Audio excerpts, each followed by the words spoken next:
All right, welcome in. It is 8 minutes past the hour, and we got the kickoff hour rolling. We got Cam Solo. She's your early intern. Alapuka will join us shortly. They're your Rick and Bubba degree in common sense interns. I tell you what, they're the common sense they have in just a couple of weeks, it's unbelievable. Cam says that she's like, with her friends, they're like, wow, you got a lot of common sense now. And it just happens when you're an intern here on the Rick and Bubba Show. Let's bring everybody in. We got a lot to update. Over to my left is Mr. Greg Burgess, and to my right, it's Michael Helms. What's up, boys? Hey, man. How are y'all? Boys. What's a happening, boys? Oh, it's happening. It is a happening. Yes, it is. We got a lot to discuss, a lot to recap. I know Rick had a big weekend at the farm. I cannot wait to hear about that. We got some updates on the team Rick and Bubba text. And so looking forward to that. I know that, and I'm kind of proud of us, Helms, because Greg said, hey, I've got a big puppy weekend. Yeah. Let's hold what we got. And then Monday I've got an update, and he does. And so look forward to that. And then I know that you have a truck. You have a truck update as well. Yeah, my number one question over the weekend was, has Greg started the process? So I can't wait to dive into that. Yeah. Wow, what a process it's been. Yeah. Yes, and then there were 6. Yeah, he was able to adopt 2. I remember when we had to darn bottle feed them. Mm-hmm. And now they're bigger and they're running around everywhere, causing ruckus. I know, but you're just emotionally attached to them. You love the little fellas. You do. Yeah, they got their little personalities. They do. They'll tear stuff up. Right. Well, I'm glad you're getting to the end of that rope. Yes, that's good. yes. Mm-hmm. It looks like you're meeting a lot of great people too. That let me tell you something. That love dogs. Lisa, you get to talk to. Lisa gets to feel you out. Yeah. And everybody's been. There hasn't been one person that's put in that we went, you wouldn't want to give them to them, but you can't. You only got so many. That's right. There's only 8 of them. So, and which is a lot. yeah. Oh boy, what were there? A lot. Golly, the saga of how all this played out, and where you are now. When you pulled up with your Bojangles to eat, and Mama Millie was dropping puppies all over the driveway. Yeah, how about that? That started that. That's where it started. What a long day that was. That was a long day, and now think about where you are now. Yeah, they're all You'll take this right here. Won't you? Yeah. The whole time you were going through the. Yeah. And by the way, if at any point during this questioning process you go, this needs to be a big show later on, just stop me. Yeah. Oh, I don't know what. But that day you pulled up, as Speedy said, so eloquently put and described with your Bojangles. Oh, yeah, so exactly ready to right. eat. So ready to eat. Yeah, you're right. That pretty much held it up. At that moment, I don't even know if I ever ate it. At that moment, you have to make the decision in your mind. Well, we knew it was coming. It's not going to be near as bad as we thought. I'm just going to have to get through it, whatever. So looking back now, was this worse than anything you could have thought? Or looking back now that you're going to say, I know there was some long nights, but it wasn't that bad. No, it's pretty bad. Yeah, it's pretty bad. When I say bad, I'm just saying because don't forget, the mother passes out. Yeah. So we had to feed them. Then we get her back. Well, then she has an infection, has to have an operation. She's gone for 2 days. Yeah. And we had to take over. You. Add that to it. And there were originally 9 of them.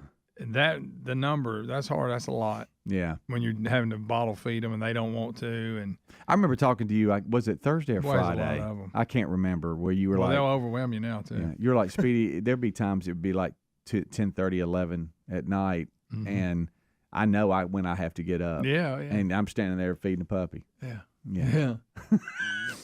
But, it's been fun. But we'll have an update here. It looks like 2 have been adopted together. Yeah, there's 7 weeks old. Mm-hmm. So you're in that window. Yeah. They've had their first shots and all that. Right. Now, if you get them, they're going to want you to take them get a couple more. I think they get like 2 or 3 more. I don't remember. But, yeah. Let me ask you a question because I know when I got – so when we got Jack, we named Jack. But when we got Leo, the person that we got Leo from had already named Leo. I mean, that's what it was on their little website and stuff is, pick out, and they had named Leo. You don't have to keep that name because it's we're a doing itty the bitty same puppy. thing. Yeah. We're just trying to identify it. Right. So we went with But we didn't keep our two either. Yeah, but have you heard from any of those that are adopting the puppies that they're going to keep the names? the two girls, Daisy and Dolly. They're Daisy keeping those names. Yes. That's funny. And they took both Daisy of and them. Dolly. So Daisy and Dolly were adopted this past weekend. Yes. So they've been delivered. And apparently big fans of the show, love the show. Kevin and Peyton Bishop. All right, and Bishop. live in Center, which is not far from us. Oh, Lisa could see them if she wanted nice to. People. And they've told us that you can come see them anytime you want to. I said, don't tell her that. Yeah, she'll show up. But so Stephen, we got others scheduled, and we got some. We ain't quite. So look, if we've been having conversation, we still ain't filled all spots. We're just digging through. A lot of response. Yeah, which is great. So, but we're headed in that direction. Okay, some closure. So a lot of times, and like I say, I don't know if we want to bring it up. I'll give more detail. Oh yeah, we will. We definitely have to for the big show. Just making sure that we go a little bit more in depth. But the process has begun. But the update is that 2 have been adopted together, and everything went great. Yep. How was the goodbye from home to? Did we met them in Piedmont? Did Lisa go with you? Oh yeah. Oh boy, we were crying in the parking lot. She wasn't happy. Oh, I know. Well, they're her babies. Because those were some of her favorite ones. They're her babies. I know. Because actually, Daisy was the runt of the whole. She's the littlest out of all of them. Right. And then we got some big ones. Mm-hmm. You don't have to answer this one if you don't want to. But have you had anybody through this application process go, I tell you what, I know you got a lot of applicants, but I'd like to buy one? No. Nobody? Mm-mm. I say how much? No, I'm just kidding. Let me add up everything. I take 500. That's a question I got this weekend. No, you talking about maybe to move to the front of the line? Because I know that you keep saying there's a lot of people, but not everybody can get a puppy. And I'm just saying, has somebody come through and said, "Hey, listen, I know I'm probably at the end of the list, but does this $200 help?" I don't help me move up in that list. I don't know if they're that popular. I really want time. Here's what I love. Really want one of Greg Burgess's puppies. Here's what I love is when I go, I'm sure that's why there haven't been any offers like you just said. Yeah. But it's funny though because I'm. Some people go, we gave 2, and I think we got another round of giving 2. Some people go, well, you're somebody else might have wanted one, but it's better if they're together. Yeah. So and that helps. Yeah. I know. I got it. I got it.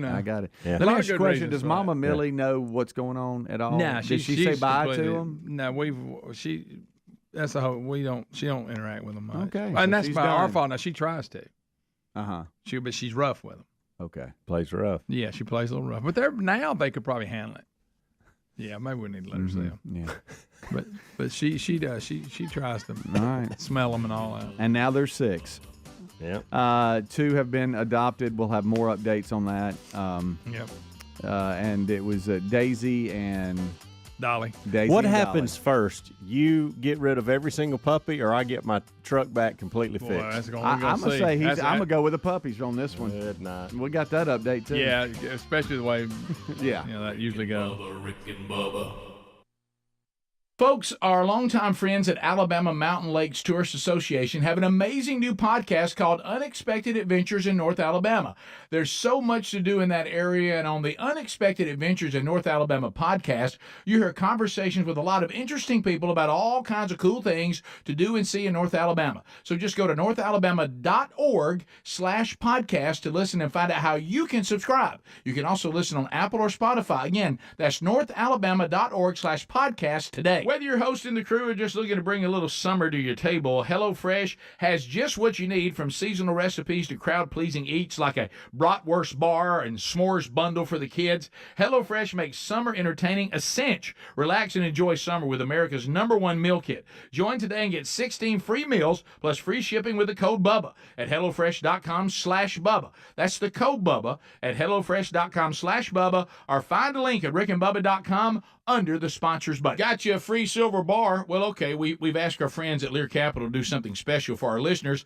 Look, highly respected financial analysts predict gold prices could soar as much as $4,000 an ounce. Now, there's no magic 8-ball that guarantees that's going to happen, but gold has outperformed the S&P 500 for the past 20 years. Right now, new Lear customers receive a free 1-ounce silver bar with every ounce of gold you purchase. Free silver bar offer expires soon, so hurry. Visit LearBubba.com. That's LearBubba.com. Helix Sleep does it again with an innovative kids mattress made to flip. Why? Well, the firmer side is great for younger kids when they need more spinal support to aid proper development of their growing bodies. You simply flip it over when they're a little older, around 8 to 12 years old, when they want the softer side for sleep. Handcrafted and assembled right here in the USA, Helix is offering 20% off all mattress orders, including the kids mattress.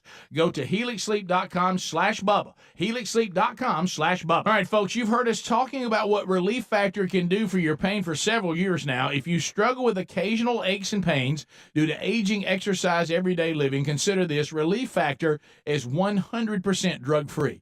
It's made up of ingredients that simply help your own body deal with its natural inflammatory response. And we kid you not, Relief Factor is for real. And the majority of people who order the 3-week quick start for just $19.95 go on to order more. Try it at ReliefFactor.com or RickandBubba.com under the sponsors. Our friends at TheraBreath have some good news if you have bad breath. Try TheraBreath Fresh Breath Oral Rinse. TheraBreath is dentist formulated by Dr. Katz himself. TheraBreath doesn't mask bad breath like those burning alcohol mouthwashes that can actually irritate sensitive mouths. It's alcohol-free and free of gluten with no added dyes or colors. Find TheraBreath in all your favorite retail and drug stores. Look for the bright orange cap or online at TheraBreath.com. You can find a direct link at rickandbubba.com under the sponsors. TheraBreath, confidence in every capful. Oh, look, honey, the ants are back. Wow. We leave one itsy-bitsy speck of food out, and they appear out of nowhere. Yeah, it's pretty hard to believe we used to try to get rid of these guys. Now they're just part of the family. To be honest, I liked our family the way it was before they came. I guess it's time to call Cooks. You don't have to live with pests. Get proven protection from Cook's Pest Control. Call or go online for a free quote. Cook's Pest Control. Looking for peace of mind when it comes to your car's performance? Look no further than our friends at CarShield. With plans for every budget, CarShield offers protection plans that cover more parts than ever before. Whether your car has 5,000 miles or 150,000 miles, plus they offer plans that come with roadside assistance 24/7, courtesy towing, and rental car options. Call CarShield today at 800-465-6550 to save 20% on your plan. 800-465-6550 or go to carshield.com/Bubba. Our friends at Simply Safe were recently named Best Home Security of 2023 by U.S. News and World Report. So they're probably resting on their laurels, right? Definitely not. They're always innovating, like their new 2-in-1 smoke and CO detector. It's hazard detection. It distinguishes between fire and cooking smoke, so you get fewer false alarms. Get 20% off at simplysafebubba.com. That's simplysafebubba.com for 20% off your new system, or visit rickandbubba.com under sponsors. There's no safe like Simply Safe. Attention, all you coffee drinkers. There's a brand new brew that you definitely want to make part of your daily ritual. If you enjoy delicious, good coffee like us, My Coffee needs to be your new drink. It's organic, which is so important because if not, then it contains chemicals banned in this country decades ago. You've heard us talk about My Pillow for years on this show, and now they've got My Coffee direct from the mystore.com website. Go to mystore.com, enter the code Bubba to save 25% off your order of My Coffee, or find a link at rickandbubba.com.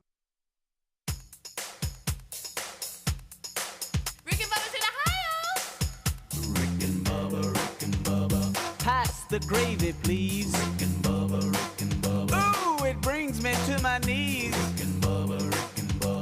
I can't start another. All right, it is Update Central here on the old kickoff hour. We gave you an update on Greg and Lisa's puppies. The Daisy and Dolly were adopted this past weekend from a great couple out of Center, Alabama. That's right. And they showed up with collars. They Kevin showed and up Peyton with, what's that now? Kevin and Peyton Bishop. There you go. They showed up with everything. Oh, I mean, they took care of it. them. They are fired up, aren't they?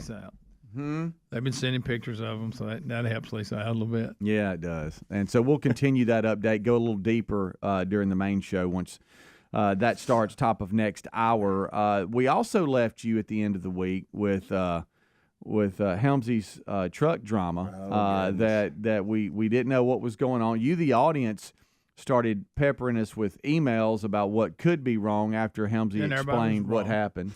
Some were pretty close, but after a brief discussion on air, a lot of the folks that are in that world, they go, "Hey, here's probably the problem." But what is the problem, Helmsy, and how did all that play out? As I see papers of receipts. Well, I brought the receipt because I didn't want to get it wrong. Yeah, I didn't want to deal with that email. Look at all that. That's a long receipt. Well, and it's not completely fixed yet, which is so frustrating. And it's not on them. There's so many little things here. So I'm trying to get anything delivered. I know I came in Friday and said it was a belt issue, but it wasn't a serpentine belt. Actually excited. I was. Honestly, I kind of was close to the calls. I was doing an end zone dance, and I shouldn't have been.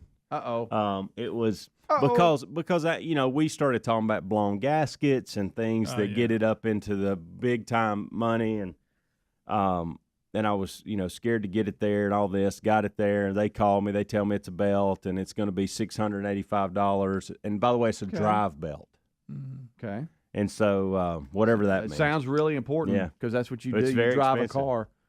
Drive belt, tensioner, something. I guess the drive belt helps it drive. Drive belt, tensioner, assembly. Belt. I'm just reading things that are OEM accessory drive belt. Okay. So that was the problem. So they said, "Hey, we'll have that fixed. You can come pick it up Friday. We'll let you know when it's done." So I'm doing end zone dance, excited about it. Then I get that phone call Friday. Oh no! Hey, we got the drive belt back on, but the air compressor is what is killing your drive belt. And if you just sliding, and he said your air compressor's bad, and so if you don't.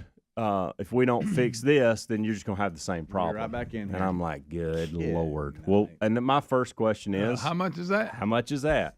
And he said, well, that brings our total to $2,700. What? You were thinking maybe a little over $1,000. And so after I got up, wait, whoa, I know. Good so we were under the 800. I said, wait a minute, threshold. the phone cut out. I could have swore you said $2,700. That's a $2,000 problem. Yes.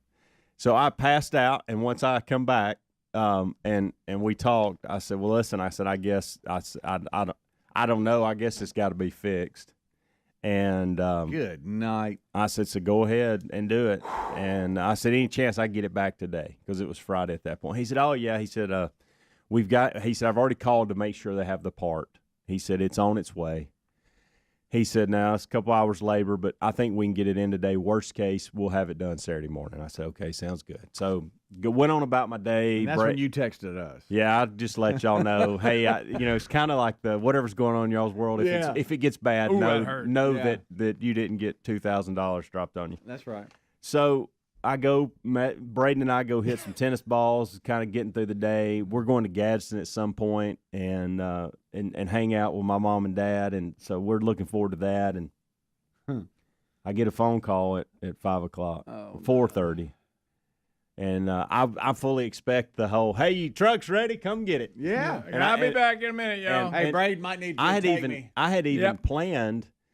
Because Braden didn't want to go hit tennis balls till like 3:30 or 4, and I said, hey, we need to go ahead and go. Like, let's go get this part of our day done because there's a chance the truck will be ready, and I want to be able to go get it before they close. Yeah. So if we get up there at 4:30, and they call, I don't really want to send your mom and Caroline to get the truck. Let's just go now to hit tennis balls. So we'd kind of planned it. So Brady and I were wrapping up. We were, wrapping up. Perfect timing. Phone rings. And I think I'm putting up the ball machine, and I'm thinking, this is perfect. Oh, son, the garage is calling. Braden can drop me off and get the. And he said, He said.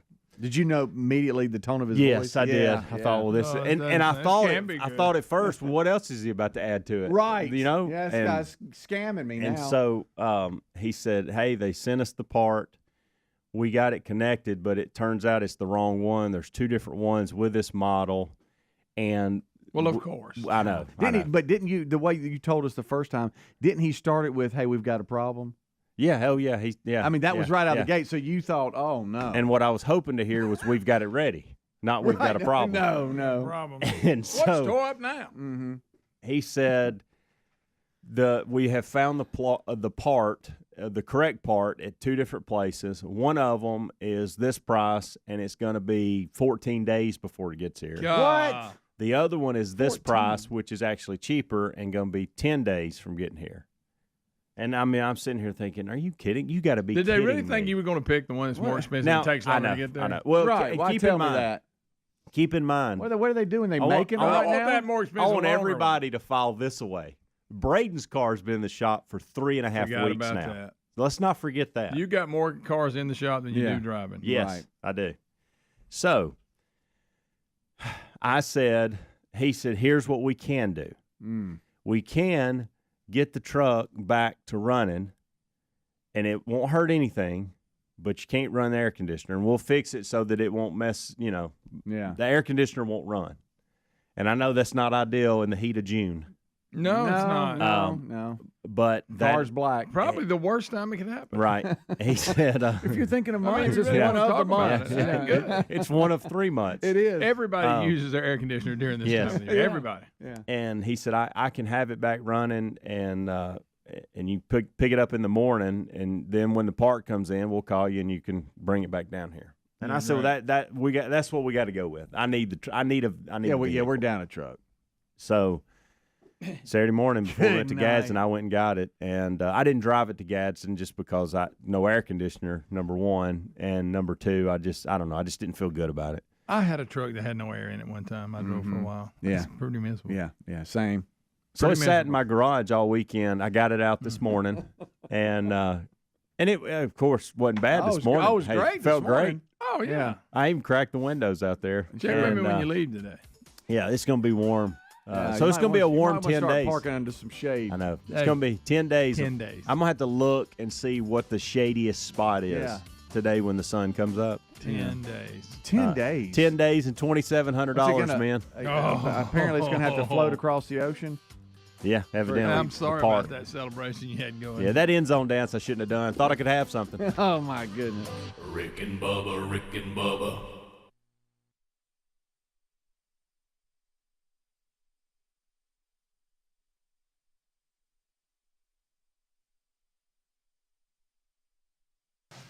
Imagine getting ahead of your irritable bowel syndrome with constipation or IBS-C by treating it with Linzess. Then you could start proactively managing your constipation with belly pain and get ahead of your symptoms. Talk to your doctor about Linzess, linaclotide.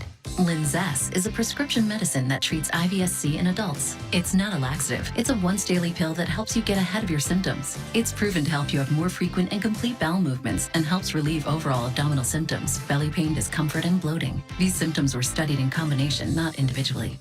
Do not give Linzess to children less than 2. It may harm them. Do not take Linzess if you have a bowel blockage. Get immediate help if you develop unusual or severe stomach pain, especially with bloody or black stools. The most common side effect is diarrhea, sometimes severe. If it's severe, stop taking Linzess and call your doctor right away. Other side effects include gas, stomach area pain, and swelling. Imagine, what could relief from IBS-C mean for you? Talk to your doctor and say yes to Linzess. Learn more at linzess.com or call 1-800-LINZESS. Oh, look, honey, the ants are back. Wow. We leave one itsy bitsy speck of food out and they appear out of nowhere. Yeah, it's pretty hard to believe we used to try to get rid of these guys. Now they're just part of the family. To be honest, I liked our family the way it was before they came. I guess it's time to call Cooks.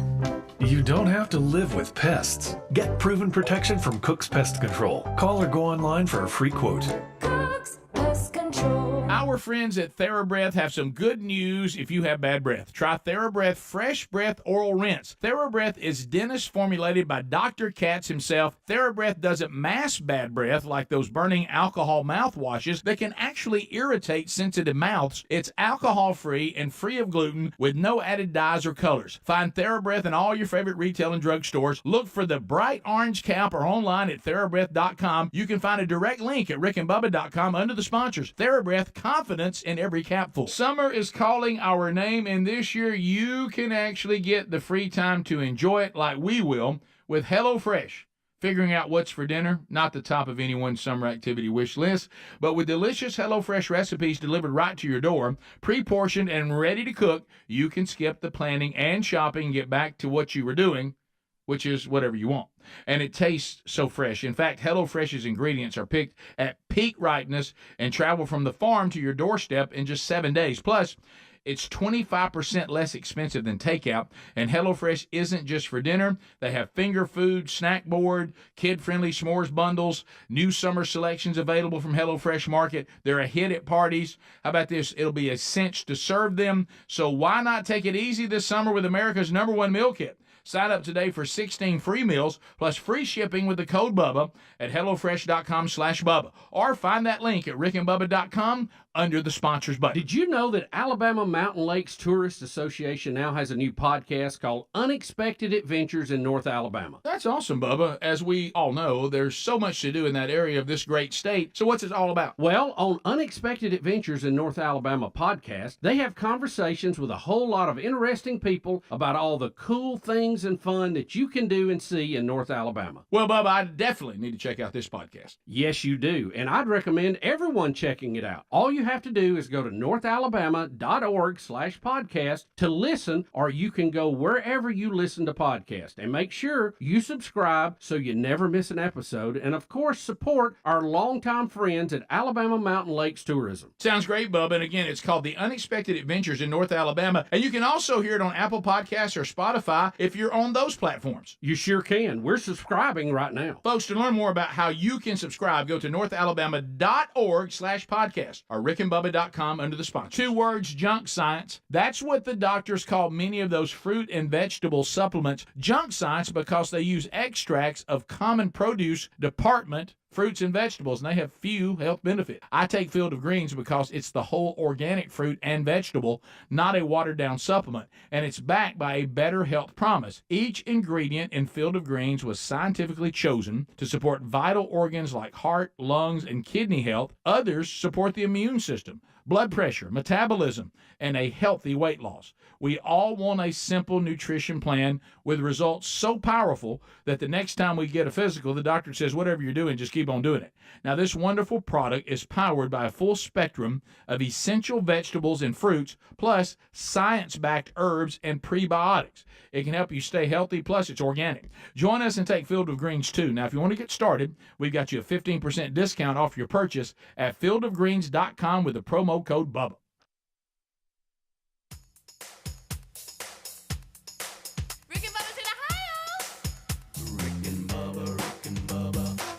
The gravy, please. Rick and Bubba, Rick and Bubba. Ooh, it brings me to my knees. Rick and Bubba, Rick and Bubba. I can't stop. All right, 25 minutes until top of the hour. Thank you so much for tuning in to the kickoff hour. We've got a lot going on. Cam Solo, look at there. There she is. Ready to go, fired up for another day. She's your early intern. She's grabbing show prep, ready for the main show to start. Also, don't forget, we have this past weekend, Mac Brunson was our RBU, got a lot of feedback from all of you. You really enjoyed it. We'll update that a little bit when the main show starts, but thank you so much for reaching out, talking about how much you did enjoy it and how informative it was and what a great conversation it was, and it was with Mac Brunson, RBU, this past weekend. All right, so as we continue, so for the first 30 minutes of this hour, if you've missed it, shame on you. But it'll be available through podcast a little bit later. We got a puppy update. Daisy and Dolly were adopted this past weekend, and Lisa and Greg met a great couple out of Center, Alabama, and they were fired up, ready to go. Had collars. I'm gonna show you where they're staying. I mean, good night. Super nice. And it made Lisa's heart real happy that they were staying together. That's true. And then we got an update from Greg, from Helmsy about his truck, where he thought he could have something and get out from under it, under $700, and then all of a sudden a call came back, said no, it'll be $2,000 more. So we're at about $2,700 now. That's correct. And hey, by the way, it's going to take a couple of weeks for it to get here. Yeah. All the while, Braden's car's in the shop, right, and been there for It's 3.5 weeks. Jeez, coming up on a month. Somebody's gonna have to adopt me at some point. Yes, big updates. Yeah. I just realized my phone. I guess it's in the car. Yeah, in the truck. We'll have updates too from this past weekend. Rick's storytelling from this past weekend is going to be it's just going to be great. from the big farm events this past weekend. It had to do with the barn and everything else, and getting ready, and Gary, and everything's got to be perfect. So can't wait for that. So what did you do this weekend? This past weekend was really busy. It was busy, but it didn't have like big moments. It was just busy stuff. Yeah. And so it started. Had a great dinner, which Terry and I we need to do more of, but we don't get with other couples, other friends, and just go out to eat. You know what I mean? And just enjoy some time. And so we actually went out to eat, and then went and got a dessert at another location, and just kind of hung out Saturday night. That was that was a lot of fun. Just being able to do that. Need to do that more actually, but it involved a lot of yard work. We're weed eating hills and stuff, and I don't know what happened. I know a system came through a large portion of the southeast, but through where we live in central Alabama, it came through around midnight. Yeah, and I woke up to leave, and I wasn't expecting any bad weather or anything, but I mean, we got all the garbage today's garbage day. Yeah. We got garbage cans in the middle of the road, stuff everywhere. The wind must have showed out, because I saw like boxes and stuff throughout the neighborhood blown here or there. Yeah, I might have slept through that. Yeah, I'm found one of our pillows on the front porch, 2 houses down. Yeah. I'm like, good night. Must have been some straight line wind or something. I don't know. Saw not big branches, but smaller branches that were in the middle of the road on the way in, because we talk all the time about anytime after a weather event, we're the first ones out the next morning, and so hey, here we go. You never know. I knew it was going to rain, and this will just tell you where I'm at on the car front, because I just feel like I didn't need any more damage. Mm-hmm. I saw where there was a chance of hail. Oh yeah, big. Yeah. And so before we went to bed, I said, Caroline, where's the key to your car? I said, I'm going to pull it in the garage. We don't need any more car damage. And so I actually pulled her car. So there were 3 cars in the garage last night when we went to bed. But I didn't wake up hearing any kind of storm, so I slept right through it. But I did notice there was a lot of wet ground and things laying in places it didn't normally be. Right. Yeah, a little burst coming through there. Yeah. I was able to catch bits and pieces. I never sat down and like, okay, I'm watching, watched some of the super regionals. The field is set for Omaha, by the way, but saw some college baseball, saw some of the Canadian Open. And this is what I want to bring up on that, because just talking golf, that's not going to be fun. But for this one, Greg's going to perk up on this one. So you have a playoff in the Canadian Open. All right, you've got 2 golfers, 1 Canadian, and then you've got Tommy Fleetwood is the other golfer, and they're in a sudden death. Okay, they've I think played the 18th, went back and played I think the 17th, and they're still tied. So it's like a 3rd hole playoff for the sudden death, and a lot of the golfers, because Fleetwood, I believe he's from England.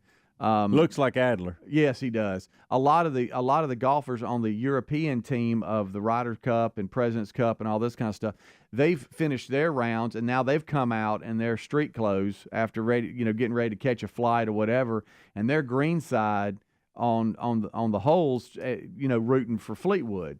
And then you have all the people that have the Canadian influence, all those pro golfers, they're there on the green side because they're rooting for their Canadian buddy, Nick Taylor, who is in the playoff, sudden death with Fleetwood. And they're going back and forth and everything. But here's where it gets funny. So they're on the 3rd hole of the sudden death, and Nick Taylor has a 72-foot putt to win it. All right. And at that point, even he said, I'm just lagging close enough to where I can punch it in. Trying to 2-putt. Yeah. I had a similar putt a couple of holes ago, but I'm just trying to get it there. I'd be dadgum if the son of a gun doesn't sink it and Did win. he really? Wow. The place goes nuts. Now, one thing you'll love is that it had a little bit of live to it because the gallery was insane. I mean, they were hollering, chanting. That's the future. All this kind of stuff. Well, all of the Canadian golfers, pro golfers that are his buddy, that are standing there greenside, again, professional golfers were in this tournament, they all jump up and seeing their reaction, it was very Ryder Cup-like, that kind of intensity. Well, they all start running on the green. where apparently Adam Hadwin did not. I guess he wasn't recognizable to the security, and one of the security guards, Terry Tate, linebackered him, thinking he was charging. Oh my! One of the pro golfers the pro golfer that just won, Nick Taylor, and form tackled him on the green. Oh my gosh! And then there's chaos of getting the security guard off the pro golfer that was just running out to congratulate his buddy. Yeah, but what a story they had! And boy, let me tell you. And so during the main show, if we get to it, we'll have footage of the putt and then footage of the security guard tackling him. But I'm talking about shoulder to chest. I'm driving him down. Crazy. Yeah, keep moving your need feet. to identify Isn't that yourself. what your dad used to say? Keep moving your feet, son. Moving, Just because you make contact, Boom. don't stop. And the security guard did. Now, I will say he did get to do his job. Yeah. But and good what night. What a great story for the laugh at. Yeah. If you're involved in it. Even Nick's caddy, they're jumping up and down doing the bro jump and hug, and he looks over and sees the tackle of Adam, and he like runs over. Hey, what are you? Whoa! He's good. He's okay. God, that was funny. That is. I'm gonna go back and watch that for sure. I'm gonna watch the 70-foot putt too that he drained. Something else that happened big, and I don't normally talk about this. Here we go. Big tennis. But Novak won, making it number 23. Is he the best of all time? By the number of majors, absolutely, and I think he is. So you've got he's at number 23 now with the French Open win this weekend. But think about this. So and I know records are made to be broken. I get all that. But this is one I don't know that we'll ever see. And when you think about, it's kind of like the home run debate when we start talking about, who's going to break what record. And right. Pete Sampras was at 14 majors, okay, for a long time. Right. And then we had three guys come along in Nadal, Federer, and Novak and win 20 apiece. Wow. And Nadal made it to 22. Novak made it to 22 and now 23. So between those three guys, 65 majors that they've won. Wow. When you think about now how there's this young guy on the scene now, he's 20. His name's Carlos Alcaraz, and everybody thinks he's going to be the next best thing, and he's already won a major, and he is something to watch. It is phenomenal the way he moves on a court, hits a tennis ball, the whole nine. We've not seen – it's like he's all three wrapped up into one as far as the big three go. But he's only won one and he's 20. But when you start thinking about what Novak's done, he's got 23. Carlos Alcaraz would have to win one major a year for 20 years, and he still doesn't catch him. So it's pretty remarkable what he's done. And I also found it interesting that Tom Brady was in his booth, in his box, sitting with his wife, which was strange. I guess goats hang out with goats, but I guess so.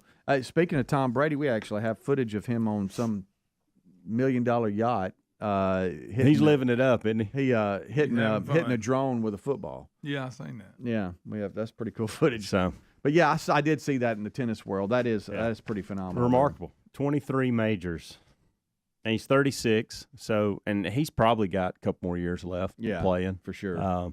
So no telling what that number will end up, because it doesn't seem like anybody, as long as he wants to keep doing what he's doing and has that same desire, I don't see him getting beat. No, but. Fun to watch. I did watch that Sunday morning when I was in Gads at my parents. Kind of put them through that. Mom asked questions. Dad just kind of waits on the baseball to come on. Yeah, the regionals. But look, I tell you, I love watching and learning stories of the best of whatever they do. That's why I brought it up this morning. The fact that Tom Brady's sitting in his box and he's going for 23. That's a pretty big time sports story. Well, I wish I'd have seen that. But I caught the Canadian Open. Because I didn't watch any of it. I couldn't have caught it any better because I saw it live. How it all I'm going to watch the putt right now. And also, we'll talk about this. We were discussing this earlier. Greg and I were, Helms, right before you walked in. And I think you caught the tail end of it. Conor McGregor and the Miami Heat mascot. They did a bit that sent the mascot to the ER. We'll take a break, come back, discuss that and some other stuff. Don't go anywhere. We'll be right back. Rick and Bubba, Rick and Bubba.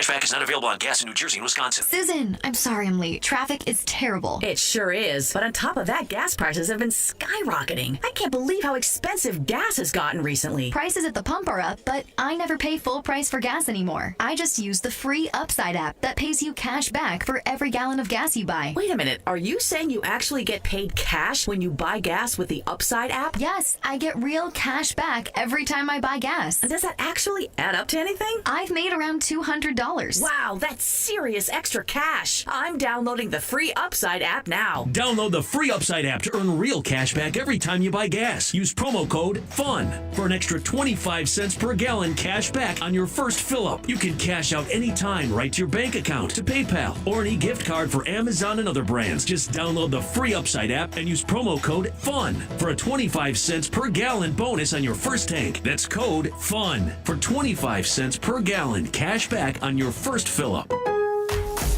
Pro Paint Days are here at Lowe's. Now through June 16th, Lowe's MVPs members can start earning 20% back in paint rewards via Lowe's e-gift card when you spend $100 or more on qualifying paint purchases. Stock up on top paint brands like our new and exclusive HGTV Home by Sherwin-Williams Spec Right Pro Interior Paint. Lowe's knows pros. Exclusions, restrictions, and more terms apply. See Lowe's.com/L/pro loyalty terms. Subject to change. Next up, Straight Talk from Doug. Ever notice that saying no offense is offensive? Like, no offense, but you're overpaying for your wireless. See? Offensive. That's the Straight Talk talking. Get unlimited plans as low as $35 a month from Straight Talk on America's most reliable 5G network. Available at Walmart and Walmart.com. On the $35 plan, first 10 gigabytes data at high speed, then 2G speeds. Refer to the latest terms at straighttalk.com. Based on most first place rankings, root metrics, second half 2022 assessments of 125 metros. Experiences vary, not an endorsement. Now your ideas don't have to wait. Now they have everything they need to come to life. Dell Technologies and Intel are creating technology that loves ideas, loves expanding your business, evolving your passions. We push what technology can do, so great ideas can happen right now. Find out how to bring your ideas to life at Dell.com. Welcome to Now. This Father's Day, visit Boot Barn for quality gifts and personalized services. Gifts range from durable suede jackets to premium exotic cowboy boots, iconic Western shirts, heavy-duty jeans, and work boots. We provide local same-day gift delivery with gift wrapping and a card included.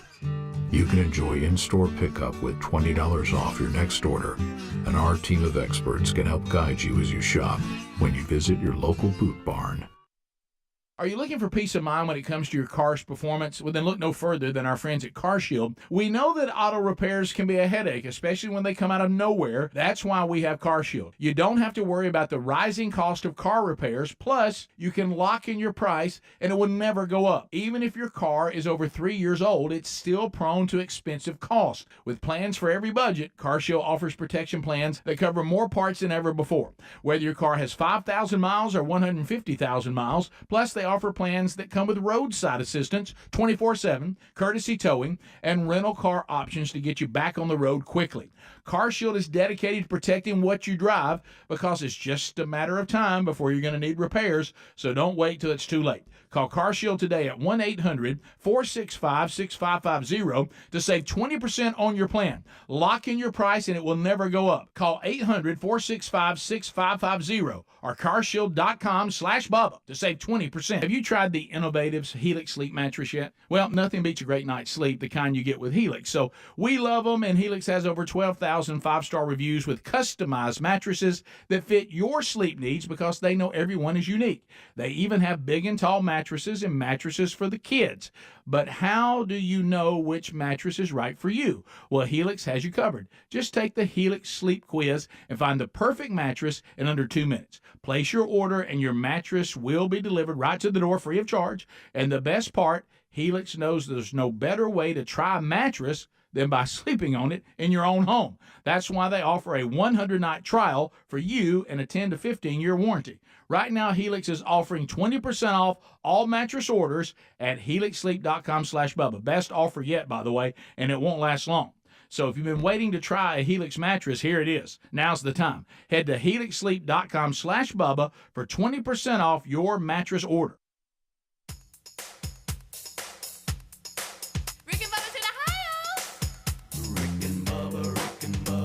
Pass the gravy, please. Rick and Bubba, Rick and Bubba. Ooh, it brings me to my knees. Rick and Bubba, Rick and Bubba. I can't start another. Rick and Bubba, Rick and Bubba. All right, we're back. It is 8 minutes until the top of the hour and the main show starts. This portion of the show sponsored by carshield.com/Bubba. Looking for peace of mind when it comes to vehicle performance?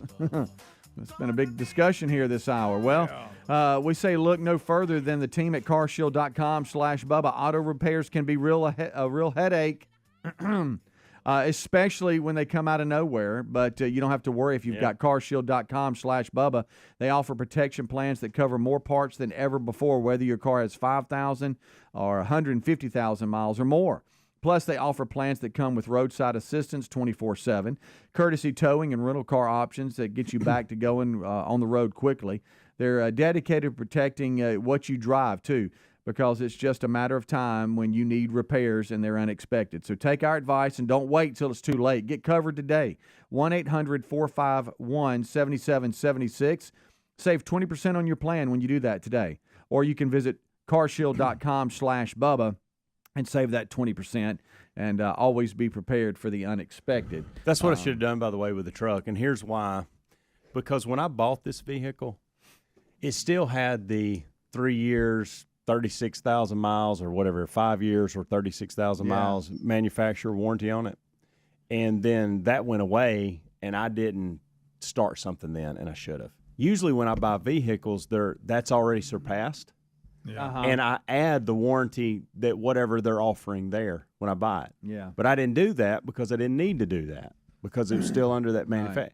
And so now I should have looked at that odometer and said, hey, 36,000, we're there.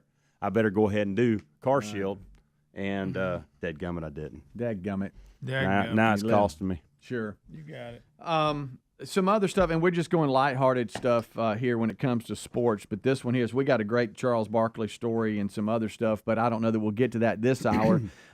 This one, though, the old saying, all fun and games until somebody gets hurt, that's a real thing when it comes to the Miami Heat mascot, Bernie, and he had to go to a local emergency room Friday night after twice getting punched by UFC star Conor McGregor during an on-court bit during Game 4 of the NBA Finals in Miami. According to this report, and I've seen the footage, the man who plays Bernie, according to The Athletic, received pain medication and was sent home and is doing well, but did have to go be treated. He said, we won't reveal what that is, but yeah, he got he took a punch and got back up, the coach said, for the Miami Heat. Maybe they should have covered when they were setting the bid up, hey, when you hit me, don't hit me real hard. Well, I think it was the second one. Don't you, when he stood over him and punched him? It was part of a skit. Bernie, who was dressed in a fighter's robe and large gloves, moved towards Conor McGregor at midcourt in a fighting stance. McGregor, who was promoting a pain relief spray, floored Bernie with a left hook. Oh my, I'm watching it so now. Bernie goes down. And then he like the UFC does. Right. So then he stood over him and landed a straight punch to the face of the mascot, right in the headgear, as Bernie was laying face up on the floor. And I think that's what got him because he went motionless at that point. Yeah, and they drug him off, which I thought, well, that's part of it. Yeah, that's part of the skit. They're getting his feet and they're dragging him off. But he was actually knocked out. No. Yeah, he's have y'all actually seen the footage? Oh, yeah, that's what we're talking about. No, yes. I mean, but they drag him off. But McGregor looks so uncomfortable. Like it evidently at some point, it's not going the way he thought it would go. Like, why are y'all rushing this? Like, I need to get a selfie and all these things. And it's like, wow. So he's out. I don't know that anybody could really tell the extent of the injury because he's got a mascot head on. You know what I mean? Yeah. But you could the tell. fact that he was laying there lifeless, he was acting very well. He's really into it. Yeah, these mascots, man, they can really act. But he's actually so you're knocked thinking, out. okay, is he acting knocked out? But that second one, when it hit right there on the front of that face, good. All right, night. what about the interview after the mascot has been pulled out. Have y'all heard McGregor there? No. McGregor. Well, I'll Didn't tell the you. crowd booing? Oh my God. Yeah, they did. Yeah, they did boo him. But y'all, and I know how we love mascot humor and stuff, but this one turned real quick. And we talked about the other one that was on live TV years ago. And who was it? It was Deontay Wilder. Yeah, I can't he remember what break show a he jaw was or on. something? Yeah, he punched a mascot, all in fun. Right. And I hurt thought, him bad. golly, this punch. I thought he was actually about to hit him a third time. Guys, look. Hey, news to everybody. Just because you got a mascot head on doesn't mean that you can't get hurt. That doesn't mean you're protected. Right. I think even if you punch it right in the snout. Yeah. Is he gonna fight again? You think? I'm starting to hear rumors that he's gonna come out. Yeah, there's a whole documentary and it's excellent. I've watched it. On Conor McGregor? Yeah. Conor McGregor. This is recent. There's two. Isn't it on Netflix? There's two. I think it is Netflix. But this is it came out in the last, I guess, 3 months, 4 months. Yeah. It's a good watch. Yeah. Yeah, but Conor McGregor is set to fight Michael Chandler after the Ultimate Fighter airs. They're both coaches on the Ultimate Fighter this time, and so he and Michael Chandler will be fighting. Okay. Yeah, I think we at mentioned the end that, of all didn't that. we? I forgot. Is he gonna make weight? Is he gonna? He looks like he's put on weight. Is he gonna? Like pass a drug test? We'll see. Yeah. Mike Chandler's posting videos of him in the gym every day. Meanwhile, Conor McGregor's turning up bottles of whiskey at like big sporting events and beating up mascots. And beating up mascots. Yeah. Y'all might have mentioned it. Do y'all remember when Deontay Wilder broke that dude's jaw? Yeah. On that, I'm talking about a happy Spanish little funny scene. ESPN. Oh my goodness. That I was went bad. crying laughing at that. We watched that on the show. I was crying. Yep. But that went bad quick. Mascot interaction can go bad real fast. Oh yeah. You got to be careful. It can. We've got many examples of that. Yeah, things can turn on a dime. It's like Helms when he put on the coyote hat. You just forget who you are and what's real and stuff. Listen, right? and I've never said this on the air. Here we go. I don't think I said on the air, but you remember when I got into NASA? The NASA came and I put on that costume. and I was jumping the around. eagle. Yes, it was the eagle. Mm-hmm. I did this move outside the breezeway where I was running, jumping, and I slid, and I tore a big hole in the knee of the costume. Take it off real quick. And I did. I didn't tell him. I just gave him back the costume. But my knee was skin up bad. That's how I knew. Bubba, Rick and Bubba.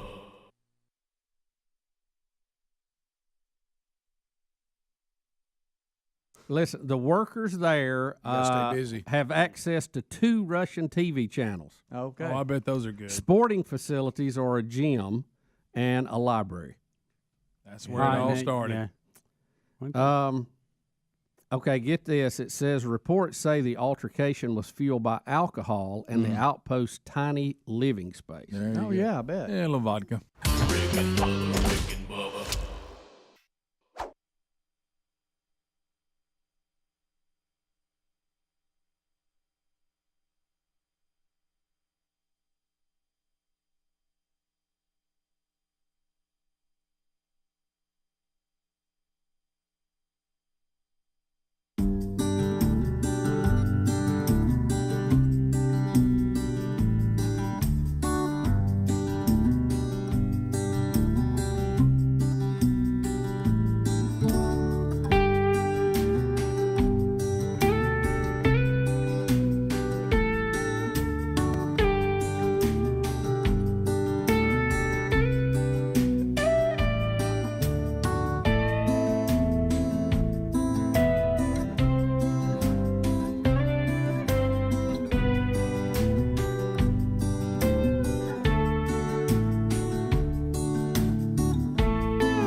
Steven Tyler's version of Piece of My Heart. You know, when you started that, I had my headphones down, so I was a little late and I was trying to pick up what it was, and I had no idea. That's why I was easing out on the ice because I didn't know when I was going to get my legs chopped off. Yeah. That's it's almost when you think about, of course, Janis Joplin made that song popular, but Steven Tyler is probably one of the better attempts at it, other than her. It's really good. The way his voice is, it kind of fits the song pretty well. Yep, it is. That actually, we talked about that a while back. That's that album he put together, solo album, Somebody from Somewhere, that's got a little country feel to it, and it's got that on it. It's an interesting little ride if you don't have that in your collection. Yeah, well, at that point in his career, he could kind of do what he wanted to do. Well, sure he can. Yeah. That's when he picked up like that unknown band, and they went on the tour and did all that. There's like a concert video of it somewhere. So we have a lot to do on the program today. This is one of those things for any of you who. With today you have Halloween, you've got the Reformation, you got all that going on this date, and I think that for most of us that are watching the what's going on in our country, in our society, I think that reality will be scarier than anything you can make up today. Boy, I tell you, it is. Exactly. So we'll try to work through this. I'm not familiar. There's one story, and I keep seeing there's another update on it today, and it was out there for us to discuss yesterday, and we didn't. The kickoff hour may have, but this thing about Shaun White and now Ben Stiller's weighing in on it. I don't know this story. No, I don't either. I don't know was it Simple Jack? Is that the name? Yeah. How's Ben Stiller in it? I thought this was strictly just a Shaun White apology. Now Ben Stiller's apologizing. I think he's the one who actually played the part or wrote the movie or direct. He had something to do with the original. Okay. We'll dig into that today. Let's dig in today because there keeps being, and this is always interesting because once again, you find these people that when you talk to them about their views on the world, their views are usually in line with the hypersensitive. Yeah. Mean people are bad, do nothing mean, do nothing. But yet, as we've said many times, they actually can be some of the meanest people on the planet. Yeah. And undoubtedly, somebody called them on it saying, well, I notice there's not a lot of sensitivity here. And so they're kind of backpedaling and apologizing, but I don't know what when the movie came out. It's a movie. Okay, they were upset. The Special Olympics came out and were upset then as well. And then Shaun White dressed up as the character for Halloween, and so he had to publicly make an apology. I'm telling y'all, all this political correctness is having a chilling effect on creativity. We're all going to be walking down such a narrow hall that we can't think, we can't laugh, and they can't create anything. Yeah, and it's not American, it's not fun, and no one is really helped by this. I don't think in the long haul, because there's only going to be and stereotypical type reactions to different people, different groups, and it's only going to be amplified because of it, because nobody wants to be, get caught and get in trouble. But aside from that, we have a lot of other great stories today we're working on. The very first college football playoff poll of the year is out.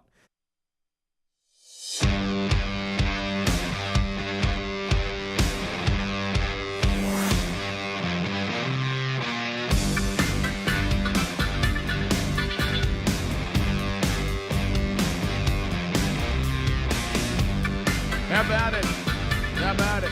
It is 6 minutes past the hour. A brand new hour on a brand new day on a brand new week. And we're ready to go, baby. We'll start this hour with the national anthem.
is 7.5 minutes past the hour. You got the Rick and Bubba show today.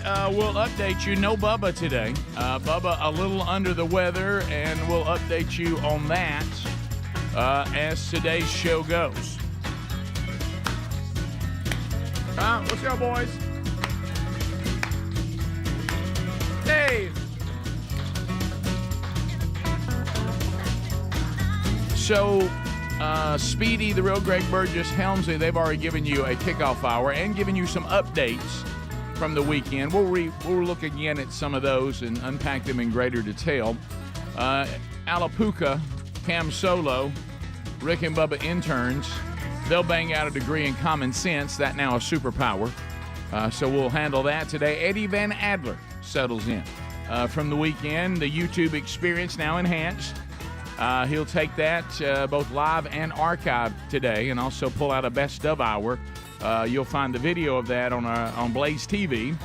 Also some terrestrial TV stations that carry that across the country, and you'll also catch the audio of the entire show and that best of hour on our podcast channel. So check that. Also, this past weekend, another edition of Rick and Bubba University, the podcast, was released and dropped.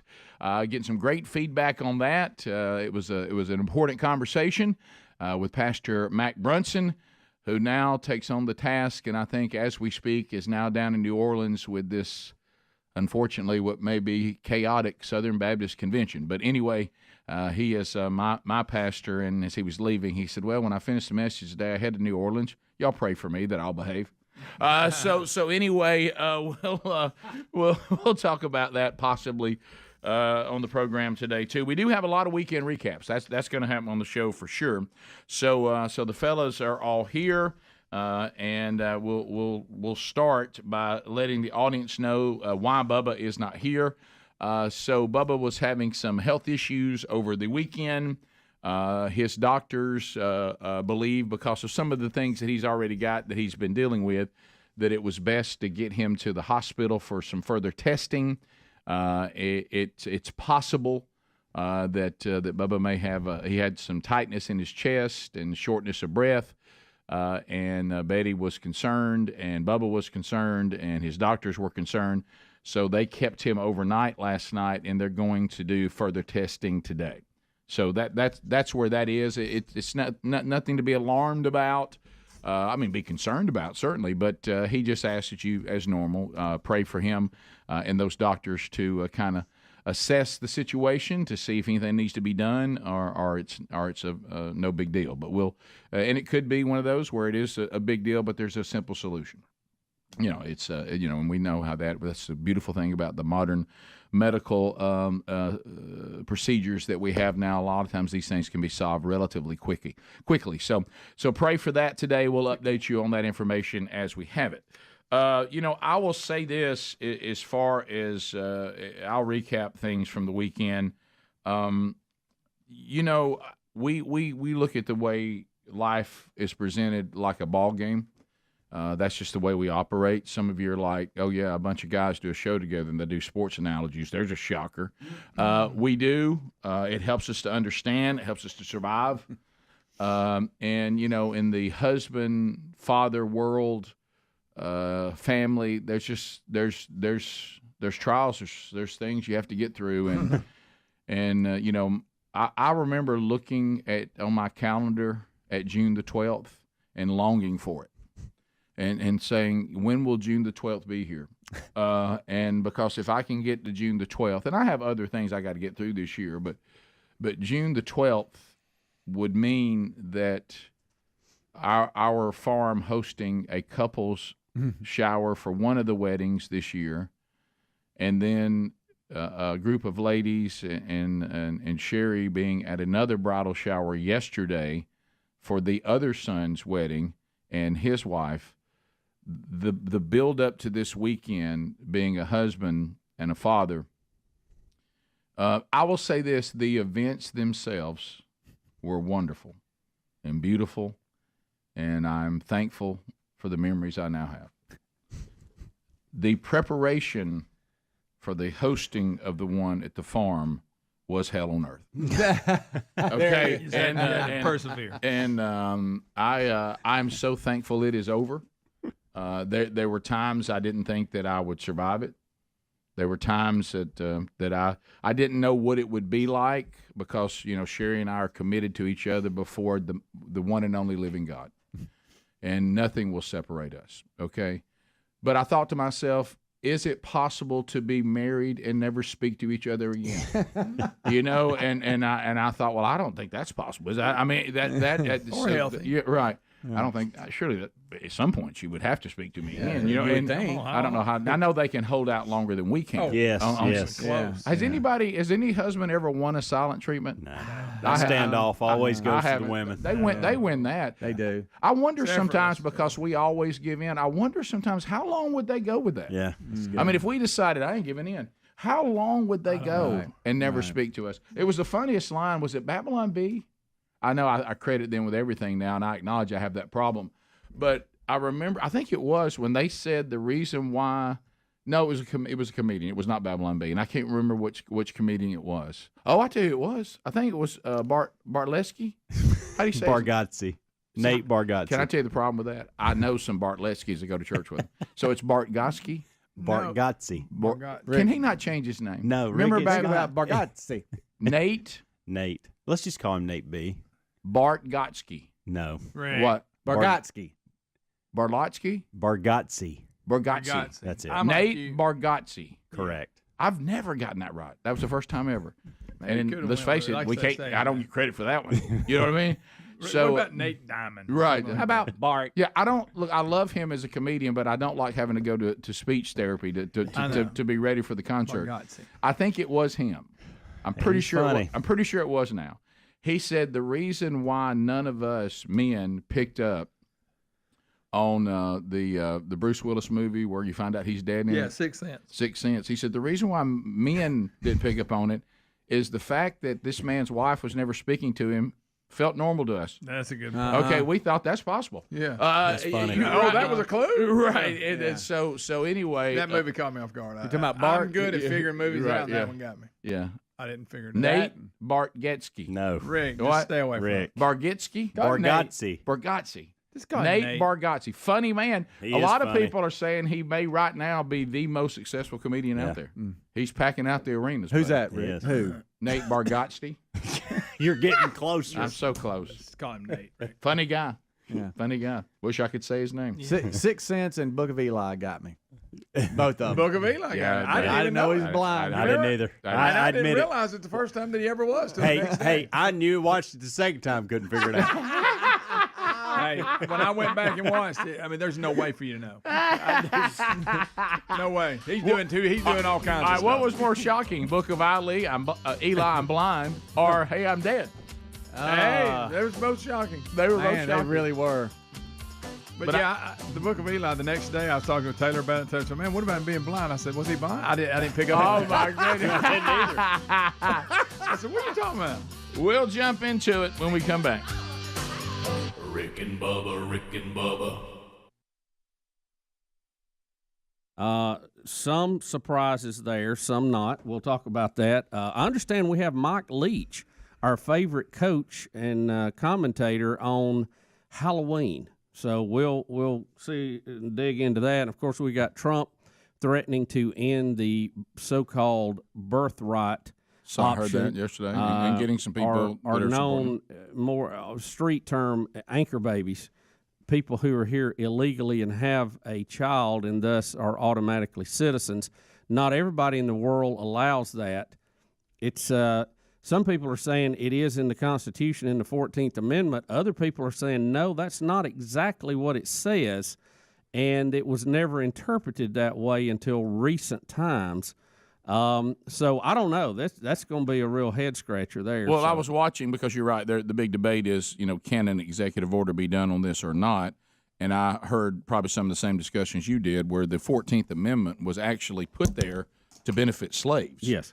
So that their children would also be made to be American citizens with all the things that go along with being an American citizen. And people said people have taken the amendment to what you just said and now have tried to apply it to a situation that those who made the amendment and added it to the Constitution never intended. Yeah, and that's what Trump's saying. He said, "I can fix this," and so it'll be, but he will meet resistance. Oh yeah, well it'll be the federal judge will block it before the ink's dry on it, but it will start the process. I saw where Lindsey Graham, who by the way I don't know what's happened to Lindsey Graham. I don't either. He's like wearing a cape nowadays. I don't know. He said he's going to introduce legislation to fix it. Some say it will require a constitutional amendment. Some say it will not. I guess the judges will decide. College football fans everywhere, and of course the culture that we're from, college football is a huge deal, and it is for a lot of folks. But the only poll that matters was released last night, and that is the college football playoff poll. The others do not matter. This is the only one that matters, and it is out. And we have some funny commentary from Stephen A. Smith. From ESPN talking about his top five last night, and it's very funny. Here it is, courtesy of ESPN. It's time for Stevens A-List, a special edition of the Stevens A-List because I got my man Ryan Clark. This list is especially for you. My top 5 teams in the country. Number 5, Alabama at number 5. You know why? Because Nick Saban is the real deal. He doesn't waste any time. He stays on guys, keeps them motivated. He doesn't play. That's number 5. My number 4 team on the list, Alabama. Why are they number 4? Because my man Tua Tagovailoa, what did they have here? 54.1 points per game. The man is completing better than 70% of his passes. 25 touchdowns. Not a single interception on the season. Let's go to number 3 on the list, Alabama. Why? Because what are you talking about? The meat and potatoes dudes. I'm talking about Jonah Williams, Lester Connor Sr., Ross, what is this, Ross Perschbacher, Alex Leatherwood, Jedrick Wills Jr. They're the offensive line of the Alabama Crimson Tide. All of them at least 6'4". All of them over 300 pounds. I'm talking meat and potatoes, everybody. Let's go to number 2 on the list, Alabama. Why? Because of the schedule. They're in the SEC. We know that's the number 1 conference in football, and still they make everybody look like straight garbage. You heard me, Ryan Clark. That means LSU too. They will be the next victims on the list. And let's go to number 1 in the country, Alabama. Why? Because again, we get back to Nick Saban. Regardless of their greatness, regardless of the national championships, regardless of everything they bring to the table, this man coaches like he's broke and starving and has never won a damn thing in his life. That's how he acts. He keeps them motivated, disciplined, focused, and that is my top 5 teams in the country. He coaches like he's broke and ain't won a dang thing. That is so true. It really is. So, wow. So he's saying Stephen A. Smith said the top 5 teams are Alabama because everything else is trash. That's it. Compared to them. That's funny. We'll see. And in the official college football playoff poll, Alabama number 1, Clemson 2, LSU 3. That was a little bit of a surprise. Notre Dame 4.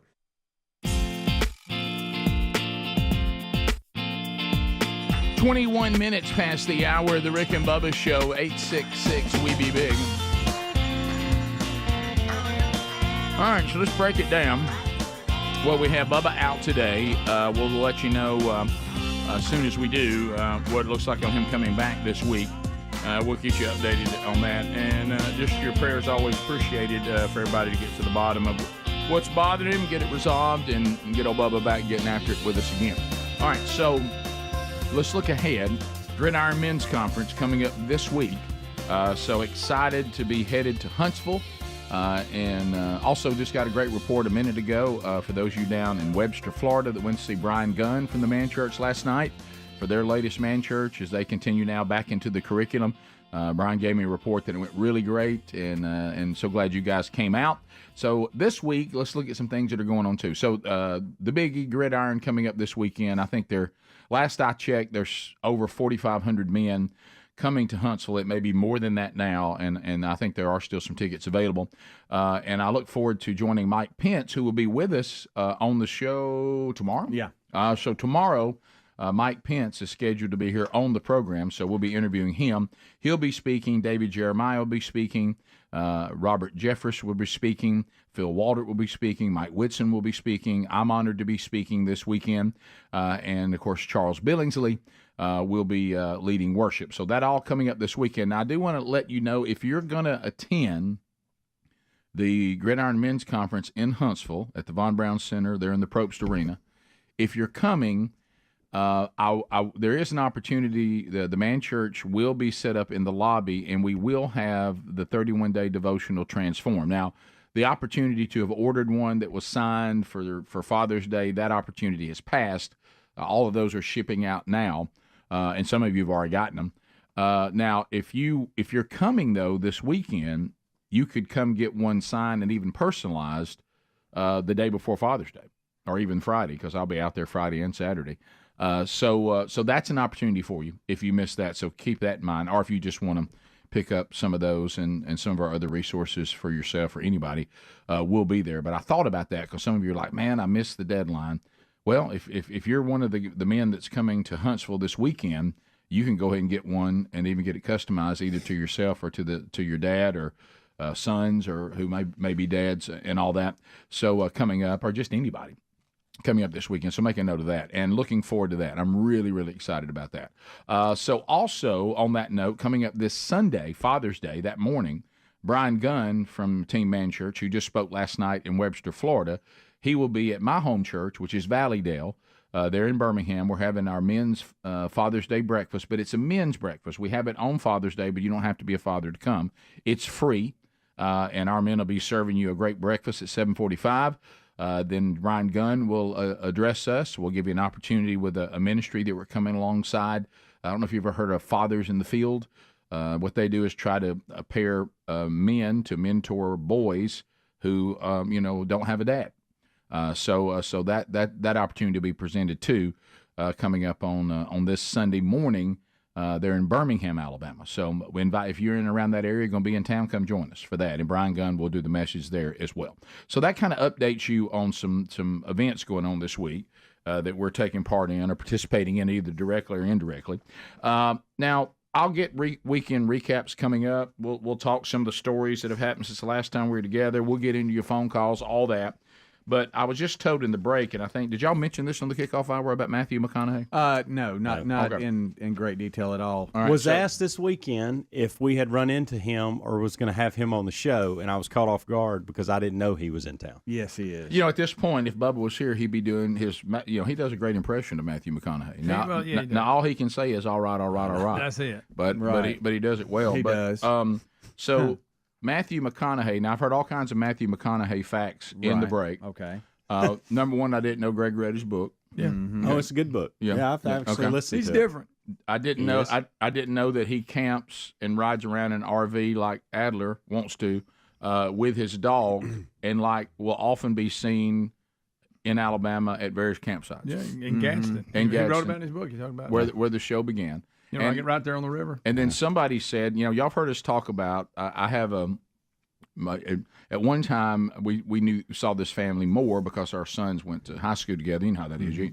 Sometimes people are just in your high school years, and some are related to your kids in sports, and some are related to church, and some are related to work, and some you've just known. You don't even know how you know them. But anyway, so there one of the dads, he was a hamburger connoisseur, and he loved touring around looking for the best hamburgers in the world. How can you not love that? Well, he introduced me to this hamburger place, and I was just talking to a friend of mine about it who was asking me about it, and it's this hamburger place that's in the Birmingham area, but the hamburger place is in like a convenience store. Yeah. Okay. I mean, you literally are eating the hamburger, and you look over and say, "Boy, this works out. Imodium AD's just right over there on the shelf." Yeah.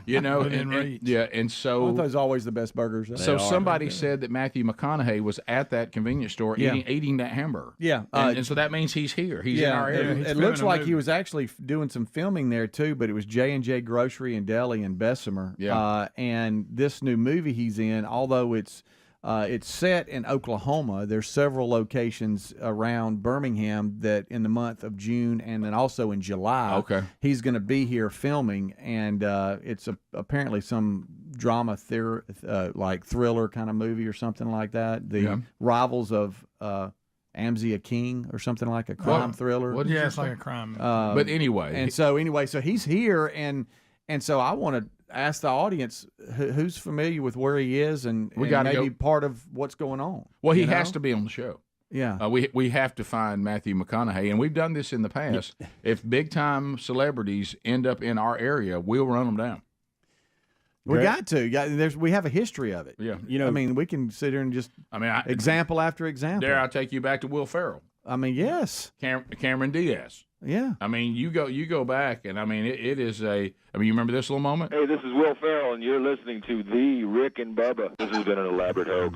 And you remember how that started? It had to do with Talladega Nights. Somebody saw him jogging, he was jogging in downtown Birmingham. Somebody said, "I think I just saw Will Ferrell jogging." Mm-hmm. You know, that's how it started. Y'all know what Greg's favorite story is about that book, don't you? In Matthew McConaughey's book, what? He reveals how his dad died. Oh yeah. You know how we talk about like he always wanted to. Oh, I do know this. You told me this over and over again. He tells this story like I would. He's got some strange. Most people are uncomfortable with talking about their parents' relationship. Yeah, I'll leave it at that. Yeah. Matthew McConaughey is not, and that's how his dad passed away. That's unfortunate. That's unfortunate. Well, you know what? Good for him. He died doing what he loved. He Yes, did. he did. Matthew McConaughey talks about that. He does. Yes, he did. Yeah. You know, if you're ready, you know, if everything is right with you spiritually, why not? Why not? So, I want Matthew on the show. Well, no doubt. That's going to be a project. I kind of want him spinning the wheel of meat. Tell one thing, we hit Mike Pence, followed up when we come back. Matthew McConaughey, what a day! We'll be back. More Rick and Bubba coming up right after this. Rick and Bubba, Rick and Bubba. Michigan 5, Georgia 6, Oklahoma 7, Washington State 8. And I think all of those really still are pretty much in the run. Kentucky number 9, Ohio State 10, Florida 11, UCF at 12. Rick, they've slid back down a little bit. Well, they just can't seem to break through that top 10. They got to get another conference. Yeah, West Virginia 13, Penn State 14, Utah 15, Iowa 16, Texas, Mississippi State, Syracuse, and Texas A&M round out the top 20. Well, Central Florida, we talked about it off the air. They get punished, and rightfully so. They can beat anybody right now on a one game. One given here we're playing a team from a bigger conference. It's one game, winner take all. They've proven they can do that. But what they haven't proven and what people are not sure about, can they go through a full conference season being in any of the conferences that actually have good teams that show up half the season versus never in the season. Yeah. And so that's the problem. And we'll see. You know, Alabama is showed dominance again. They haven't. They can't help it how bad they make other teams look. Sometimes those teams look like they're better than they looked against Alabama when you see them play other people. But you know, when they roll through this right now with LSU, you'll know this Saturday night if they are that far ahead of everybody else. Because I can't think of really anybody else to throw up to them right now other than LSU that you think they're physical, they're big. They beat Georgia handily, but then you think, well, then they lost to Florida, who Georgia, beat convincingly. It just gets bizarre, and they so we'll just have to see. Normally, LSU knows how to play Alabama tough if it's the right Alabama team, but where they struggle is when they get in those situations where they haven't. Alabama just doesn't seem to struggle against non-athletic quarterbacks that are just drop-back passers. They usually eat that alive. Now, I don't know if this defense is as good as the ones they've had in the past. It's hard to tell because they don't get to play very long. You see that they've given up some points that are more than they normally do, but all that happened in blowout games, and we're playing a lot of people. So you really haven't seen Alabama's first team play 4 quarters. Well, and here's the scenario, too. I think Notre Dame should win out.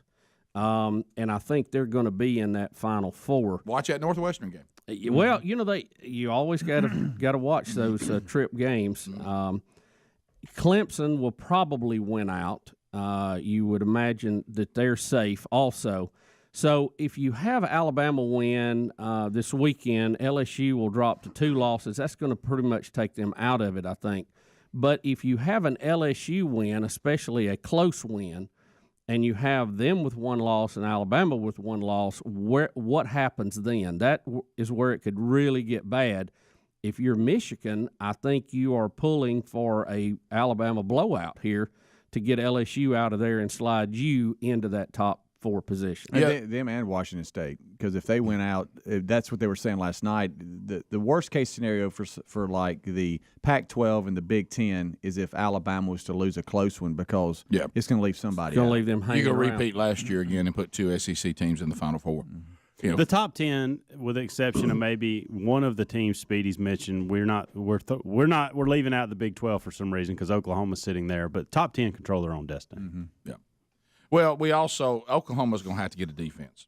Their defense is just atrocious. And we said, if you remember, the weekend before it happened, talking to Dr. Lou, eventually, if you give up that many points, eventually you're going to lose. And that's what happened. Yeah. Well, a lot of this will sort itself out. Like I say, Georgia and Kentucky are playing this weekend, Alabama, LSU, so that'll help sort some of that out. So we'll see, but don't forget Michigan, Penn State playing too. Yeah, Michigan, Penn State's big. Right. You still got Michigan, Ohio State. Yeah, at the end of the year. That'll help sort it out. ESPN's going to try to get Ohio State back in there somehow. Yeah, they got to make their run. We'll be back. Rick and Bubba. What's the date today? 28th. 29th, so it's right around the corner. Well, all right. Happy Halloween to everybody. Just rambles. Oh, my gosh. I love when he says, my kids act like I never do anything for them when I start asking for a piece of candy. Yeah. So I just love that a coach at his level with all that going on will just talk about stuff like that. Yeah. I think he, of all the whatever, the agree, disagrees or whatever, I think the one thing that you can say about him, and this can, I guess, sometimes be, I think it can be a positive on the big picture.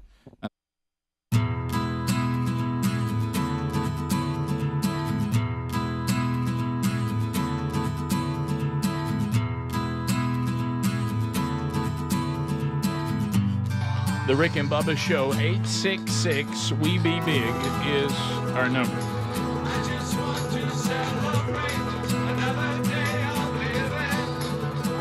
So we got no Bubba today. We'll update you on when he should be back this week. HelixSleep.com/Bubba. Greg, I know, and it'll be part of our weekend recap. Went over yesterday to with Brooks Big Love Burgess that was home for the couples shower, which was Saturday. And by the way, I'm not exaggerating this, just so y'all think we've lost our minds, because I felt that way. We have not one but 2 sons getting married this fall within 30 days of each other. Wow. One in Good planning. One in New York City, one in Birmingham.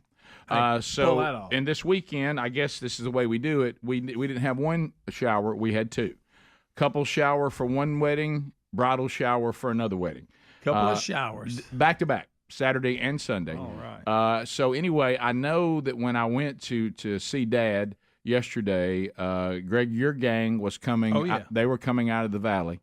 And so it was your daughter-in-law, and your wife. Yes. And so I know they and Chandler had the baby. And Mary Hollis. We'll get into that. I have a story about that. It's pretty funny. But anyway,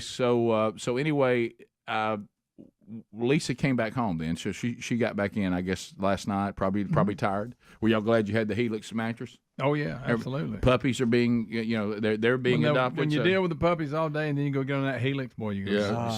But tell on the Helix, when they say that this mattress is customized, what are they talking about? They mean, what is your preference? Do you like a hard mattress or soft or you know what? Firm. Sleep on your back, sleep on your stomach, sleep on your They side. want to know all that. Mm-hmm. They take all those and they give you the mattress. We got any back sleepers on the show? I know Bubba is one that he says, but he had to when he got a CPAP. I'm a back dozer. I'll doze. I got to really be tired. I do not sleep on my back because when I do, I have nightmares. Yeah. Can anybody else? Any intern sleep on your back? Nobody sleep on the back. I try to sleep on my back because it's good for my back. No, but you're right. I always end up on my side. I'm told that by everybody that's doing physical therapy on me. They're like, if you sleep on your back, I said, if you say that, which one more person says that. If it was that easy, I would do it. I would do it if it was that easy. My tongue starts getting all up in my nose or something. Something happens. I'm drowning here. Greg puts a pillow between his knees. I have a tongue. Yeah. Do you I hate? do too. Are we all sick and tired of people telling us we should sleep on our back? I'm tired. Just don't say it anymore. We know. I'm not going to. What? You want to come strap me down? I don't know what to do. I keep turning over. At my current age, I can't change. Your shoulder won't hurt if you sleep on your back. I know. Yeah. Gosh, I That's hear that. probably a good point. HelixSleep.com/Bubba. Get yours customized. Maybe you can sleep on your back. They'll customize. But if you're like the most of us and you do stomach and side, they need to know that too. Firm, medium, soft. They'll design it. 16 different ones to look at. They even have one for big and tall. They also have one for children. If your daughter or your son, it's time for their time to go to the big girl, the big boy bed.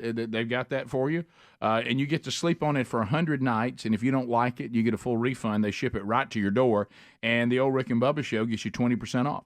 So go to HelixSleep.com/Bubba. HelixSleep.com/Bubba. Get a truly amazing night of sleep. And you'll find that at rickandbubba.com under the sponsors, too. Well, this is another reason that I feel bad for Bubba missing today. I mean, it was obvious. I hate that he's in a handle again, but he also is missing on this day in history. I know. And we don't do a lot of the on this day in history stuff because it can get a little corny. But today, this one would have meant so much to Bubba. Mm-hmm. Reagan urges Gorbachev to tear down the wall. We would have seen Bubba cry on the show today. Oh, yeah. We would have played that back, Yep. and we looked over there, and it'd have been misty Bubba. Yep. I'm talking about eyes full of water. Full of water. And swallowing. And as red as that logo. It was a big moment. Because what Ronald Reagan was doing is down that wall. You know how on the show we hit from time to time that's possibly the worst Reagan impression I've ever heard. I kind of like it and want more of it. Yeah, because for some reason I don't know why the man of 1,000 voices thinks that Ronald Reagan talked like Floyd the Barber, and I don't know why you think that, but it really isn't. Yeah, they both were elderly. Right. I was talking to Nancy. And they said ventured off into another voice. Well, the man of 1,000 voices. Greg, the same person could have 3 or 4 different impressions. Sure. Yeah. I respect it. Are we going to hear it? Are we going to hear it? That thing Y'all want to hear it? Do you think Bubba, like right now, is Just let Speedy do it. I mean, Oh yeah, Speedy could just do it. do we want to hear this for Bubba? It's up to y'all. I want to hear it so Speedy can dial in the voice. All right, here we go. That's what I need. All right. Oh, my bad. That's on me. I'll go Mr. ahead. Gorbachev, open this gate. Open it. So he doesn't say tear down the wall? I think No, he he does, eventually he does, does, he yeah. Yes. Is this one of these things we're not remembering right? No. Happens a lot, by the way. Oh, yeah. A lot of examples of it. That's enough. All right, let him say the big line, guys. Let it Mr. breathe. Gorbachev. Mr. Gorbachev, tear down this wall. There you go. Bubba would be completely squalling at this point. Okay, I have goosebumps. Well, so did he say open that gate and he didn't get the response he wanted, so now he went turn down Now we're that tearing the wall? Okay, the gate's not opening, so we're just going to tear the wall down. You know what it sounded like? Gorbachev. It sounds like a meeting. It almost sounds like a meeting. So I'm thinking about calling Gorby out. All right, what are you going to say? What do you think about opening this gate? And then, I don't know. That felt kind of flat. That fell a little flat. How about tear down this wall? Now you're talking. Now you got it, buddy. You got it torn down. I'd never heard the open the gate, dude. I hadn't either. I thought it was tear down that wall, but Yeah. I guess it's tear down this wall. Yeah, Now because you're he's standing splitting in hairs. front of it, Adler. The one we're at. Well, you going to say that? People go, what wall is he talking about? It's right behind him. Oh, this wall. yeah, Okay. yeah. Speedy, give us one. Hey, come on, Speedy, you ready? Try opening this gate and then get us tear down this wall. Mr. Gorbachev, open this gate. Hold on. What was that? Y'all quit making He's me laugh. laughing. I won't look at you. I'll look the other See, way. He's not Russian. Hold on. Now he's Clint Eastwood. Listen. I thought I was watching Trouble with the Curve there for a minute. Yeah, what's going on? Mr. Gorbachev, Underrated tear movie. down this Sure. wall. How about that? That's awful. It wasn't Really Reagan, good. but okay. Yeah, it's as bad an impression I've ever heard. There was some raspy guy on the wall. Rick, Nancy and I'll take a puppy. Better. Wait a minute. Better. Wait a That's minute. That was Nancy. better. Wait a Nancy, minute. the Nancy was good. You almost veered into it right there. Thank you, Rick. No, now you're off again. Yeah. Now you're back to Clint Eastwood. Yeah. Right. You feel lucky? How about make my day, tear down this wall? Yeah. But I will tell you what Reagan was doing, and because right now, by the way, us cutting up about this, Bubba would be infuriated. Yeah. Well, I mean, we're honoring him. Oh, he'd be so mad Speedy's trying to do it. Oh yeah, but blasphemy. But what he was doing is that life truth that we talk about, and it's a stinging life truth. Yeah. You can talk all day about you claim that you want to do something, but if you don't actually do it, no one believes you're really serious. Yeah. It's a great point, Rick. And he was saying if you're going to do what you said, and you're going, let these people be one country again with East and West Germany, if you really mean that, then you just tear this wall down. If you don't tear the wall down, you don't really mean it. That's right. And of course, then it happens. Yeah. If you want to get goosebumps, watch when it happens. Oh, I know. And those people, Ooh, yeah. So. But anyway, and I hate that Bubba's not here for this. Well, man, he right would, up to that. He would absolutely take the squalling. Yeah. He would. Glisten in his eye. Yeah, you walk. I can just see his little watery eyes right there. Even though Greg's taking over his seat. I know. Yeah, that was 1987. I was 2. Wow. That stings. Hey. That was Greg had a mullet and a Bud Light. I was 3 years out of high school. That was back when a Bud Light would have been cool. That's right. If you were a That's drinker. right. If you were a drinker. Right. So Rick, it was 87. You were. You were paying customers. Right.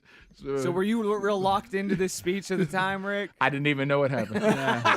Ronald who? No. Matter of fact, I was somewhere tearing down other walls. All right. Yeah. The Rick, tear down this sink. Okay. Oops. Rick, tear me open another one. Oh my goodness, wow, 87. 87. Mm-hmm. I feel bad. Just think you being a little boy playing, and somebody called you and says, "There's a man out there right now. And one day you're going to work with him, and I know it doesn't seem possible." Right, and we hope he changes before then. Right now he's a bad influence. Right. Stay away. Right now we wouldn't let him watch you. So we'll come back. 866 We Be Big's the number. We got weekend recaps coming. We got your phone calls coming. And yes, on June 12th, 1987, the famous Tear Down the Swall, as Speedy so brilliantly reenacted for us today. Thank you, Rick. We'll be back. More Rick and Bubba coming up right after this. Rick and Bubba, Rick and Bubba.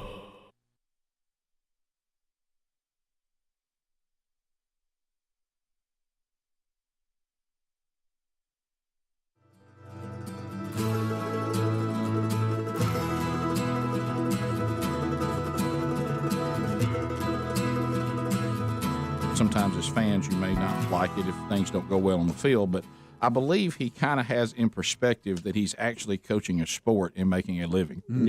Yes. And I think he has a hard time saying, taking it as serious as some do. And it's certainly, you go back to what Stephen A. Smith said about Saban. I mean, he coaches like he's broken, ain't never won anything, and that certainly works. But as far as quality of life, Leach doesn't have near the stress problem that Saban does.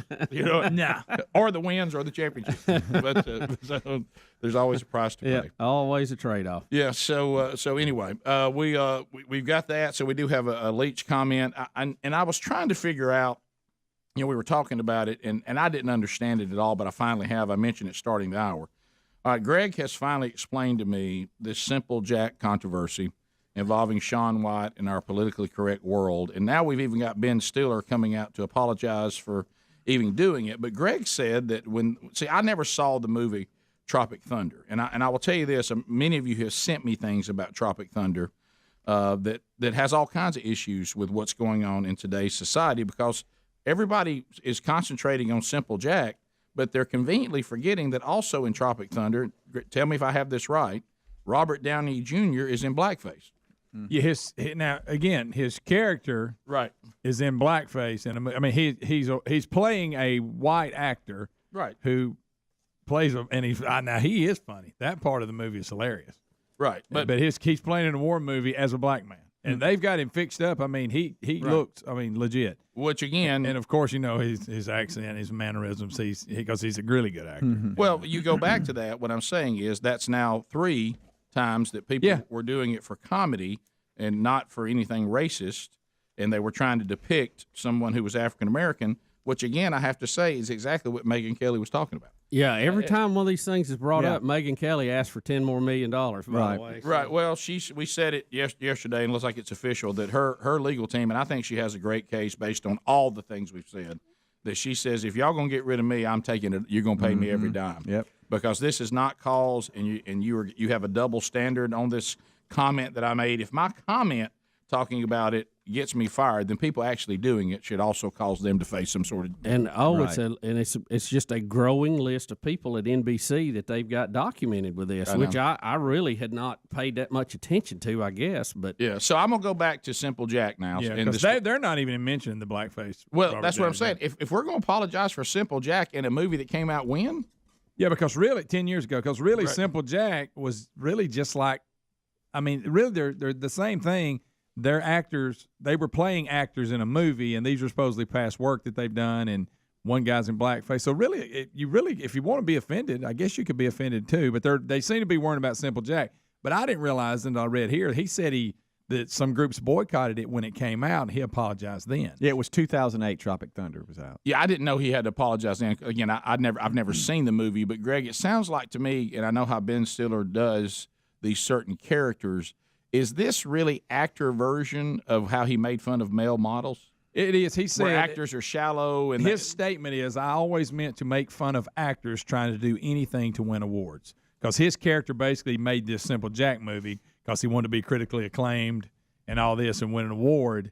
And he was just using that as just making fun of it. How actors will take these roles just because they think it'll make them win award, and then So the comedy bit, which some people found offensive, I didn't know in 2008, is that if you're an actor and you want to get an award, go play someone with challenges in a movie, and they'll automatically get an award. That was the joke. So he did that, and the movie was a fake movie called Simple Jack. Yeah. So then Shaun White goes out for Halloween dressed as the Simple Jack character that Ben Stiller portrayed in Tropic Thunder. Yes. Is that correct? Yes. I think that's Although his character in Tropic, well, anyway. I got you. He was an actor. It was a character that Ben Stiller did. And again, and like Ben Stiller says, the whole joke was he's making fun of actors trying to do anything to win awards. And they felt like, and I think they even commented on that in the movie, that the reason, if you want to win an Academy Award, you need to do this type of role. Yeah.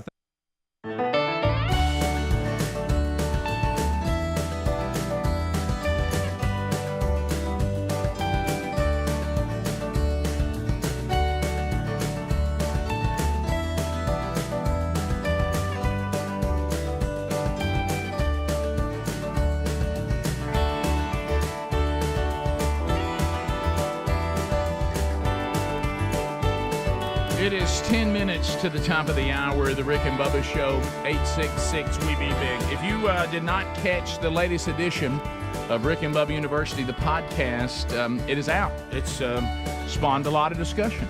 We try to take on topics that you bring up that maybe sometimes we can't walk out and say a phone segment with limited time, but sometimes we'll take a 45-minute conversation. We talked to Pastor Matt Brunson this past weekend, and kind of the 3 things we asked him about is help us to understand why we can trust the integrity of Scripture, the canonizing of Scripture, and all of that. We discussed that in great detail. He really made some incredible points about how historic events that we don't even question don't even come close to passing the integrity test that the Scriptures have passed, and not even close. And so he'll talk about that. We also talked about when you look at the Old Covenant and the New Covenant, we see things in the Levitical law that the church is not abiding by. But and so what's the difference in some of these things? And he lays that out clearly for you. We take on, are there many ways to heaven? And we talk about that. We take on the Sabbath. And the church meeting on the first day of the week, and is there historical, a mandate for that, and what does that mean as far as the Sabbath? It was really I think it'll really help you, especially if you're someone saying, look, I just want to try to get all this right. Mac is a phenomenal resource on this kind of stuff with his incredible study he's done over years and his time as a pastor for many, many years. And so he is quite the resource, and I think you'll enjoy that if you haven't already caught it, either watched it or listened to it from this past weekend. It is there. All right, so here's another thing that and then I'm going to read an email, and then we'll get into weekend recaps when we come back.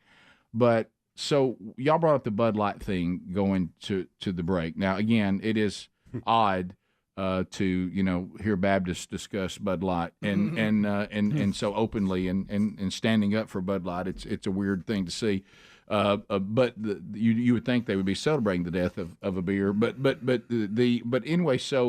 But I'm talking about the weird things about it because it has been so damaging to the brand, and we continue to watch it fall off and fall off and fall off. So Dad and I were having dinner together yesterday at a restaurant. And it was so interesting because let's just all admit it. And Helmsley told us something in the break that was funny, but I will share at one point. Yeah, but let's all admit this. This brand has been so damaged, you notice it anytime it's around, but not positive. Like I saw, what is the comedian? Is it Chris? Here Bart. He goes with a comedian. Not him. Again. Bart Letsky. No, that's the guy I go to church with. The guy, John Chris, the guy, Chris. Yeah, got in trouble, and he had Chris. He's made a good comeback. He's making a comeback, and he is a funny guy, and I hate what happened, and hopefully he's got his life together, and he's repented, and he's working his way back, and he's got people in his life that are holding him accountable. But he's a funny guy. And even I saw one of his little videos that was funny about him trying to find a drag show. That was hilarious. And he walks up and says, "I think we're on to something. I think we've come to the right place." And he looks and there's a Bud Light cap laying in the parking lot. Yeah. He goes, "I bet we're getting close." See, all that is funny. So, but I saw something happen yesterday that was interesting to me. This is one of those places where there's a restaurant and it's a full functioning restaurant. And it happens to have a bar in it as well. And there's a lot of restaurants like that. Oh, sure. And you know where that comes from. That comes from Europe. The pubs and all that. Where it's like they don't see that as like somebody going clubbing. They see that as you're going to get something to eat. Yeah. And they have that there as well. Mm-hmm. So anyway, so I watched something. It was interesting, and it's almost like the guy was watching me to see if I was picking up on it. So think about this. The key is for someone not to know you're drinking it if you're somebody that drinks beer. And you're worried about this brand and all the negative connotations that now come with it, thanks to a disastrous marketing plan that was designed for the fake world, that was a disaster in the real world, and those echo chambers where you think the world has changed more than it really has on this kind of stuff. So anyway, I noticed, and literally he's looking at me, I'm looking at him. So he ordered a Cobra, and he was getting it draft. So it's just a glass. But I caught that the server was giving him a glass of Bud Light from the tap. Mm-hmm. And so, look, you should have seen his face when I cut my eyes over. I said, I see where she's getting that. So are there some men out there that are sneaking Bud Light? And they're saying, look, if I get draft and I just get it in a mug, nobody knows what's in there if they don't see the server pull the tap back. That's it. Yeah. I mean, if you're protesting it, is that where some protesters go? Yeah, give them a signal. Yeah. The server comes and says, "So what do you got on the draft?" Well, we got a Bud Light. So, and you look around, like that. Just pull the tap on the Bud Light, just bring it over, and don't say red solo. Yeah, don't say anything.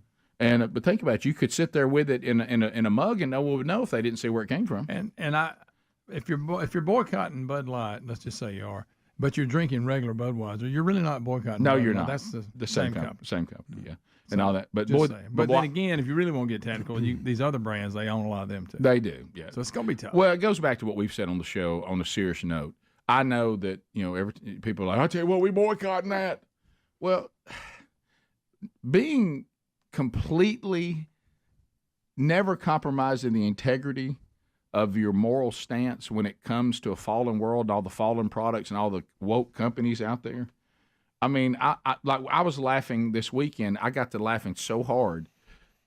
Even Waze put out some pride thing with Rainbow, the app that tells you where to go. And of course, I started making the jokes. I'm like, So if you use this rainbow thing they put out, does it only take you to things like drag shows?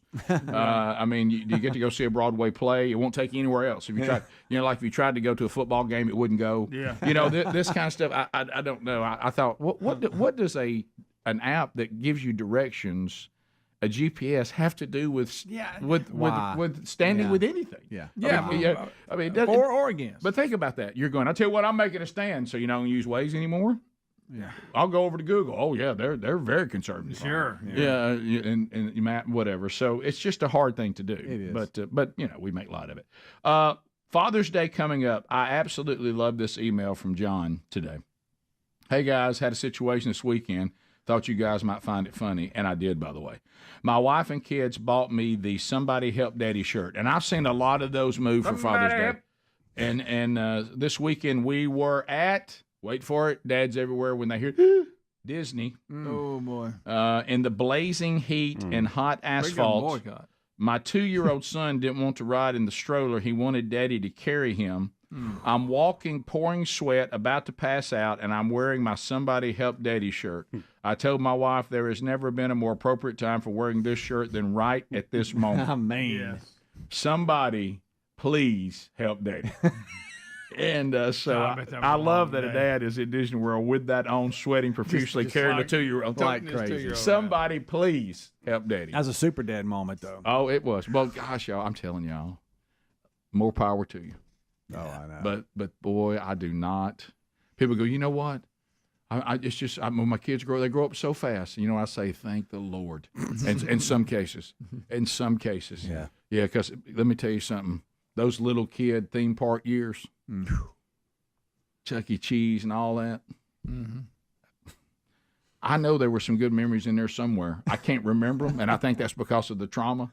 Yeah. I've had some great memories with my kids. These type of things were not always that wonderful. I remember us taking them to Six Flags when Greg, they were really little. Do you remember that? Oh, yes. yeah, I remember. You and me and our kids at Six Flags on a Wednesday because I got free DJ tickets. Sure. We had a Garrett Coke can with a free pass on the back. Right. Had to go on a Wednesday. You worked that really good. I did. That's right. We did. Yeah, remember I would send a letter and say, I'll talk about Six Flags if you get us some tickets. And you could only go on a weekday if you took the DJ tickets. Yeah. Of course, Taylor was scared of all the mascots and the little kids thing. He was. Ruined his day. Do you remember being soaking wet and you didn't know whether the splash from the ride made you wet or the sweat that was profusely running down your body?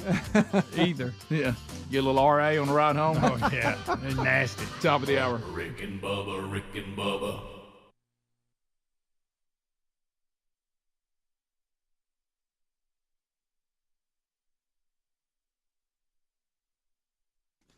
Okay, so let's talk about this new product that I hope you're as fired up about as we are. And let me tell you, now Sherry has added their detergent as well and their stain removers for clothing. Naturally, it's clean. We love these products. We even also, when we were down at the farm getting ready for the upcoming shower, they also have products, for even cleaning outside, not mold and mildew and things like that. Took some of that down to the farm to get ready for everything that was going on. So a lot of you, when you hear that the name, you hear naturally it's clean, you're like, now you guys just talked about wokeness going to the break. No, this is not. Look, it's different to say that I'm a conservationist, which we all should be. We should take care of our environment. We should take care of our planet. We should be pollution and dirty water. None of that's good. Chemicals that are harmful. None of us like that. But now worshiping the earth and being over the top and crazy about it, that's different. Don't picture that. These are eco-friendly. They are these products. As a matter of fact, Bob Vila said naturally it's clean is the most eco-friendly carpet stain remover from their carpet stain on the market today. So the fact that these are great products and the fact that they also are good for our environment and our ecosystem, that's a good thing. But you're not going to find the woke politics here at all. These are conservative people who are trying to put out a good product that is naturally clean. And they do a good job. Of course, you also have the other end of the spectrum. Hey, this product makes you look like you're trying to save the planet and you're a good person, but it's just not any good. No, this product works as good and better than anything on the market. It does a better job because a lot of these things take stains and they move stains around. This lifts the stains. These are botanicals these oils that come naturally from these botanicals, and they work phenomenally. I mean, the research they've done, the proprietary stuff they have is better than anything on the market. So, and they've got a something that'll clean any kind of cleaning you got: floors, carpets, clothing. Like I said, outside, you name it, they got it. Hey, their pet stain remover is the best on the market. So go right now, naturallyitsclean.com/RickBubba, naturallyitsclean.com/RickBubba to get an additional 15% off for a limited time. Naturallyitsclean.com/RickBubba. You're going to love these products. 20.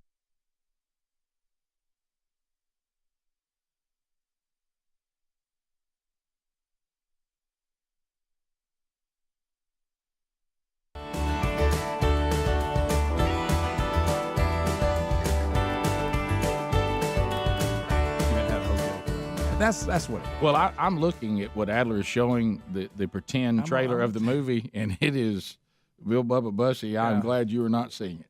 Okay, so anyway, so he had to apologize to some degree in 2008.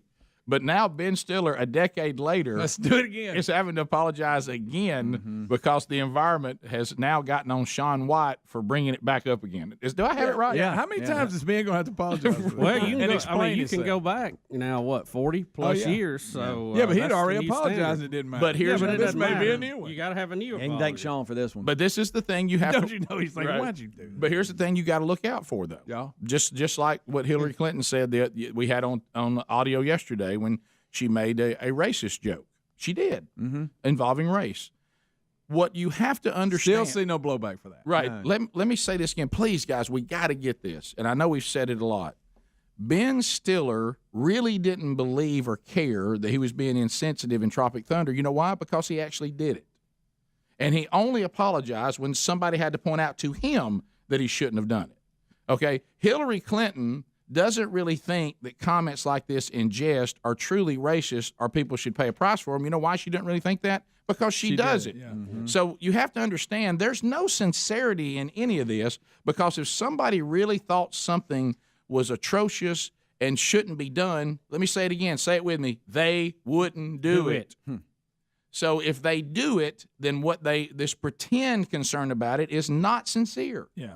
Because if it was so shocking and so heinous, Bubba, that people should be fired for it, then they wouldn't do it. If President Trump, and I know we play this game every time, had said what Hillary did, she would have been the first one to point it out. Of course. And then you would realize. She had attacked him for it. See, thankfully, we've already got her on record making the same joke. So we know if she says somebody else shouldn't do it, she didn't mean it because she did it. Yeah. And so just like this thing about Megyn Kelly's comment, and I'm certainly not some big, Megyn Kelly defender. I kind of have this strange concept again. I usually try to make a comment on people's action at each individual stop. Some things you think you shouldn't do, some things you ought. But in this particular case, if we have other people who are actually dressing up the way she said that's not offensive and nobody found it offensive, then she shouldn't have been fired. Well, I think the uproar from it and the fact that her track record there has not been spectacular so far. It's Colin Kaepernick all over again. Gave issue, but like I say, this is going to be very interesting to see how this plays out, because there seems to be a very big gap in the way that they're treating different people who are doing the same thing, or in many cases worse than what she said. Well, if we were all investigators and we've just come in and we went out and investigated, and all the things we've been mentioning, we have now gathered and we put it inside a folder to hand in, my conclusion would be Megyn Kelly is being fired because she's underperformed, not because they really care about this. They're trying to find a way to get rid of her and not pay her the money that they've agreed to pay her, and I think it's going to blow up on them. Yep.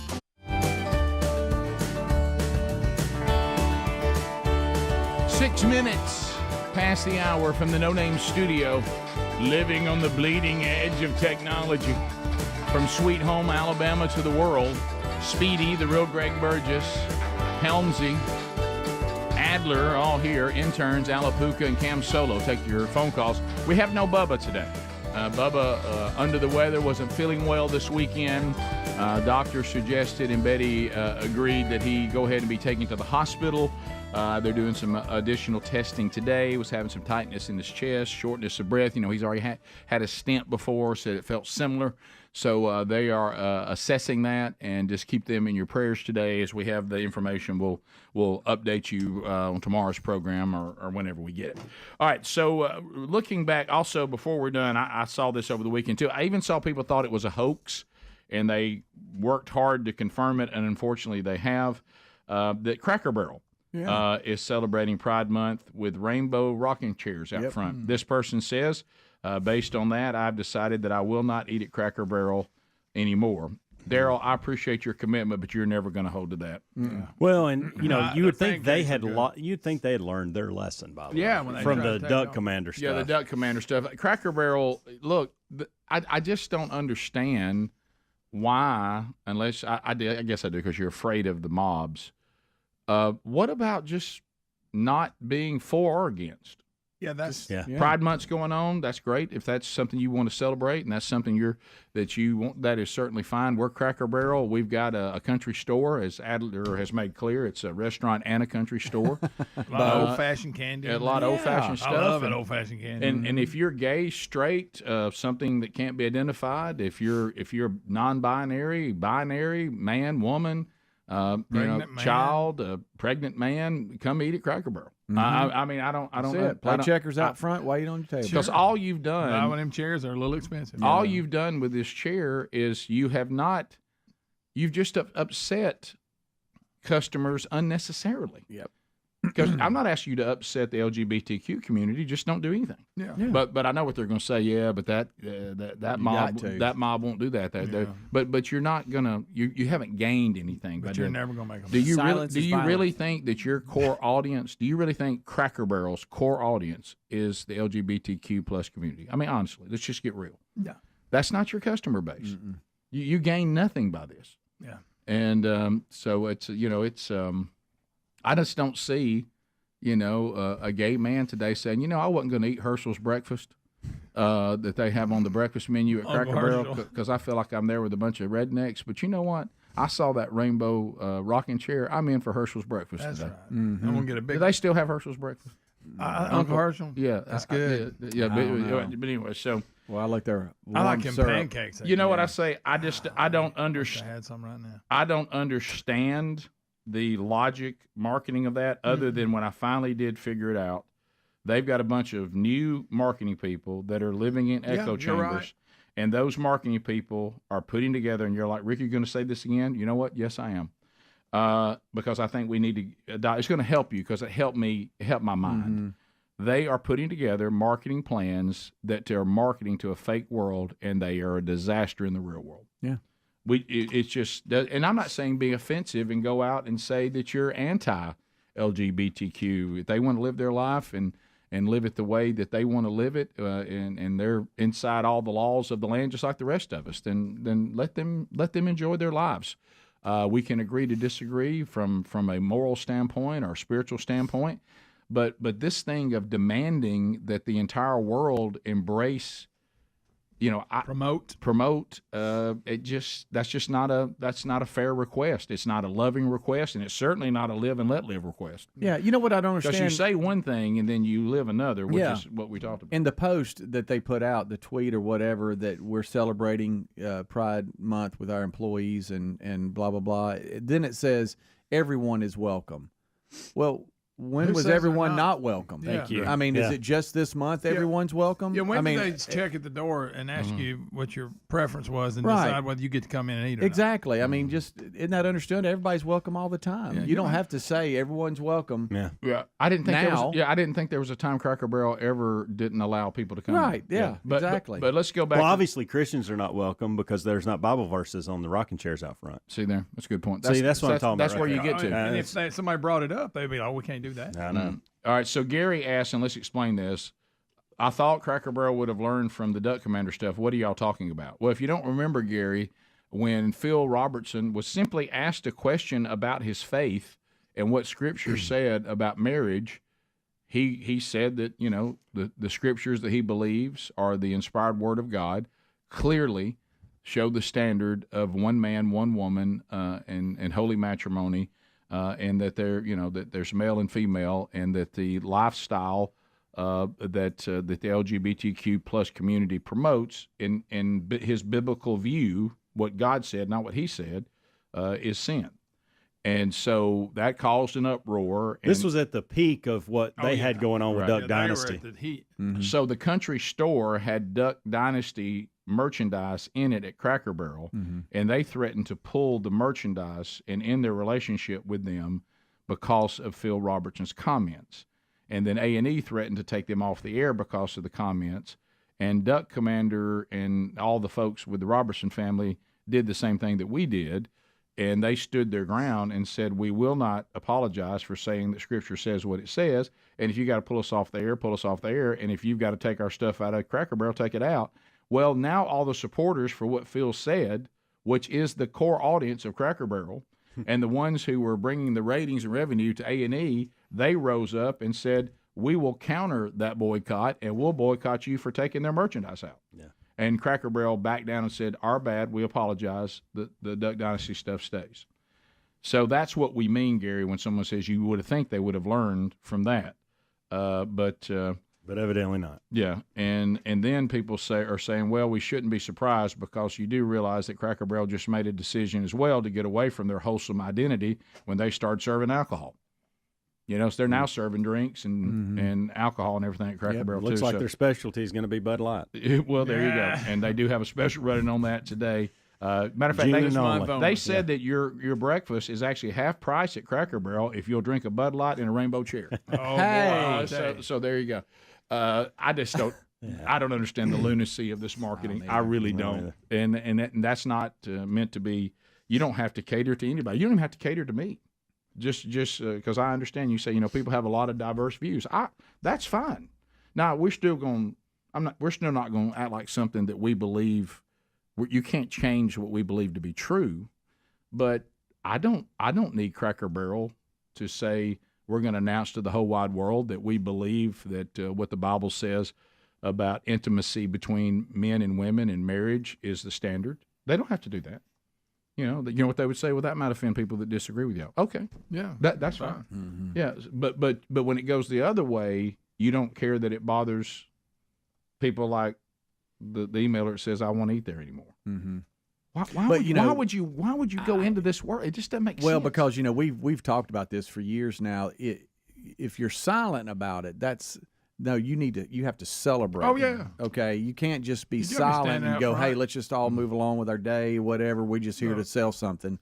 No, you have to celebrate it, because if you don't celebrate it, then you're against it. Well, no, I'm not against it. I'm just not celebrating. Well, no, so you got to celebrate it. Well, and that must embrace that it. You goes must promote back, it. That goes back to, and now I probably no way I'll find it today. Well, yeah, I may. How about this? I may find Look it. at you. All right, so. So proud. But Speedy, you're here it is. I found it, by the way. Mm-hmm. So here's the skid. At one time, it was live and let live, right? Mm-hmm. Yeah. I don't have a problem with that. I really don't. This country, the way this government operates and whatever, we're not a theocracy. Okay, we might have been based. Even Thomas Jefferson, we know, who was a deist at best. He certainly didn't believe in the deity of Christ and was a founding father, but he didn't have a problem with Judeo-Christian principles. He even wrote his own version of the Bible and took out things he didn't like. Of course, a lot of people do that. A lot of people do that. I did that for part of my life. I just didn't take the time to cross them out like he did. You just mentally removed them. I just crossed them out with my behavior. But he, and it was kind of like, these are not bad principles, but I may not believe in the spiritual part of them, but I still think they're pretty good. Yeah. But then it's gone to this. This is the President Biden Twitter page, rainbow flag on the White House and all that. Okay. Today, the People's House, your house. This is from the president. It's not, but the guy who does the president's Twitter. Today, the People's House, your house, sends a clear message to the country and to the world: America is a nation of pride. Well, now we've gone to the fact that the whole nation, somebody, Bob Carey, who does our national syndication stuff, he said, he lives in Connecticut. He goes, up here, you would think that the entire world is LGBTQ plus. He said, "Have you seen?" He said, "Everywhere you go, that these flags have replaced all flags." Unreal. But that's scary. I mean, the United Nations have replaced all the flags, and that's and don't miss that our president on social media. Our nation is a nation of pride. Mm-hmm. Boy, that says so much. Yeah. But see, that's a lot different than live and let live. Oh, that's yeah. a lot different. Yeah. We'll be back. 866-WE-BE-BIG's our number. Rick and Bubba, Rick and Bubba. Our friends at Simply Safe.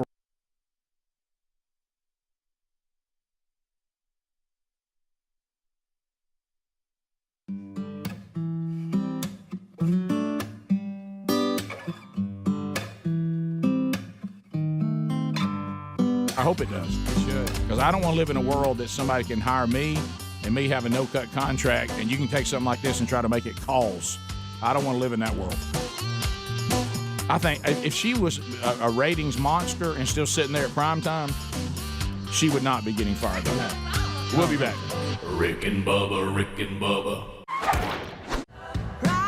Well, again, there's certain people that I think we all have.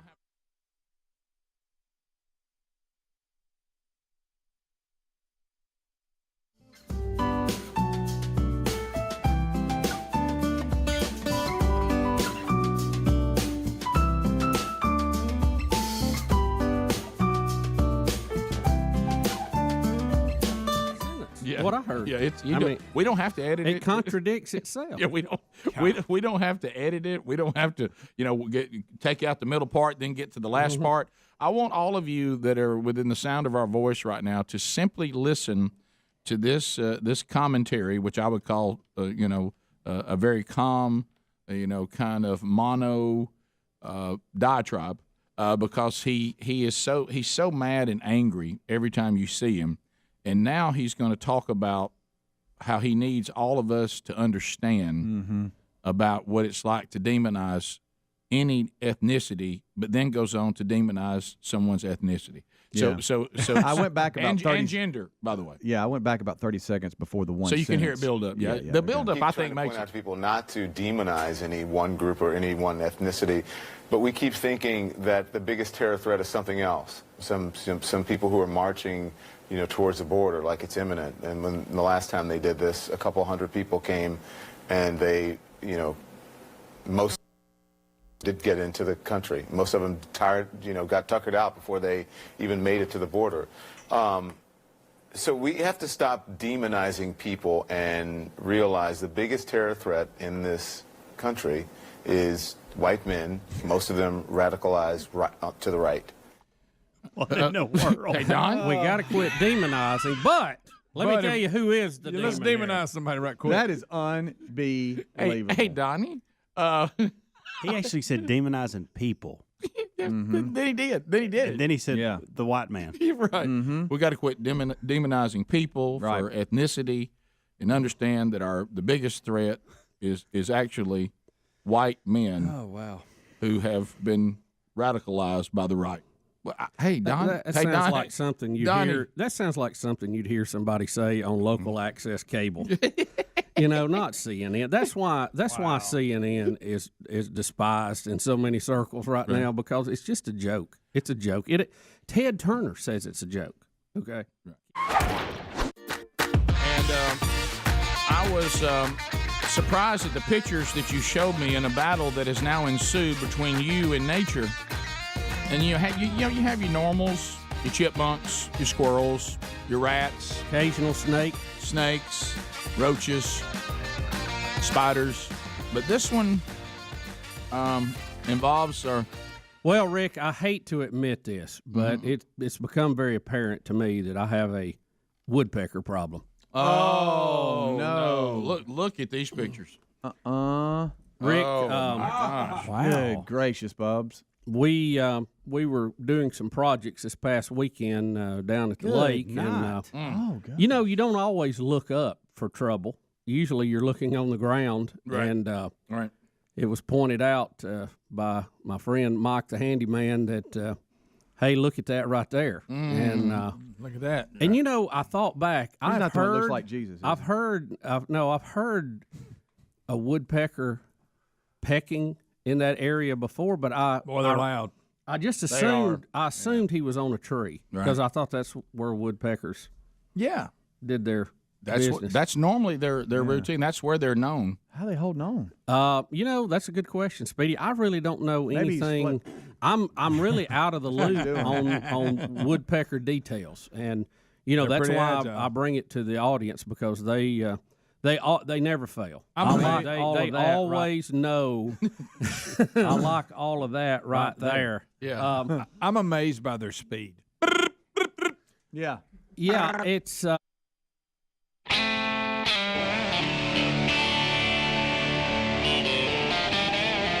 We're back 22 minutes past the hour of the Rick and Bubba Show. I put that out the other day on social media because it's one of these things, how sometimes there's, we've done this before, Bible verses or quotes that we've misquoted for a long, long time. And people are starting again, I saw people, pride goes before a fall. Did you know that's really not what Scripture says? It says pride comes before destruction and a haughty spirit comes before a fall. So we really, I guess, to make ourselves feel better. No, it says pride comes before destruction, not a fall, not a stumble, destruction, and a haughty spirit comes before a fall. That's actually what Proverbs 16 says, and so there's that's even a bigger double down. Yeah. But anyway, so let's recap the weekend a little bit. So you guys knew y'all watching me whenever husbands and dads are dealing with helping your wife to prepare for something that they want it done a certain way. And I don't think there's anything that a woman wants done a certain way to any higher degree than something involving one of their children's wedding. Yeah. Mm-hmm. Hey, the wedding. Weddings. I don't know who the first guy was that caved into a couple's shower. Don't know who you are. You're probably the same guy that caved in on the first ginger reveal. You caved in on going to all the appointments with your wife throughout the entire pregnancy. And you probably caved in on getting down on the business end during the delivery. Yeah. I look at our fathers and grandfathers. They didn't even know anything about the baby till they were smoking a cigar in the waiting room. Yeah. Okay?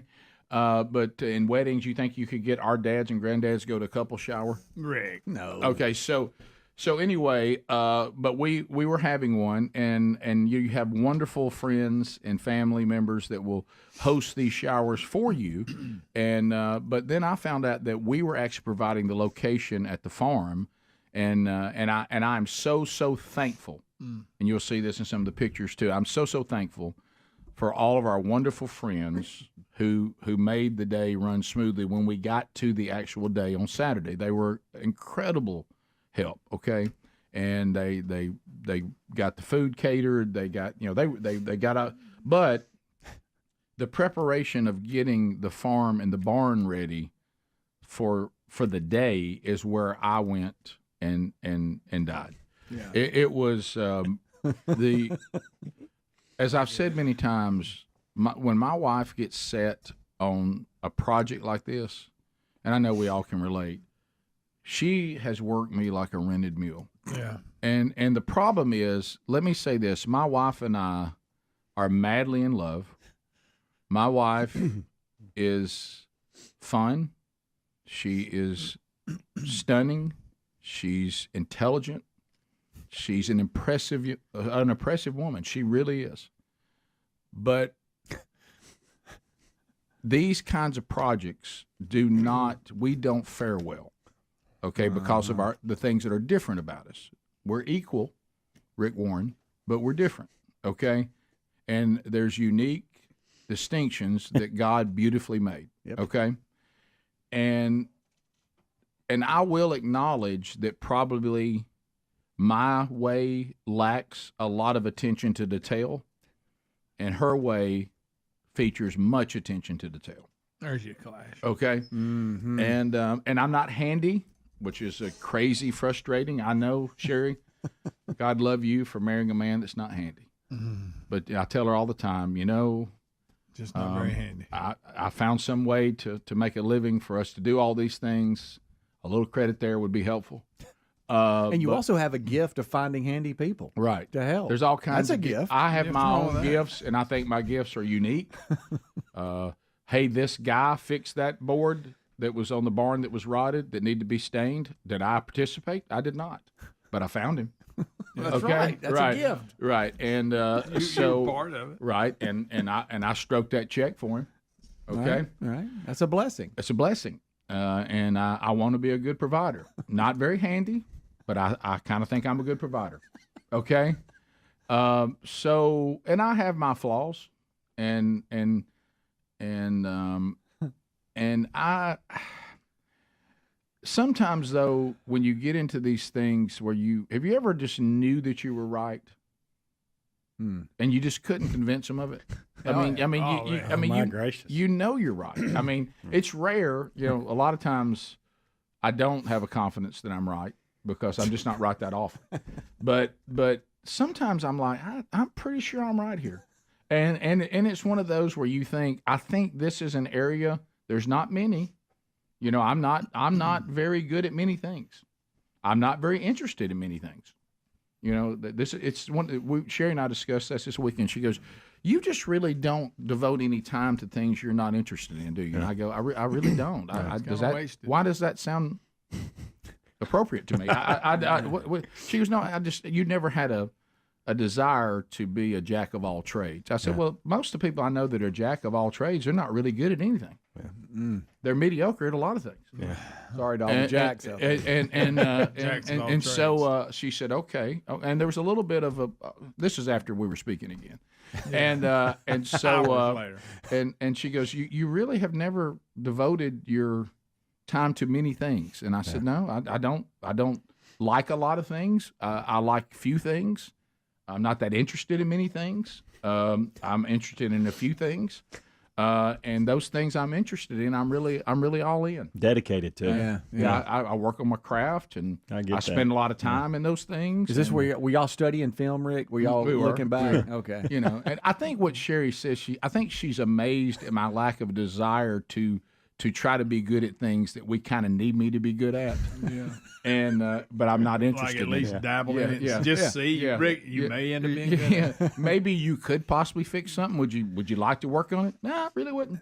No. Well, you got that shield of, hey, you know me, I can't do it. I don't want to give that. I have no desire to be able to hang things straight. Oh, I don't like that. Doesn't even interest me. And right, it's so. Don't you think you could probably nail that back together? Maybe. But I know somebody who could really do it well. Yeah. You know, we'll come back. We'll talk about the new statement that now is in our family. Right after this. Rick and Bubba, Rick and Bubba.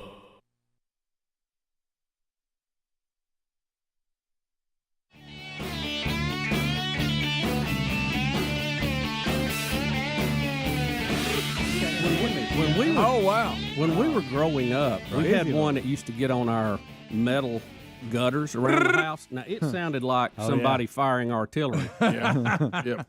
But how do you get a woodpecker, one, to quit, and then I got to try to fix that? Stop it.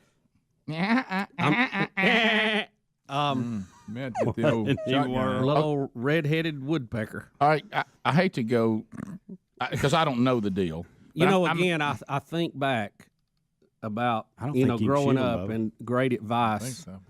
You know that your father will give you, and you know he always was a brick guy. You know, he should always have a brick. Nothing much can hurt a brick. You know? Now look, I don't know what I'm saying I don't know that what I'm saying is going to have any merit whatsoever. Where I get confused, of course, that would also no way to explain the gutter incident.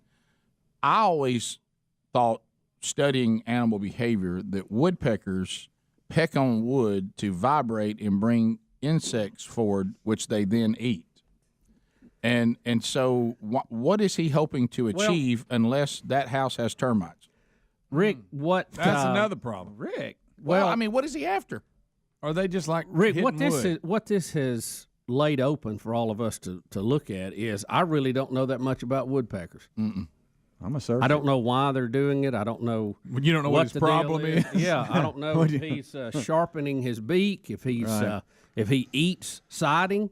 Hey. I know when you're trying to cut a piece of that stuff to put something in, man, it's like going through concrete. He went right through it, didn't he? Apparently, old Woody can go right on in. How do their heads not hurt? I mean, I know the speed that they did. Well, we see them out hunting. You know, you see them sometimes. They're pretty to watch.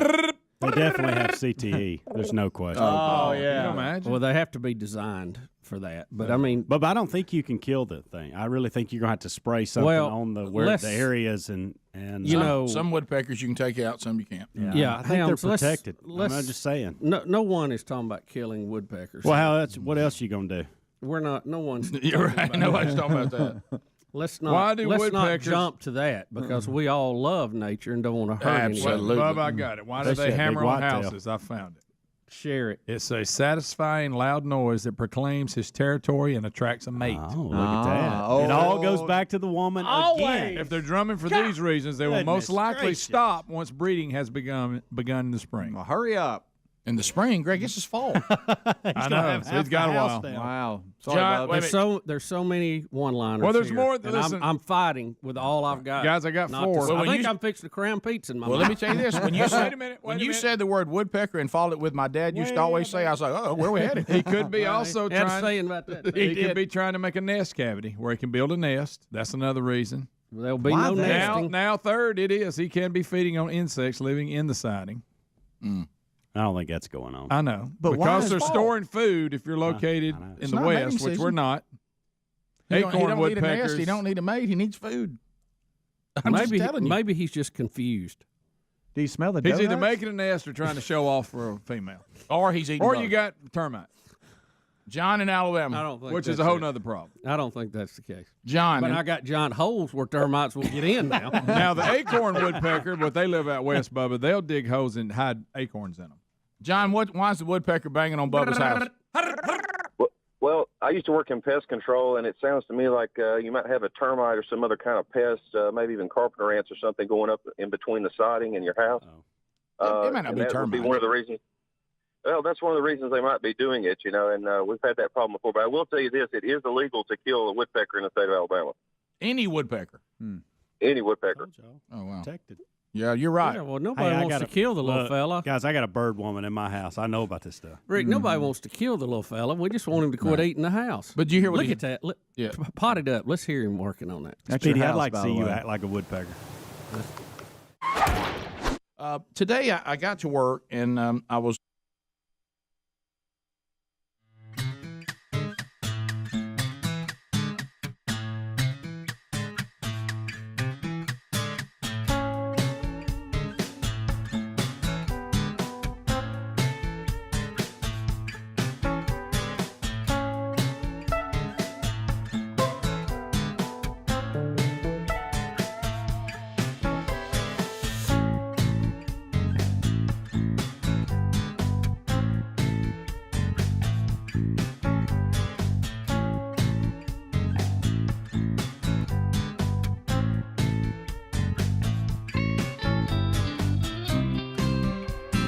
It is 35 minutes past the hour. The Rick and Bubba Show, 866-WE-BE-BIG is the number, LearBubba.com. Have you, no.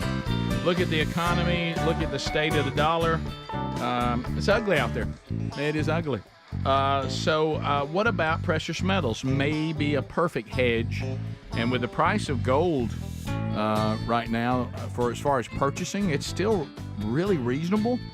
And, if it hits what some of the economic experts are predicting, that it could go as high as $4,000 an ounce. Now, nobody can guarantee that. But, if it gets anywhere near there, based on what it costs right now, you're going to do well.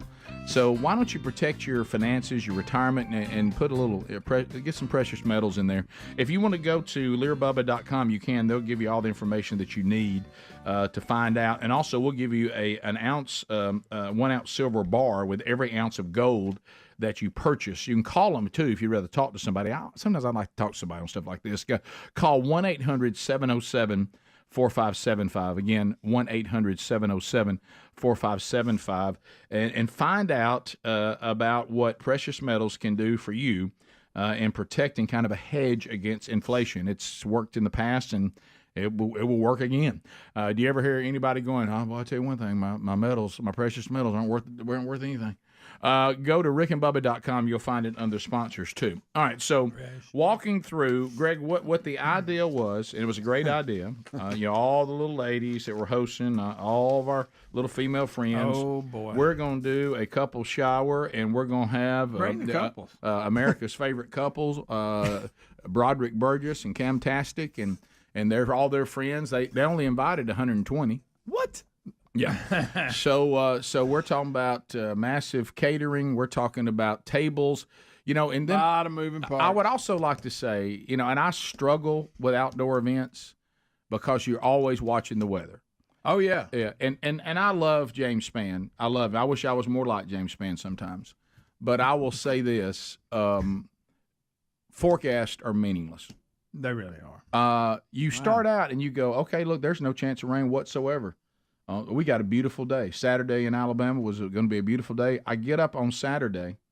First of all, I didn't like how things happened with the way we were handling the back and forth to the farm because it's 30 minutes from our house. But on Saturday, keep in mind, our farm is on the way to the Gulf Coast.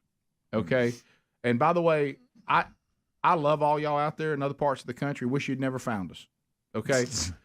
The whole country is now going to the Gulf Coast.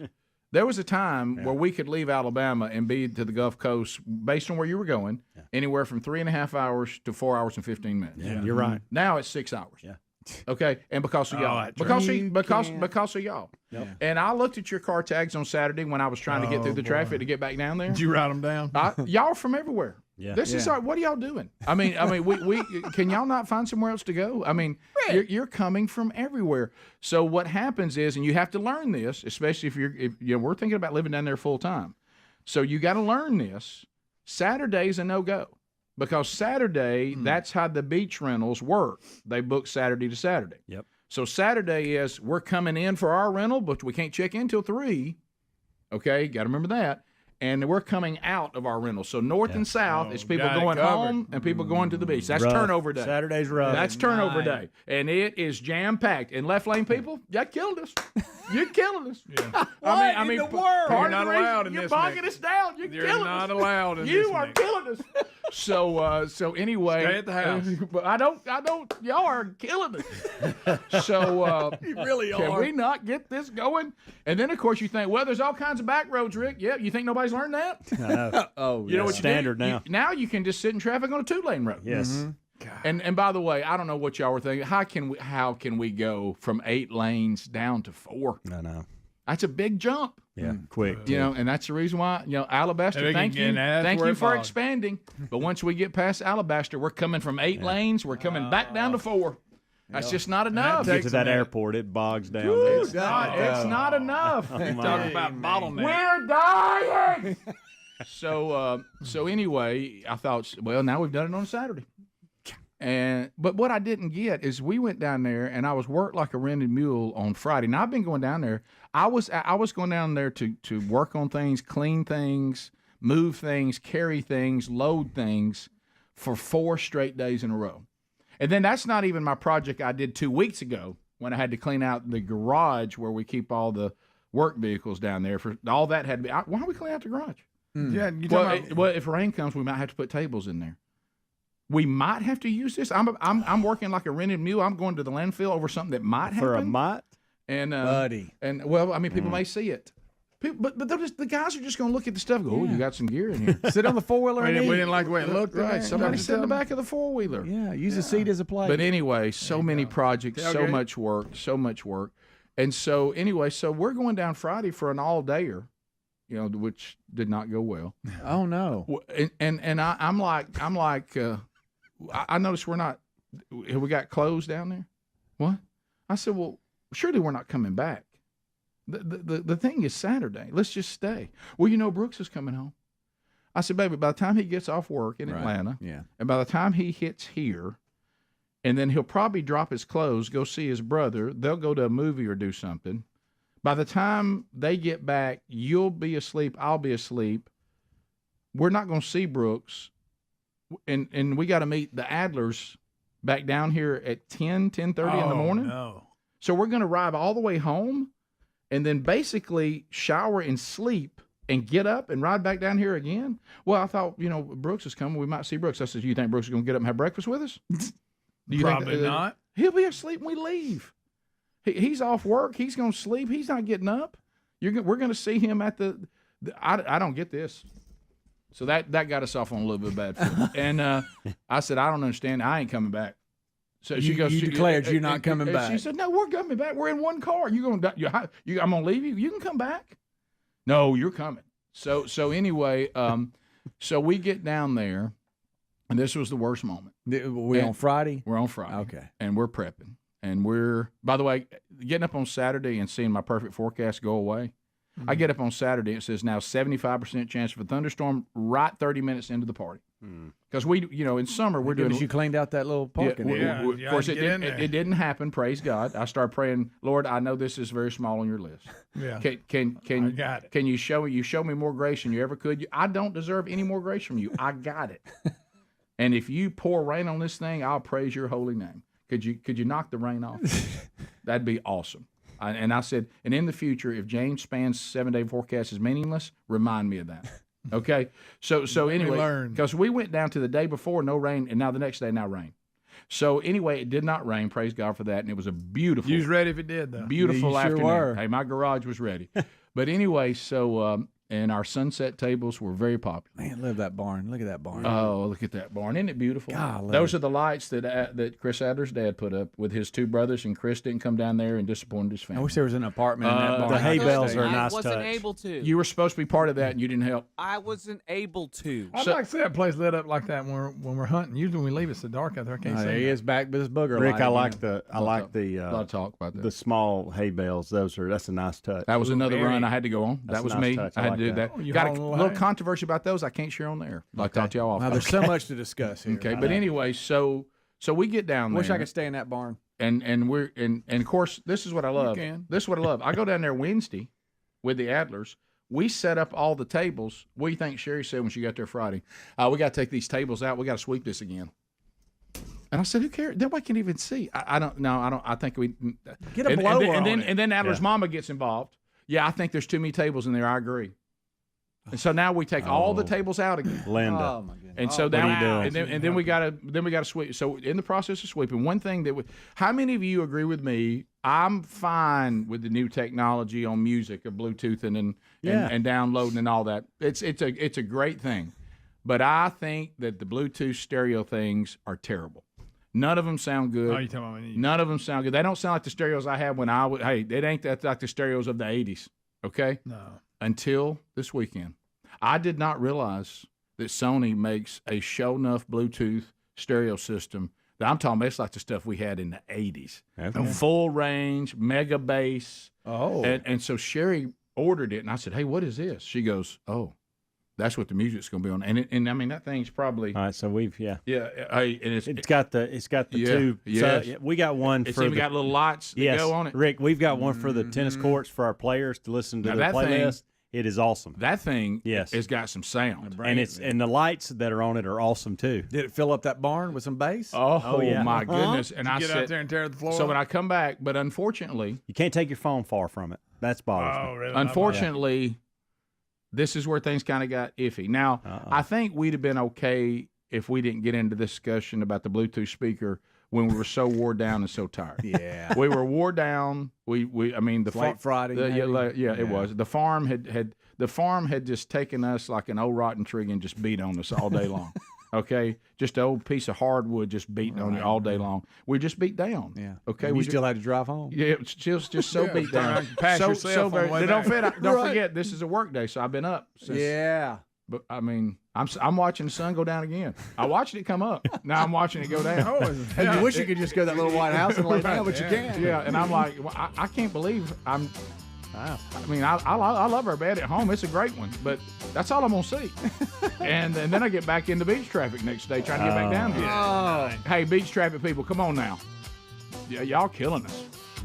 Hey, Illinois, really? Y'all can't find a beach? I think that requires you to have to stay in the right lane. Yeah. Rick and Bubba, Rick and Bubba.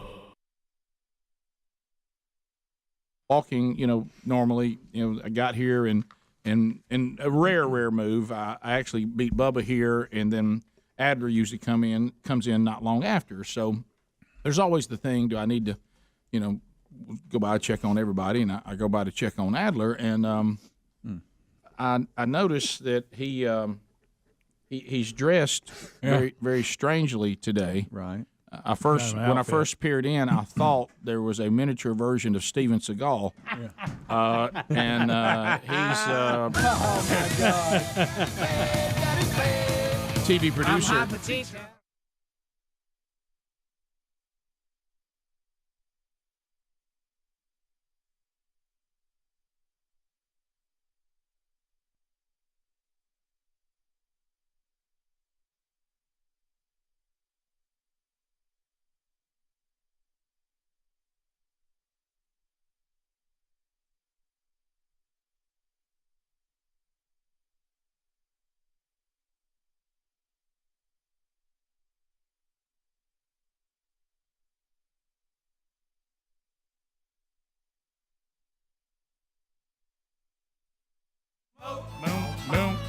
Why must you live over and over?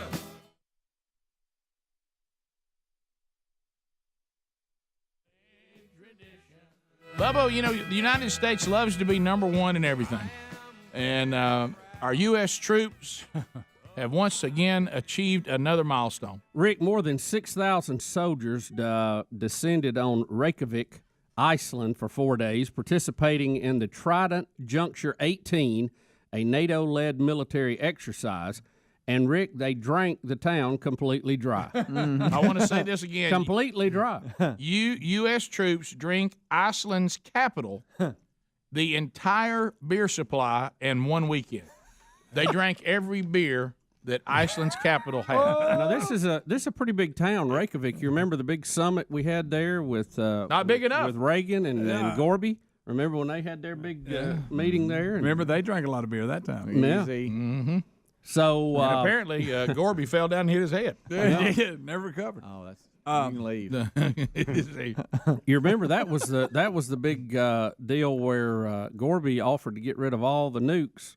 And Reagan said, "No, thank you. We just want to keep what we got." And then once we got behind the wall, after it all collapsed, we realized they were never going to do it. No, it was all a joke. They wanted us to get rid of ours and then keep theirs. Right. That's the whole plan. Take that, Gorby. I wonder when we're assessing our NATO-led military exercise that we went to Iceland to do. Yeah. When we point out the good and bad things that happened, I wonder where drinking all the beer in the capital falls. Yeah, you say how did our little deal we did over in Iceland? Well, the good news is I think that we looked good in some of the maneuvers. I feel pretty good about our readiness. Any negatives? Well, we drank all the beer they have. I mean, every single beer. There's no beer left. I know we have Iceland's to capital. practice to be ready to go, and especially when you're doing joint exercises with other NATO countries, which I hear can be very exciting to coordinate. But do we really need 6,000 soldiers out in Iceland doing something? I want to put them at the southern border along with the other 5,200. I started to say, what is our threat coming from Iceland, that direction? Do we know? I'm not sure. Well, Bub, I'll tell you this. I'm sure there's reasoning. Look, I plead ignorance on this. Okay, right. It's, me. I'm a hawk, but I'm just curious as to what that's all about. Apparently, if you want to take out this part of our military, just offer them beer. Because they work hard and they play hard. If we had 6,000 soldiers on the southern border and we had Operation Steel Curtain, you know what I mean? Yeah. You go, well, I kind of see that. We're kind of working on that. They said they were hitting the downtown bars, and they finished off the entire beer supply.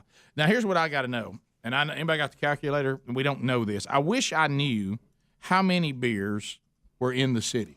And then I could divide that by 6,000 and see what the average consumption of each soldier would be. Yeah. Rick, according to the Icelandic magazine, they said they had that one of the breweries, and I there's no way I can pronounce this brewery. Do you see the name of it?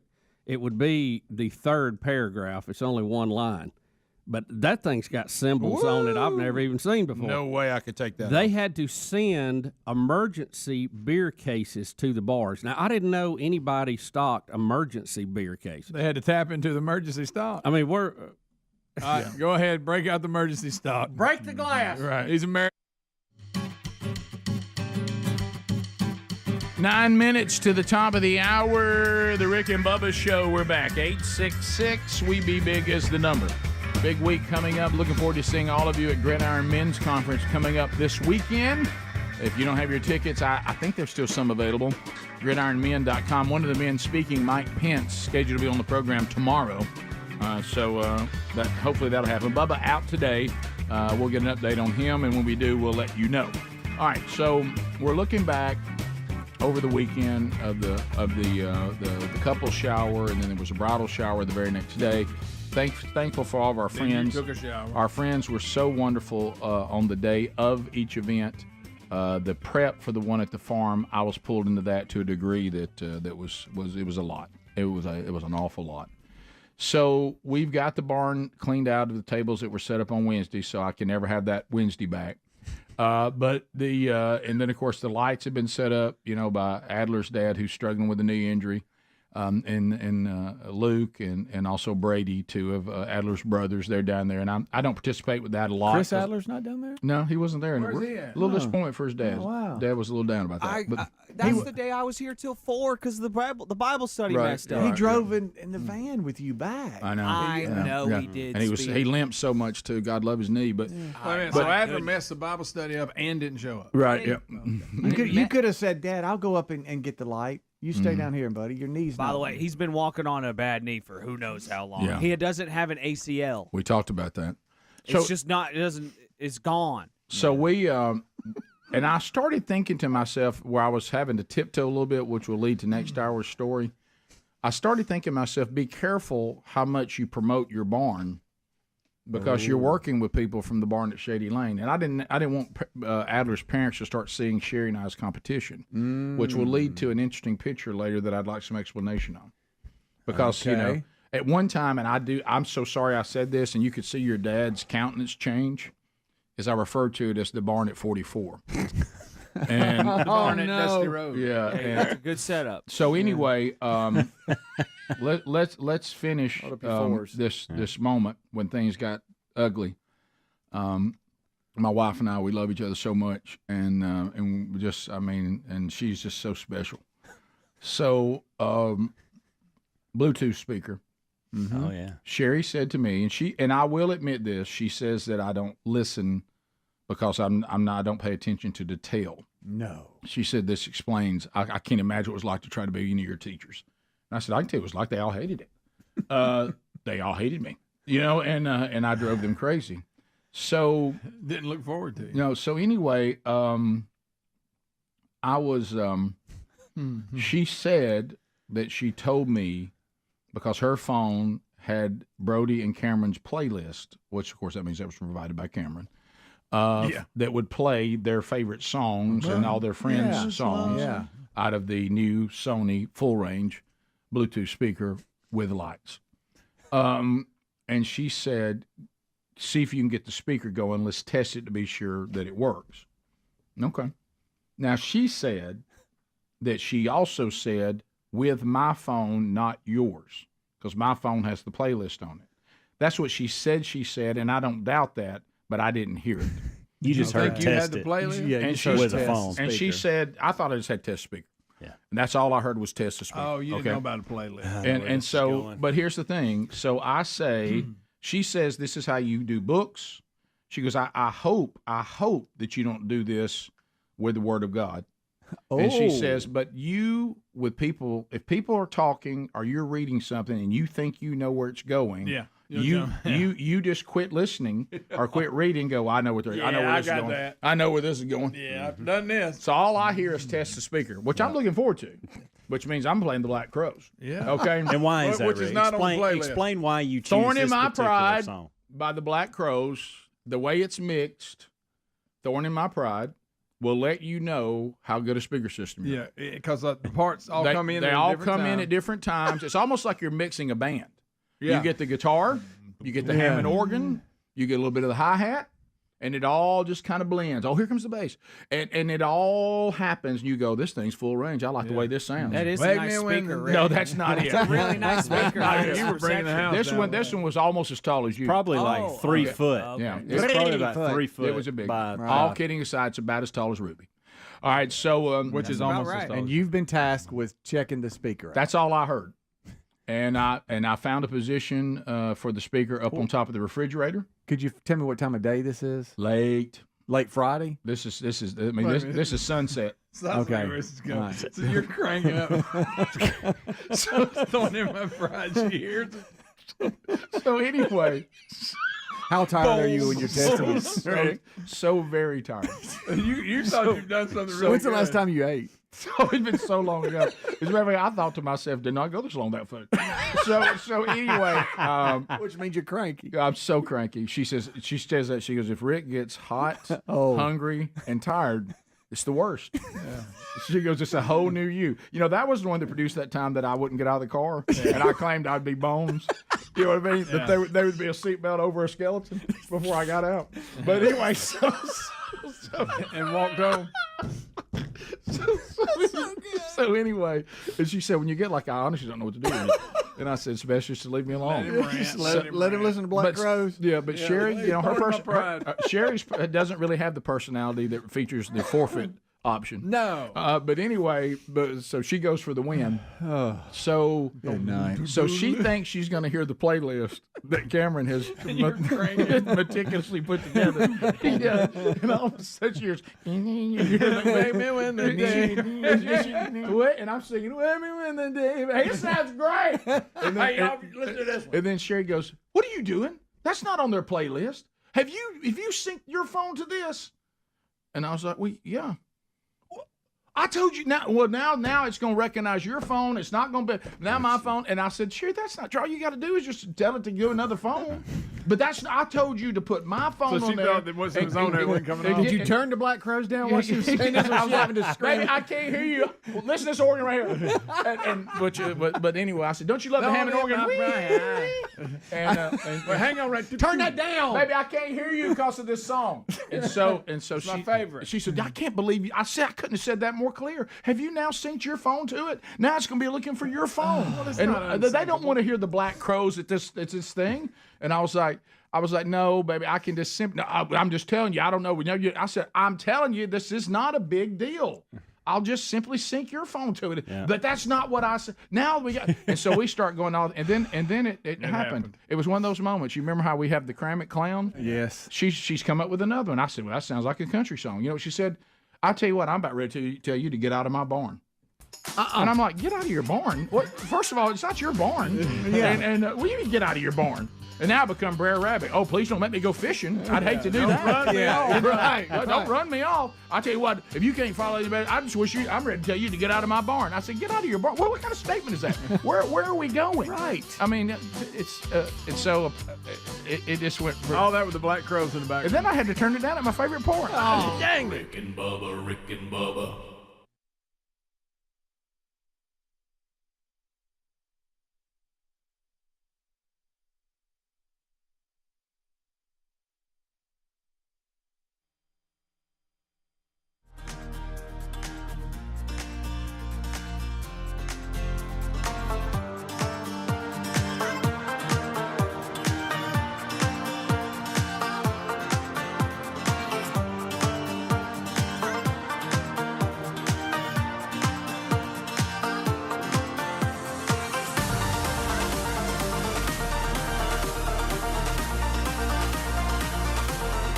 Are drinking is dry. If you need that, you actually dial 611. But the hello, emergency beer supply. We got a problem here in Iceland. I'm surprised the beer commercials have not done that. Yeah. Wouldn't you love to know how much beer that is, and then let's see how big a hit that is? What about when they had to tell them? You know how beer drinkers love when you run out of beer? What? And they would leave that one, go to another bar, and they had the same problem. Well, yeah. What if they said we're out of beer, and you thought, "Oh, at this location"? Right. No, the whole city's out of beer. Yeah. We can't find a beer. The entire city is out of beer. Reykjavik is dry. Right. It's a pretty big city, isn't it? Yeah, I mean, on Iceland standards. For Iceland. Y'all It's love a capital. I mean, y'all I don't love know what the numbers are. On y'all love Icelandic lobster tails like I do. I do. I love lobster tails from anywhere. I'd like to eat the whole city supply of those. Yeah, probably could. I tried. Yeah, well, I'll tell you what. I don't know how many. There's not a lot of Baptists apparently in this particular part of our military. Probably not. Probably not. Of course, they are in Iceland, so it might not have mattered. Let me They don't see know what about our population is here of Reykjavik. Reykjavik. That's kind of fun to say. Yeah, Reykjavik, it's isn't a it? fun. It's a fun name. Well, we can't say that brewery though. No, don't even try. I mean that thing. Where do you keep emergency beer supplies? Is there an area that says no? Over here is the emergency. This is strictly emergency beer. Just in case. Do not touch that. This is the emergency. If this is right, Reykjavik population in 2018 was estimated at 122,000. Not that big. Yeah, but still, that's a lot of beer. Well, yeah, it is. It is. Do they drink a lot of beer? There's just not a lot of people in Iceland, I guess, because they said that's almost 40% of their population. Walter, out of Bessemer. Walter, go ahead. Hey, good morning, Biggins. How y'all doing? Good, buddy. How you doing? Hey, I'm doing great. So I'm actually familiar with this exercise. I'm in the Marine Corps currently. This is a exercise in Norway, not in Iceland. So this was just simply a port call on the way to Norway. So the exercise right now is currently ongoing. So they just stopped for a drink. Well, they did. I mean, They just stopped to fill up with gas and get a drink and head on. Huh? You know how I used to do this. Bubba saw me do this. You know, the microphones in fast food restaurants, when they used to use the microphones to tell the kitchen, you know, an order or whatever, and I would get the microphone and go, "We have a bus," Oh, yeah. and then they would wig. Do you think if you're one of the port stops for the U.S. military on the way to exercise, we've got 6,000 troops, we're going to have a beer run. Yeah. There's going to be a strong beer run. Would most of those people come in on a ship, or would they come in on airplanes, you think? We have troops. Well, it was the 6,000 Navy and would be a lot. Marines. There'd be a lot of. I mean, I guess they transport yeah, air. you got to understand beer drinkers too. You know, I used to be in the beer drinking society, so I lived there for sadly for a while. And if you think about some of the consumption that I witnessed, times 6,000, if they all are pretty equal on their consumption, you can go through an entire city's beer. You can, especially a city no bigger than that. You really can. What would a soldier drink? What do you think? One night, if he's a big drinker, big beer drinker, it would be if he doesn't care about tomorrow. He's really thinking about it. I'm thinking you could easily label each soldier with 20 beers. Yeah. Wow. If it's depending on what time they got That's started. a lot more than I thought. I thought you were going to say 10 to 12. I was going to guess 20, 6 because they are on military duty. Oh, no, 6. Well, they got to get up and go. Well, a lot has to do with the hour. They'll do 6 in 60 minutes. What about the ones that really don't drink and the ones that drink Well, I'm excessive? Baptist, I don't know. To average out, You're probably going to wanna average out land- to 10. I tell you what you got. Now, if you got any funnels involved, that's like three at a pop. Oh, You gotta yeah. think down. You're not even thinking about funneling. Yeah. You're knocking them out 3 a pop then. Now, there's a longer recovery between them, but yeah. Right. You would think a place like Iceland would have a lot of beer, wouldn't you? I bet it was cold. Yeah. Okay. You think there's a lot of signs where it says cold and it's got the frost hanging on it? Yeah, but Cold remember, beer? but isn't Iceland the one that's actually not Iceland? Right. It's Yeah. still Green, cold, green. right? It's still cold there. Still cold. Still cold. And the name It's in the North lends Atlantic. itself. It's got to be It does. cold. The name lends itself as it's supposed to. Yeah. So, but guys, if you're gonna go 10, that's I guess that's a lot. Yeah, we'll be back. Rick and Bubba, Rick and Bubba.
is 6 minutes past the hour. The Rick and Bubba Show, 866.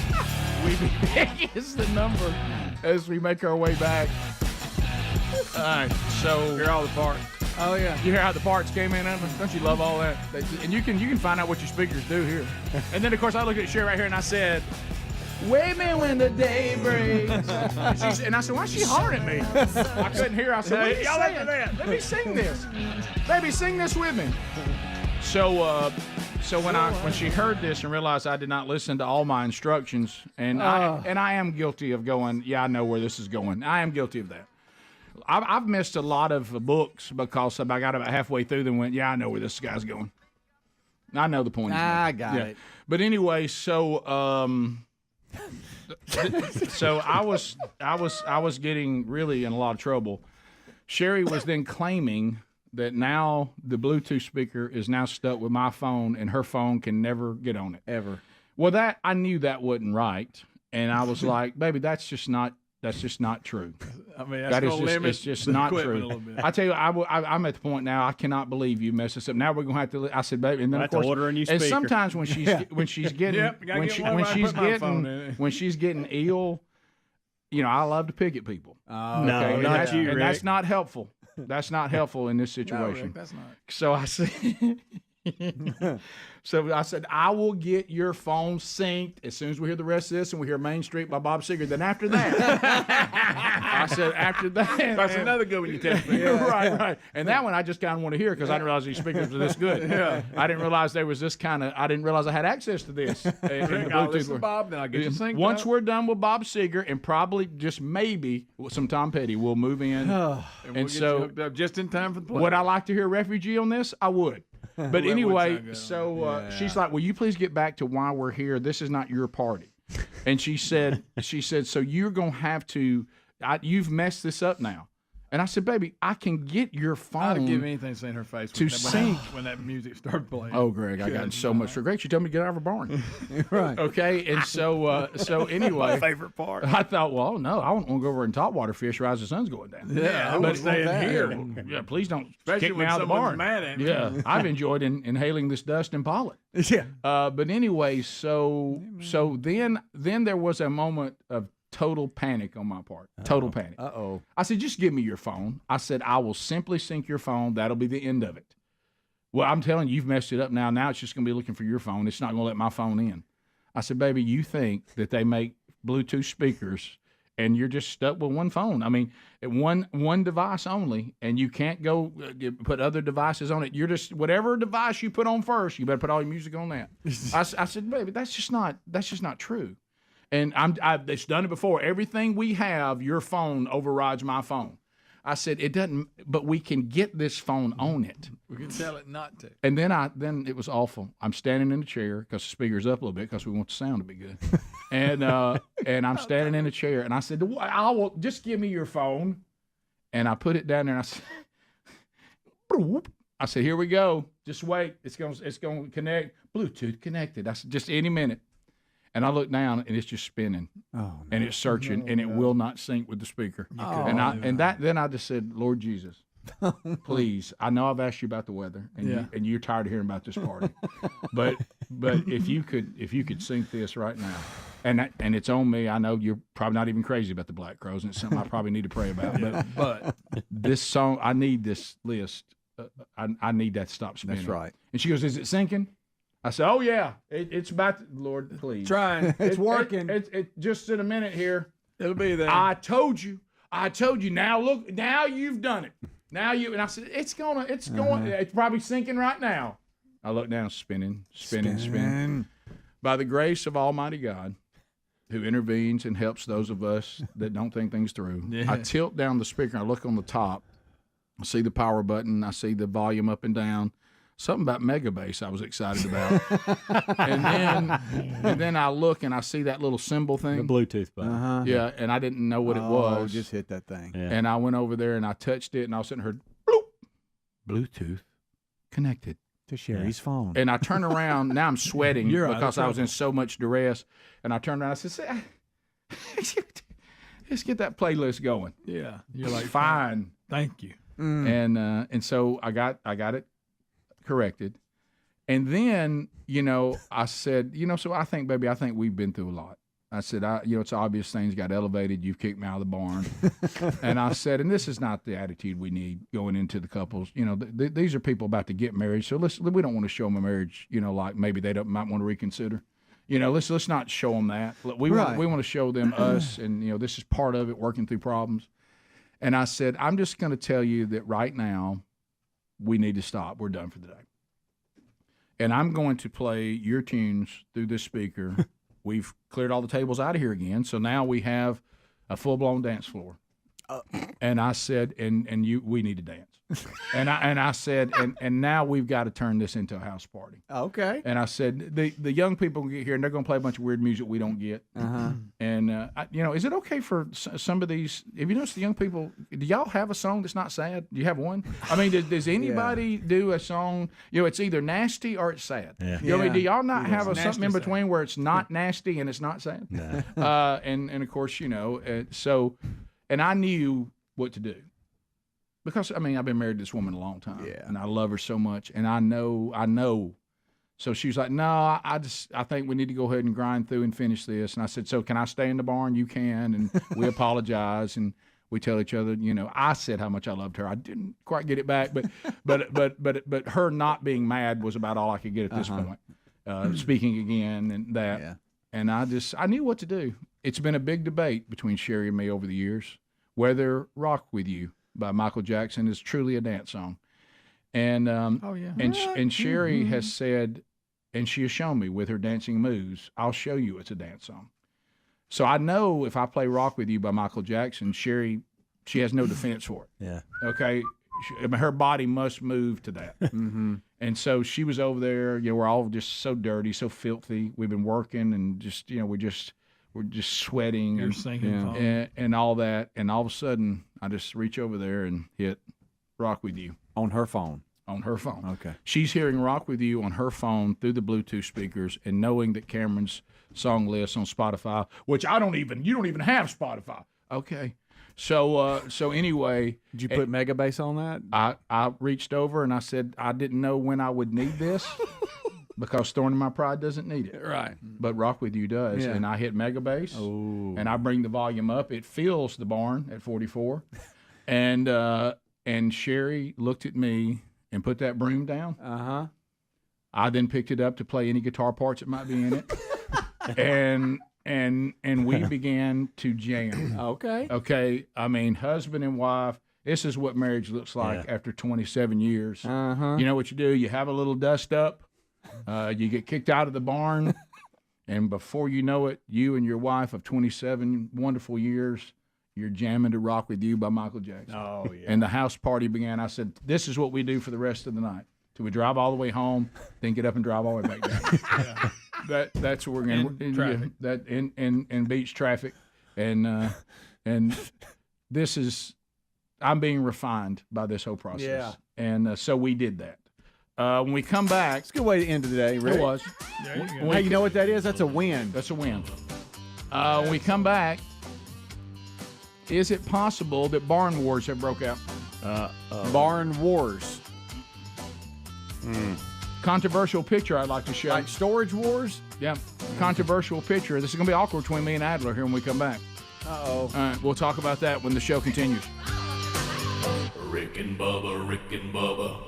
Mom. Sherry in Georgia. Well, I'm glad that wasn't invented when I was young. Golly, Sherry in Georgia. Sherry, go ahead. 12 years ago. I'm glad we didn't even have a phone. Hey, Rick. 2 quick points. First thing I want to tell you, I also eat the chocolate edges off my Reese's peanut butter cup before I eat the It's peanut kind of butter. cool. Yeah, it's cool. And secondly, all the people with all the hubbub about the blackface, you guys remember the movie White Chicks where the Wayans brothers painted themselves up white, like girls and went out on dates and stuff? Yeah. Nobody was offended by that? Yeah, but you're not going that even though I understand what you're saying, that's really not going to ever fly, because what you're going to hear is they're going to say, well, there's never been a documented time in history with presenting yourself as a white person was considered racist or in bad taste.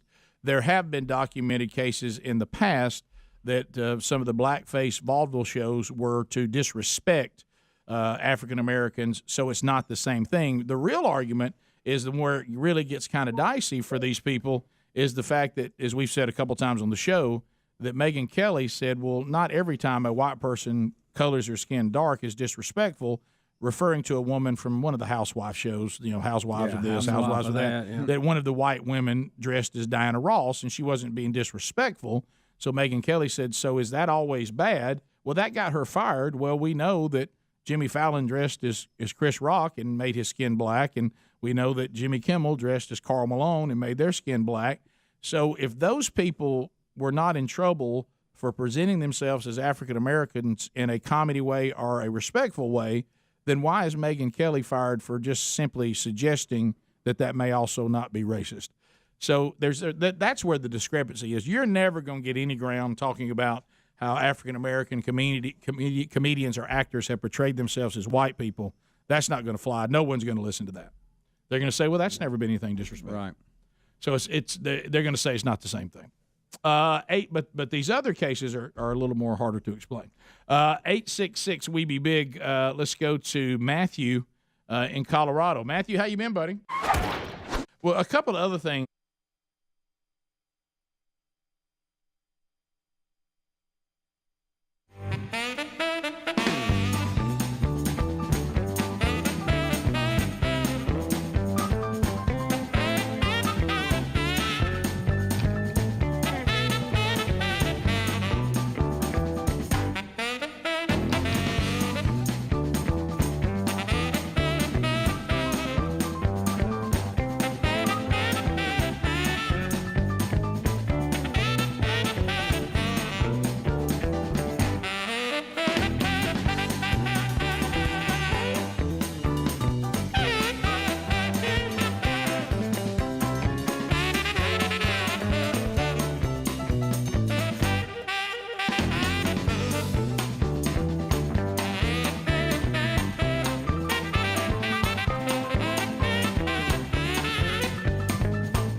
Oh, yeah, baby. 20 minutes past the hour. Rick and Bubba show, recapping the weekend. Somebody say, yeah, you're not going to kick me out of the barn. Watch me move, huh? So Sherry and I, we had the dance party in the barn with our new Bluetooth speaker now synced successfully to her phone. And so we go home. We come back. We're going to be meeting. I'd already met because if you're going to do something like this, like try to have a couple shower in a barn setup, you want to bring in the experts. And Michael and Linda Adler barn at Shady Lane. Everybody's talking about the barn at Shady Lane. We've seen many weddings there, including Chris and Aaron's wedding. It is beautiful, and you need their help. I mean, they've hung the lights that I think were a game changer, and they looked great. And glad I could help with that. Yeah, there were some lanterns that for some reason. See, the thing I struggled with even on Saturday a little bit, the day of the event, is that just coming out of here? That's me. That was me. But anyway, so because I thought it was me. I thought it was me. So anyway. Didn't know they had volume. Sherry, I don't like to be put on projects that I think are not necessary. And so we had these beautiful lanterns that Adler's parents brought. See them. All right, good. Let's look at that for just a minute. Sherry wanted me to take wet wipes, like Lysol things, and clean those windows inside these, and wanted me to get a pocket knife and get any wax from past use off the bottom of the lantern. No, I said, baby. There's no need. That's a useless project right there. Of course, then you know what happened? I get in there and I said, I'm not doing the wax thing. That's out. I'll try to wipe the glass. Cut my finger. Well, I was going to say, you probably either cut your finger or broke the glass. Cut my finger. You'll play rough with it. And it was one of those kind that you talked about the other day. It was one of your sons way back got one. Uh-huh. It's not that bad, but it keeps opening and bleeding profusely again. Yeah, can't stop it. Tell you, note to self, couple of things. Don't.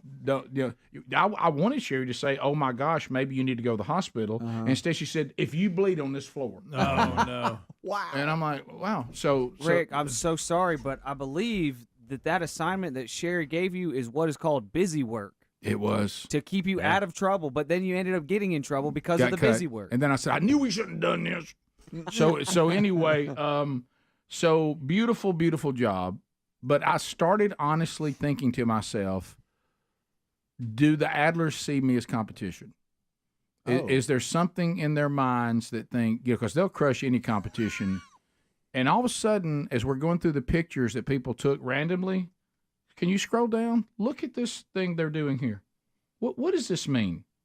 I see the Adlers standing outside the barn, and your dad appears to be pointing to his butt in some way. Well, and for some reason, Lynn Garnett, Mark Garnett's wife, who was one of the women who hosted the actual event on behalf of the couples, is there something in your mom? She's knocking back a Diet Coke. What are they? What is this? Are they making fun of your? Are they making fun of my hip because of my hip issues? I think that's what it is. What do they do? Are they mocking me? I think they are. Is this some of that? I'll tell you one thing. The barn at 44. They think they got something compared to us. And was he going to take his hip out here and hang up the lights? Is that what they were doing? Probably. Am I being mocked, Ray? What is this? What do you think this is? It was the only picture of the pictures I couldn't identify what's going on here. Boy, they're having a good time. What do you think? I don't know, Rick. I don't know why my dad's pointing to his hip, Rick. This is the first I've seen this. I wasn't invited to this thing, so I don't know anything about it. And Lynn's in on it too. Rick, I think they're making fun of your hip, buddy. I'm so sorry. Yeah, of course, I told Lynn Garnett the minute I saw her, I said, I think Dexy's Midnight Riders are looking for what they wore during the video of Come On Eileen. Yeah. But so I mean, they're really laughing it up. They sure are. Yeah. And there was no. I don't know. And so I tried to. Oh, Rick, it's a live picture. It's a live picture. Oh, yeah, can you hold it down? Yeah. Wait, what do I have to do? Push this? There we go. Okay. Oh, I don't know what my dad's doing there. Yeah. Hold on. Put it up on the big one. Yeah. Oh, here we go. Yeah. Well, watch this move right here. I don't know what's going on. What is that? Is that know. something he does sometimes? Oh, no, wait, he's never done that. Wait, he went to the back a little bit too. Hold it down again. Are they making fun of me because I wasn't very helpful with it when they were hanging the lights and I was limping around? Is that were you limping? They were probably making fun of you then. Yes, Rick. Yes, that's it. Oh, a little shot over the bow for the barn at 44. And Lynn got caught up in it too. Oh yeah, she'll go in. She married Mark Garnett. She doesn't have very good discernment. My dad was blinking real bad in that picture. That makes you feel good. He was. So let's show it. Yeah. But anyway, but the couple's shower, we had a beautiful evening. Thank you, Lord, for great weather. It was Gary, Truitt, John Richter, and his supervisor Ginger, who's new to the team, got with Sherry. They had that place looking great. I told Gary, I did have a little fun at Gary's expense on Saturday. Oh, you did. Oh, y'all had cornhole, by the way. Yeah, we had cornhole set up out there. We had horseshoes, which I forgot. Now they're still out there in the pasture, which I'll hear about that. And Gary, he can't help it. He called and he said, "Hey," he said, "How's it going?" Of course. And this was during the day. I said, "I'm sure she's furious." What? I said, "She's gone. She's left." I said, "I'm down there by myself." "You serious? I need to come over?" And I said, "Girl, I'm just messing with you. It looks beautiful." And she said, "Everybody's done a great job." "Why would you do it?" I said, "You of all people," asking somebody why would they do that. Yeah. And she did notice one area that didn't get bush hogged. Well, I mean, I didn't bush hog that because that's where them little phones are. And them mamas are dropping their phones. I'm gonna bush hog it after they get up off the ground a little bit. And that's actually good that he didn't bush hog the fawns. Yeah. But anyway, so it turned out to see these tables behind your mom and dad where they were making fun of me. Those is what we called the sunset tables. We actually set some out there in the back, and if you got those tables, you see the sunset out there. And there's Super P and his girlfriend, Look at and Brooks Bigelow Burgess, and there's there's Brody. Why'd you invite the intern out there? That's weird. Look, there's the refrigerator the speaker set on. Oh, It is. The speaker was right on top of that refrigerator. Nice. And that's one of them from the 70s. It really keeps things cool that the Bidens don't know I have yet before they come get it. Yes. And that's the Thompson family. That's Cameron, her dad, mom, and brother. Awesome. So there they are. And there's the two moms, Sherry and Dale Thompson, and there's Cameron, Camtastic right there. Camtastic. Look at that. You had some tables out on the front side of the barn, and then some tables on the back side, and tables actually inside. There's Sherry and I there at the sunset tables. These are a great picture. Rick, y'all did a photo shoot. That's a great picture. This is the picture that you click on if you want to book the barn at 44. Well. Yes. About Rick and Sherry. Right. Yeah, right. And now I thought that might be a good one to put on Burgess Ministries. Some of those turned out pretty good. Yeah, it did. Look at that. Look at that. Huh? There's your cover photo, Rick. Yeah. Doesn't that look good? Mm-hmm. It was a great night. It really was. It could be a splinter barn off of Shady Lane. Yeah, like a sister barn. Yeah, like if you're. Well, I tell them that it's a franchise. If it's a smaller thing that needs more outdoor space but not as much indoor, I thought we could work together. Right. But I didn't realize I'd crossed into barn mafia. Now, does the speaker come with it, or is that extra? Well, I'll sync it at no extra charge if you'll hand me a couple of phones. Okay. Because you can sync more than one. That's what I hear. So it went great. So I do want to say this: when the day started, that's when you got to have people. And all those couples that agreed to host it, awesome. They got. I mean, it looks the flowers they brought and the catering and the tablecloths and it was just. That's great. Yeah, how was the food? Food was good. Food was real good. But it was called the I Do Barbecue. So we had pork, we had chicken. Oh yeah. We got coleslaw. We got all kinds of stuff. So it was great. And black crows. Yep, and black crows. We come back, another shower on Sunday. Rick and Bubba, Rick and Bubba.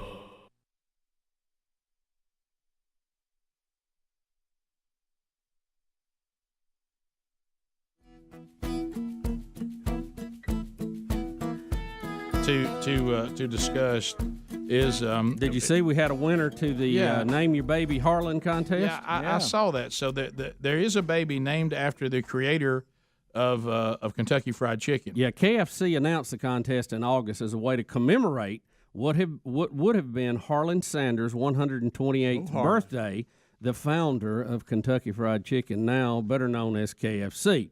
The first baby who would name their newborn child Harlan after the Colonel himself on September the 9th would receive an $11,000 donation to their baby's college fund. Well, we have a winner. Little Harlan Rose was named after the Colonel, and she will get $11,000 toward her college fund. Look, if I had a little boy, Harlan would not even be a stretch. You could lose that as a middle name in there. Well, I like the name Harlan. Yeah. But for a girl? Yeah, that's what I said. Well, Harlan Helms. Road. Harlan Helms has a great ring to it, but I don't know about calling a girl. Even though you throw the rose in there, I don't know. The rose really saves it. It does. It does. I give you that. They got 11 grand towards college. I don't know if she has a first name or that helps out too. If you make it a middle name, if you bank it for college, you bank it for college, invest it for college. You're looking at about $60-something grand. by the time they get to go. All right, I got to ask a question. This is according to a guy that called in that's been going through Financial Peace University. I got to ask a question. I don't know if it'd be that much. Dave Ramsey, that's all that. Assuming making 10%. Right. Yeah. Yeah, I can't figure out how to follow Dave Ramsey's instructions and have fun. But I was or stay married. Or stay married. Because I've looked at what you would save being on Dave's budget versus what it would cost in divorce court, and it doesn't work. Yeah, So that side effect they don't mention. Thanks, Dave. I followed everything you said, and I'm sitting in my house with lots of money alone. Rick and Bubba.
35 minutes past the hour. The Rick and Bubba Show, 866. We be big, no Bubba today. Had started out feeling well over the weekend. They're doing some testing today. We'll get an update as soon as we have one on that. SimplySafeBubba.com. You got to protect your property. I mean, unfortunately, now more than ever. SimplySafeBubba.com. We have brand new accolades for SimplySafeBubba.com. This is 2023. Best Home Security of 2023 by U.S. News and World Report. So currently still ranked the best in the business. Well, it's because they're way ahead of everybody else. Their innovations are incredible. Their new 2-in-1 smoke and CO2 detector. It's the next generation on hazard detection that distinguishes between fire and cooking smoke, so your home's protected and you get fewer false alarms. I mean, stuff like that. No, I mean, they go as far as to come up with that. So if you're looking for the smoke and CO detector, you can only get that with simplysafebubba.com. 24/7 professional monitoring services, trained agents standing by ready to respond in any type of emergency. Their video verification, that also cuts down on false alarms and gets you help quicker because they can affirm that something is going on. You also can finance if you'd like your system. That's available now. You can get 20% off your new system when you sign up for the interactive monitoring. Do that now at simplysafebubba.com. simplysafebubba.com. There's also a link at rickandbubba.com under the sponsors button. There is no safe like simplysafe.com/Bubba. So that's pretty much wraps up the couples shower at the farm. It did turn out to be beautiful. It was wonderful. So thankful for all of our friends and family, and for Cameron and Brody. It was like a early class reunion. They got to see their friends from high school and college they haven't seen in a long time. And so that was really cool, and so it just went wonderful. It all turned out to be great. The playlist was happening. They loved the playlist. At times, I wish it was a little louder because we went through a lot of effort with that. Because I was like, listen, I hope people can actually hear it. And we could have really drowned the whole place out if we wanted to, but it went great. So we had a wonderful time. It was a good time with friends, and then when we get back home late again on Saturday, because one of the things that also takes a lot of time is to break down. A lot of times that's worse. Yeah, and we had friends that were so helpful with that, and so thankful for that, and so they mean business. Brody, being a single guy for now and out on his own, and Brooks, Big Love Burgess, watching them take the leftovers. And because our friends had put them in freezer bags and stuff like that, but they were loading them cars. They'll eat for a week. So that was kind of cool too. But anyway, so we're getting home late, and the next day, now Sherry and I were not teaching this Sunday, so we didn't have that responsibility, but we still have our class. And so we had Barry Chesney, who also teaches. He was teaching, so all we really had to do was to be there just to run the class and all that. So I was. Everybody panicked. It's so funny to watch people panic when they think it's just me, because let's face it, things like running a Sunday school class like that, the wives are so much better at that. Yeah. Getting this stuff put together. The women are the ones who are very good on the organizing, detailed stuff. So Sherry was going to have to go into this next shower we were having the next day after church. So I showed up by myself, and Sherry said, look, you got to go handle getting the row started, get the prayer journal started, all that. I'll be there because I'm now having to dress for church and a shower right after this. It's just chicks only today. And, they have to dress a whole nother way now. Oh, yeah. You know it? Oh, yeah. And, this ain't the barn find. Right. And so I get there, and I was kind of watching the class. They almost had this, Sherry's not here. I was like, guys, I'm right here. Nobody panic. I'm here. Right here. Yeah. All he's going to talk about. All he's going to talk about is the men's breakfast. He won't know anything else. And you could hear him almost whispering. And I said, I am going to talk about the men's breakfast. He didn't know other things our classes do, and he didn't know anything about care groups. Is he trying to take row? Oh, my goodness. We'll never get that. Is the prayer journal, does he even have it? And I'm just like, guys, why are you acting like I can't do this? Sherry's going to be here. Nobody panic. No, Sherry's not here. She'll be here. She's coming. We rode separately today. Everybody calm down. Yeah. So anyway, it went, pretty good. And so Sherry got there, and I did forget the row, but she brought it, and we had to take row afterwards, which is not the way it's normally done. Yeah. Don't leave. No, don't leave. Hold on. Right. Got an update for your favorite member of the class, by the way, Greg. So anyway, you're gonna love it. You're gonna love it. So anyway, so then it was on. All I had to do on Sunday was go pick up Dad and just hang out with him all day. So because the women were all going, Mom was going, which and Greg's wife and daughter-in-law and daughter, they were all going, and so a couple of things happened. So this is this shower Sunday was for Blake. That's the oldest son. He and his fiancee Priscilla are getting married in September in New York. So, but this was going to be something here in town, hosted by Sherry's friends on behalf of Blake. For his bride. Was that how that works? So it's a bridal shower. So now this is a whole different deal. And this is Priscilla in the middle. She's a very tall lady. And Sherry talks about, Blake with his wife's so tall, and I said, baby, it's fine. it's okay. And that's Priscilla's mom there too, Stephanie, who's become, by the way, a big fan of the show. Awesome. And she even said that. She said, I've started checking the show. She was like, oh, is that Ruby? That's one of Adler's. That's Ruby. That's Adler's Ruby. Is this Adler's wife? And she goes, I listen to the show, so I've seen these people I hear about all the time now. So speaking of Ruby being there, these are all the women who hosted. Some of these women, the hostesses, they helped host the couple shower and then turned around and hosted this very next day. So these women have worked incredibly hard for our family this past weekend. Wonderful ladies. And so they're all getting their picture made. But apparently, Aaron came with Ruby, so you must have had Ezra with you, did you? Oh yeah. Yeah. We chilled out on the couch. It was great. Yeah. So Sherry said that Ruby must have remembered Sherry because she said I had Ruby with no problem, and Ruby was fine with me, and she said, but then women she didn't know began to approach. Yes. And she said, I really believe if everybody would have let me ease Ruby into, but the women, when they see the little girl, I mean, and Greg's granddaughter was there too, Mary Hollis. And so, here she is. Look, and this was controversial because my sister, your sister, Greg, our sister said, because Sherry, my wife, if there's a baby in the area and you've got it, she'll just come take it from you. Oh yeah, Lisa's that way. Yeah, and so I asked that's my sister. I said, how long did you get to hold Mary Hollis? She said, I got Mary Hollis out of the car, and I didn't even get in the door, and Sherry took her from me. Oh boy. And so look at little Mary Hollis sitting there too. But apparently Ruby came out of the gate okay with being around people she didn't know. But then Sherry said that everybody started giving her cookies. And, because that's what people will do. When all else fails, just give a kid a cookie. Yes. And she said at one point that Ruby was not thrilled with being there, but it wasn't anything major. She just said, I think Ruby was fine if everybody would have let me ease her into these new people. She was done with it. Yeah. Too many new people at one time. Yeah, it was a lot of new people at one time.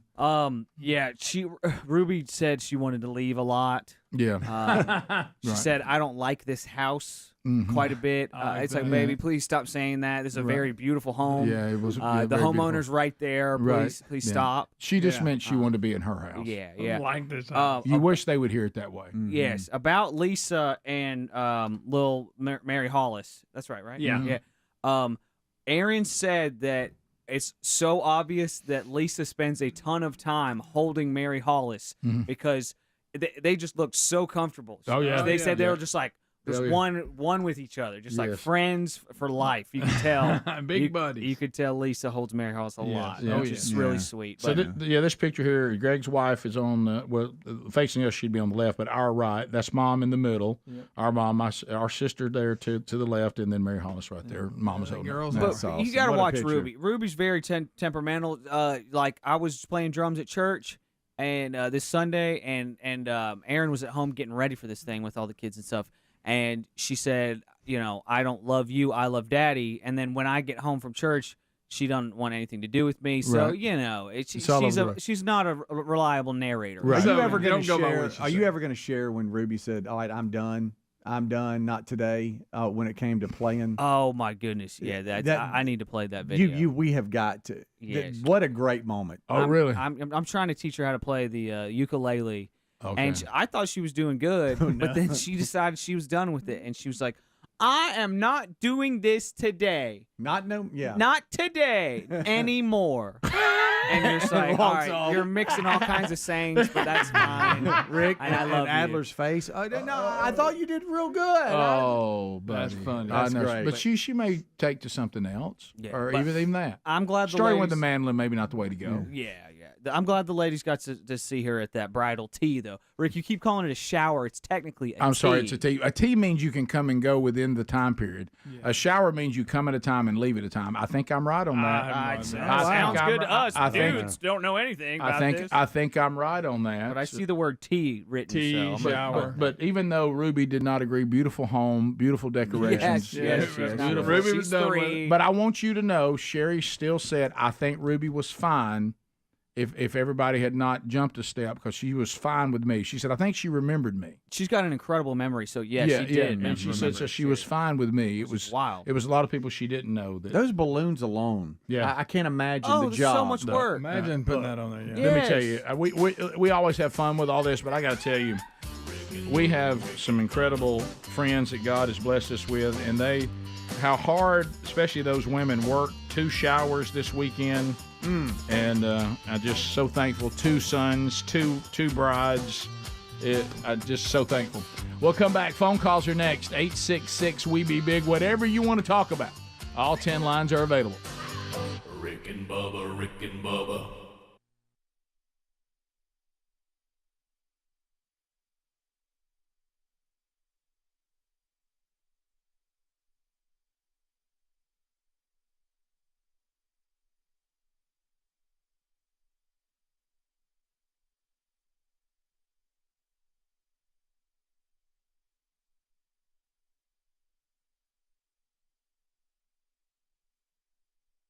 Still got the wife in the mix, though, so it's not completely.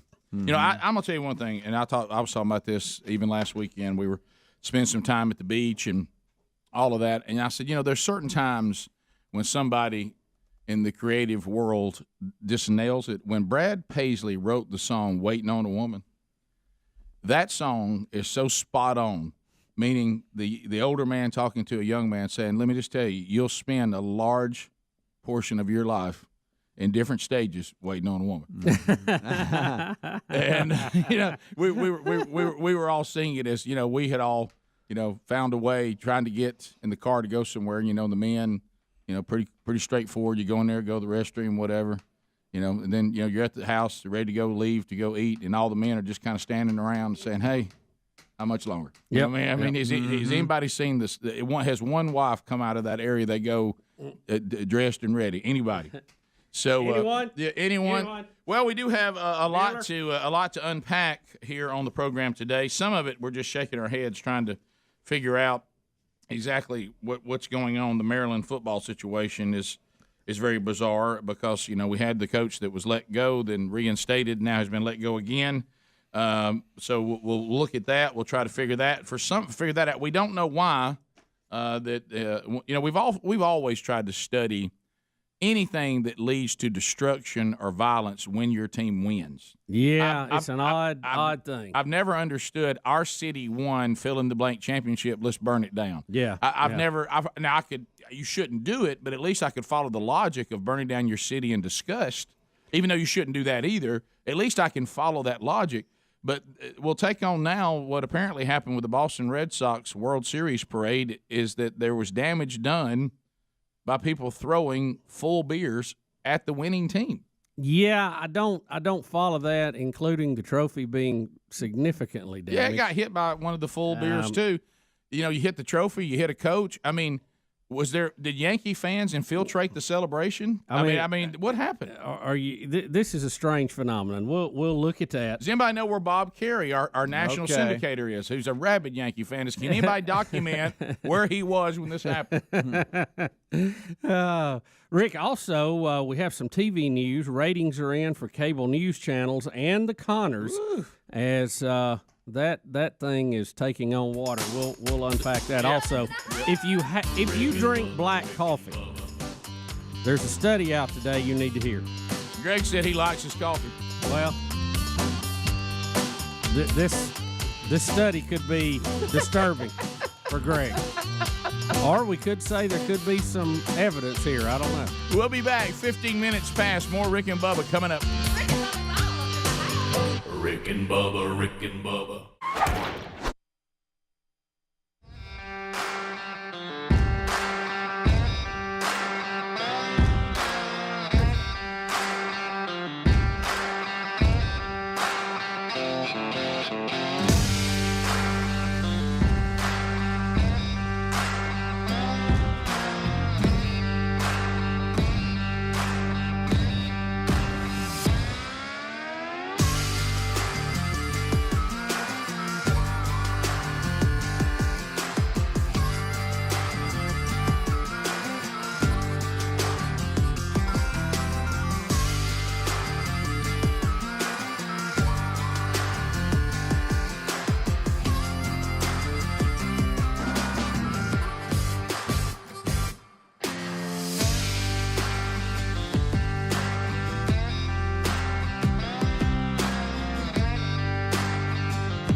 Here comes the first phone troll of the week, and all 10 lines are available. You can reach us any topic you want to talk about. Bring it in at 866 We Be Big. We've given you got a few more weekend recaps coming up. We'll check in with Greg on the dogs and what else may be out there. But right now, 30 seconds for you to comment on anything you want to. Make a comment, ask a question, bring information to the table. Now, the phone troll a little different. It's not like a normal phone segment because here, 30 seconds will rule. But that's good news for you, and because you remember boundaries are a blessing. This means that if you are in line waiting to get in, you'll get in quickly because we're going to move the line in front of you a little bit brisk. And then, of course, no shout-outs, no shameless plugs. And that gets rid of those calls quicker, and then we move forward. So as you're calling in right now, and Alapuca's lining those up, and if you move now, you will get in. A couple things you need to know. A new Rick and Bubba University, the podcast is out. If you didn't get it over the weekend, you can grab that.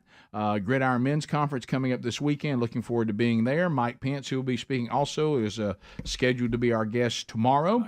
Also, if you're going to be in the Birmingham area, Brian Gunn be speaking at the next men's gathering for us at Valleydale, my home church in Birmingham. That'll be a men's breakfast on Father's Day morning.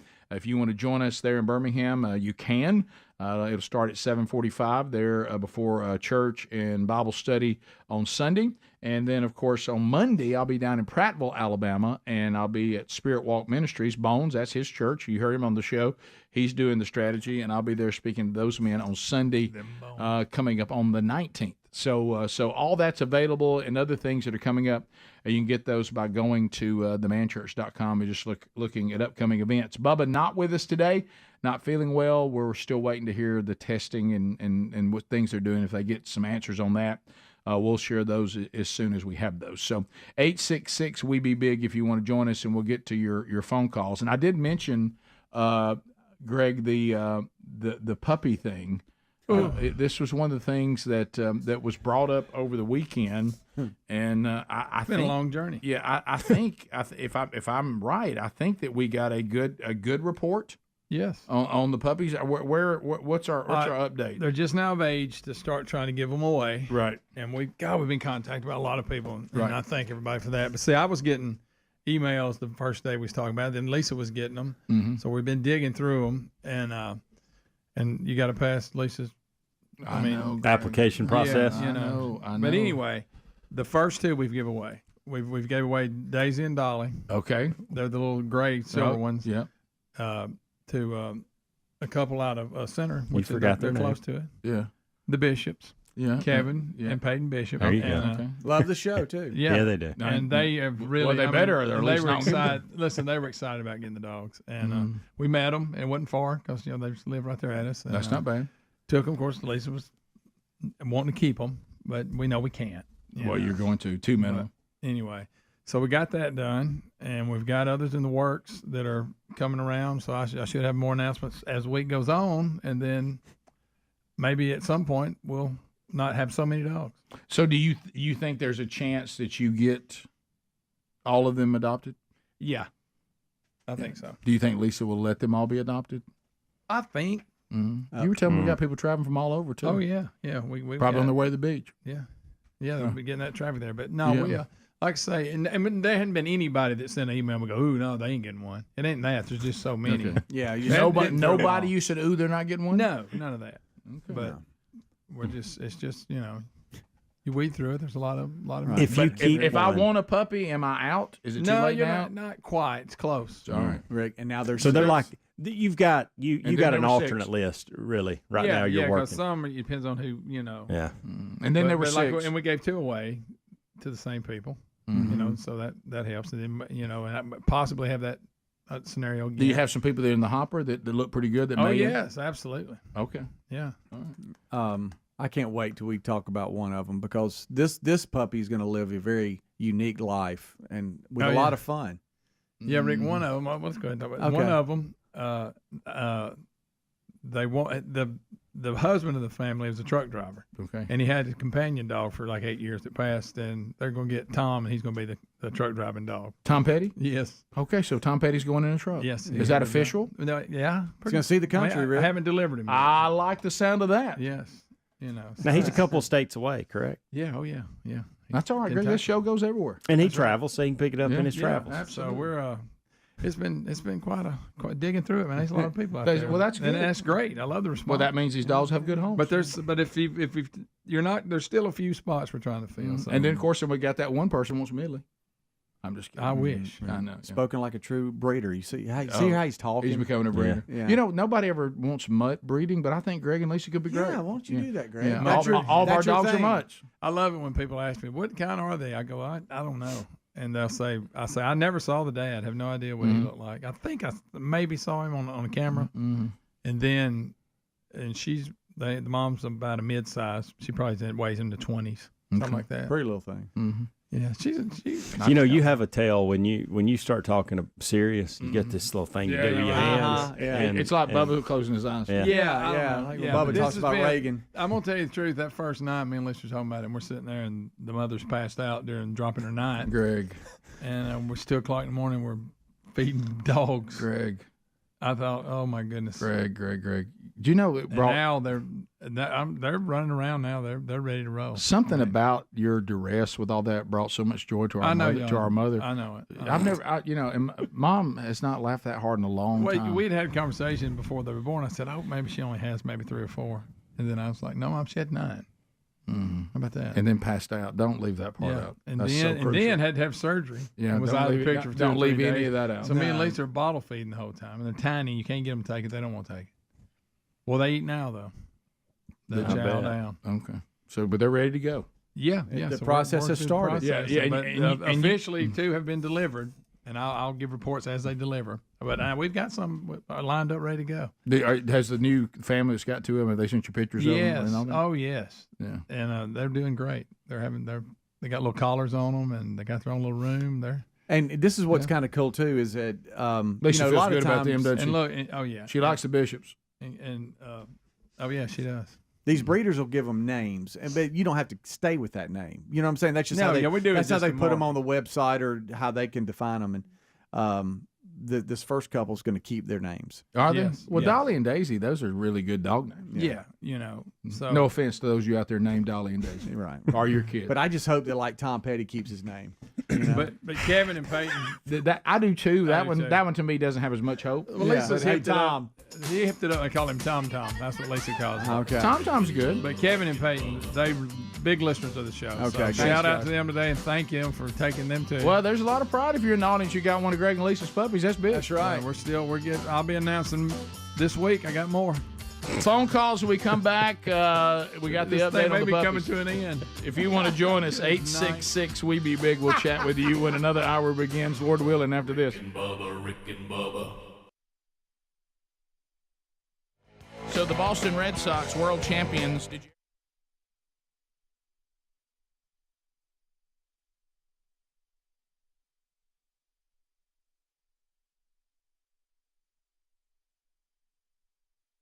They were that team that just never could get there and get it done because of the curse of the Bambino, remember? Right. That was the most. That's when they thought Buckner? Buckner. When Buckner booted it, they thought, well, don't relive that. we're absolutely cursed. But hey, that's over now. You're in your 4th World Series. You know, these teams that end up being dynasties, it's funny how before that, how bad or how jinxed they look like they were. Think about this, too, the Patriots, who've been on an amazing run. Mm-hmm. Do you remember the 85 Super Bowl when the Bears just drubbed them and, you know, they said, well, they got drug problems, you know, and they go, yeah, they got drug all over the field. And, you know, they had that same persona kind of in football, but wow, they turned that around. No, you're right. Remember, I remember that the Patriots. That's for those of you too young to remember. The Patriots of that day, even being in the Super Bowl, I was like, I can't believe what I'm seeing. Yeah. Because they were so good, bad. but they just wasn't, you know, they just couldn't get over the hump. They Well, a lot of wasn't, years, though, they were just bad. I mean, really, really bad. But Grogan would get them to the playoffs, and they'd lose in the first round, you know. That's back when they had a little guy in the Patriot outfit snapping the ball, remember? Sure. So, anyway, the Red Sox, but this is, you know, Bubba said it in the break, and he's right. You know, people have always had, to some degree, you know, a portion of society that doesn't know how to act, but it seems like this just basic standard walking around appropriate behavior is becoming it's becoming unique to see it. You see somebody goes, look, hey, guys, you wouldn't believe what I saw yesterday. What'd you see? Somebody who knows how to behave appropriately. Just basic stuff. You went, really? Where did you get a picture of them? And Rick, you know what? I trace it back. I trace it back to when we quit giving kids spankings. No doubt. Because I grew up terrified of the spanking. And there was a lot of times I thought, hey, I'm going to go do that. And I'd take one step and go, uh-oh, wait a minute. That could bring a spanking. Mm-hmm. No, I'm not. Yeah, we talked about it. We talked about it yesterday. What your mom and dad thought about what you were doing. You know, even as a grown-up, and doing the show here, I would, I didn't want to get a call from my mom saying, you know, you guys didn't handle that very well. Yeah. And, I mean, even now that she has gone on to glory, I still sometimes go, God, what would Mom think about that, you know? I know. I know. But I'd get that hiney tore up, you know, and it was a job of love, you know. It was. And I appreciate her doing that. Well, I didn't enjoy it at the time. One of the things, again, that's just a basic life fact, say what you want to, one of the greatest deterrents to bad behavior is fear. And if people don't fear any kind of repercussions, they just do it. If it had not been for my parents and corporal punishment, I would have been a menace to society. I'd probably be in jail right now. Because look how much trouble I got into even being afraid of them. Can you imagine? Can you imagine if I wasn't afraid of them at all? But anyway, so I don't know how in the world anybody thinks that throwing full beers at the team that won. I mean, I threw out a theory before we went to the break. Did Yankee fans infiltrate the celebration? And where was Bob Carey yesterday? So they could pummel the Red Sox and their trophy? Well, Rick, some of this goes back to the football parade back in 2017 when some people were throwing beers to the players, and they started grabbing them and drinking them during the parade. So it appears that kind of had caught on, and people were expecting to do that this time. So you're saying friendly fire that got a little out of hand? But this is what I think. There was just too many people doing it. It turned into an avalanche of beer in the can, which is a bomb, a projectile going through the air. Rick, watch the trophy here get hit. Watch this. Boom. And now we've hit the really? And knocked the flags off. Knocked some of the flags down. Good night. I mean, they knocked a hole in the trophy. Y'all think that's the real trophy or just I hope it's not, because it's damaged. A replica. It's got to be. So what we have here is people thinking, I want to throw full beer cans at the players, but my throw is so bad, I've now damaged the World Series trophy. Yeah, thank goodness they didn't throw that bad. But, Rick, there's one thing to toss somebody a beer on a float. There's another one to overhand throw it from 2 stories up. What an idiot. It's a whole...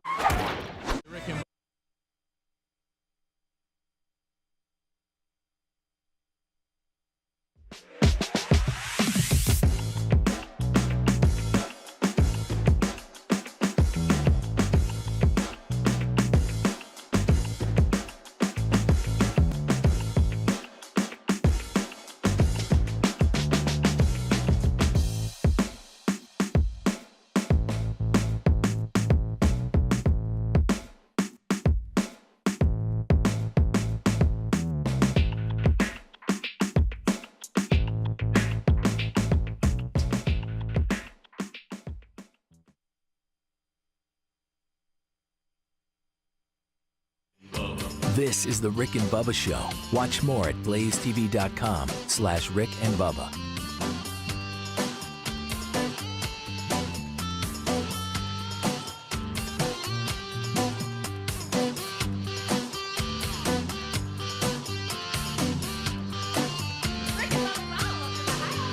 Rick and Bubba, Rick and Bubba. Rick and Bubba, Rick and Bubba. This is the Rick and Bubba Show. Watch more at blazetv.com/Rick and Bubba.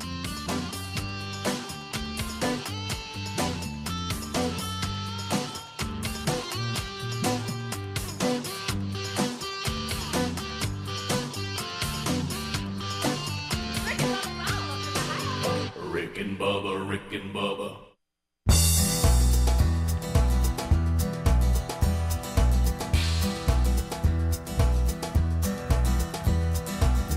We're going to get you 6 minutes past the hour from the No Name Studio, the bleeding edge of technology from Sweet Home, Alabama to the world.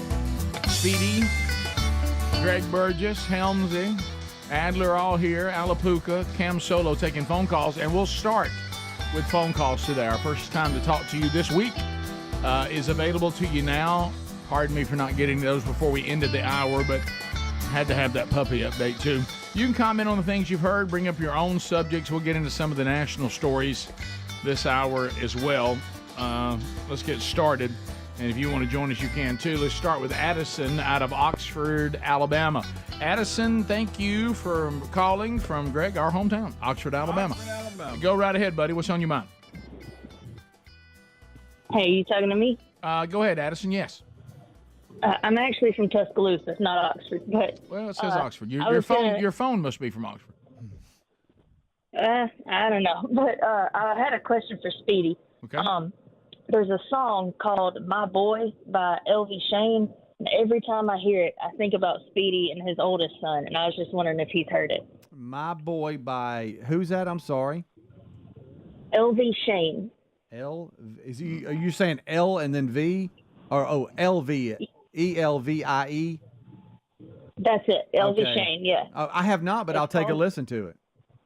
Yeah, it's called "My Boy," and I think of you and your oldest son every time I hear it. Okay, well, thank you. I appreciate that. You gonna make Speedy squall? Well, why would we do this? I think I know about this song. I've actually thought the same thing before. I'll have to take a listen. I can't wait. Okay, maybe not. Maybe it's not the song I thought about. I'm not sure. But thank you for thinking of me. Yeah. Wow. Thank you. Yeah. That's very kind of her to think of. What if we don't know what the song is? Yeah, I have no something idea. horrible? I have no idea. Well, that's right. What if I'm saying? I honestly think. I know it's not. Just based off her heart. I actually think. I think it's very similar. It's a story about this very much y'all's story, and it is very moving. And plus, the caller's from our hometown, so you know she.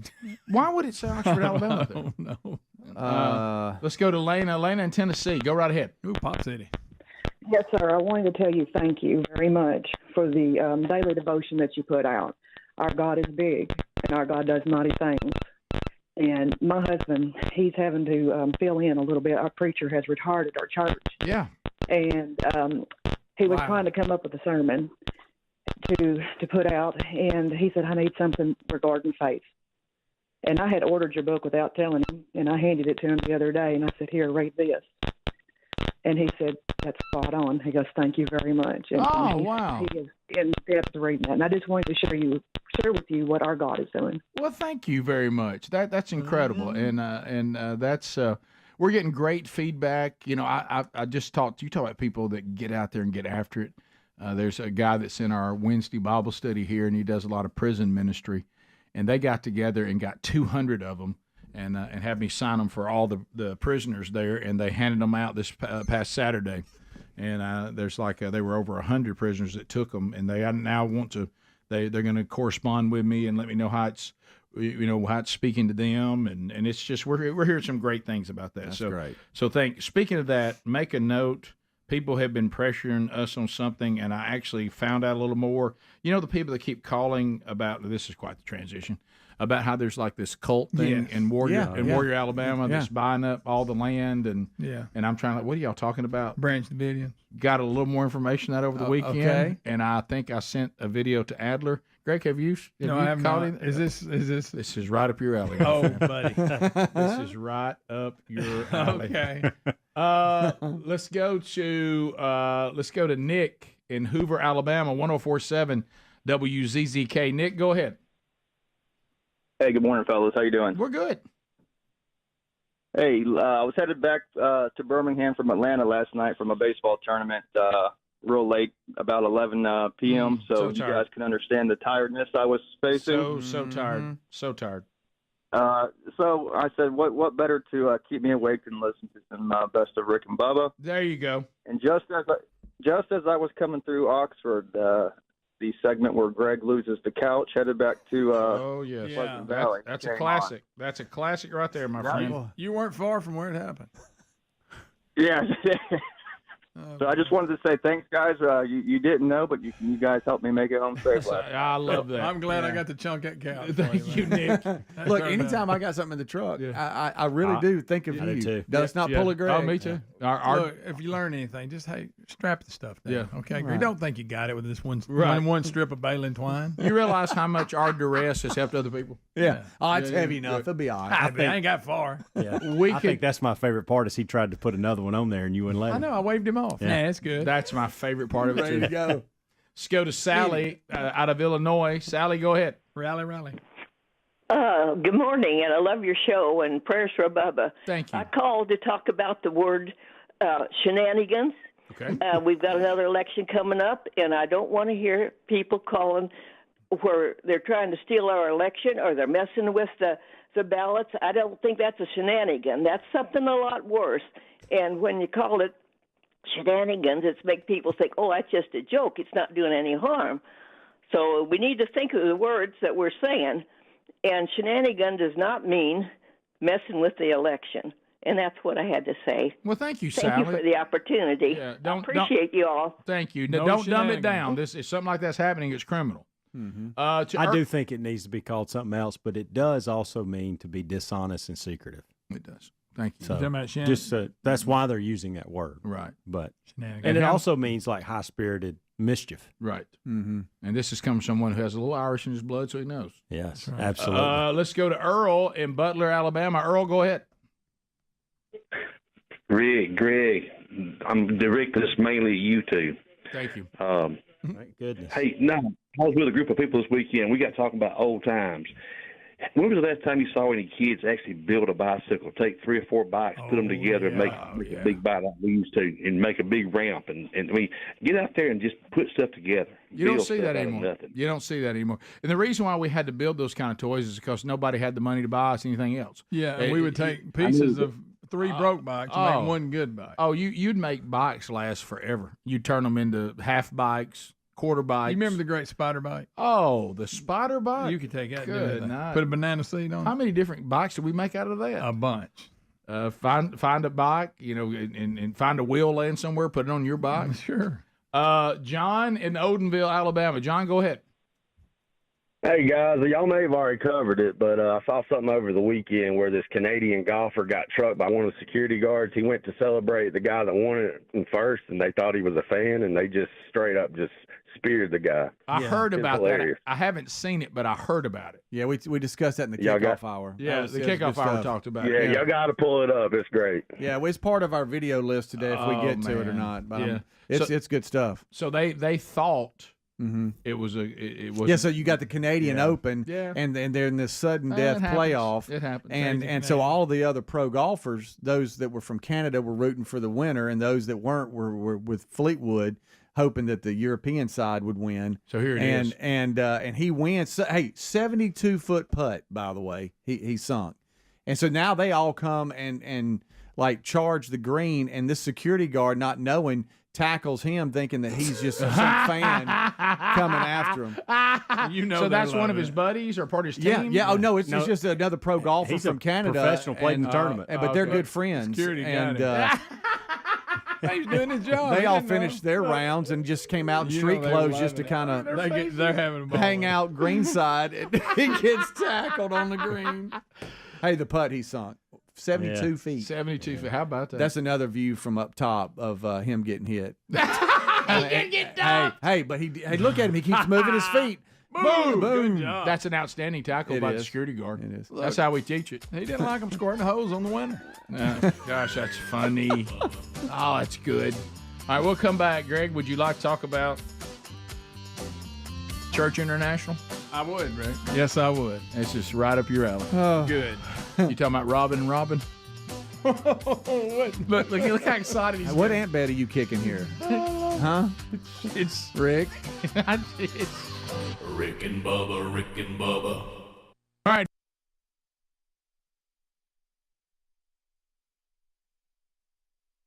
The show. Greg, before we move into this next story, I do want to ask you a direct question. Do you drink coffee black? Yes. I knew it when I saw the headline. A new study, and I don't want to generalize the results No, here, Rick. no. I just want to report. This is from an university in Austria. found that people who prefer their coffee black often have psychopathic or sadistic Yep. traits. Yes. I don't want to have that. No, you don't want either one of those. No, you get that, it's really bad. Yes. Hang up. Now, their study took in over 1,000 adults about their flavor preferences for certain foods and drinks. They also took 4 different personality tests to analyze traits like narcissism and being a psychopath.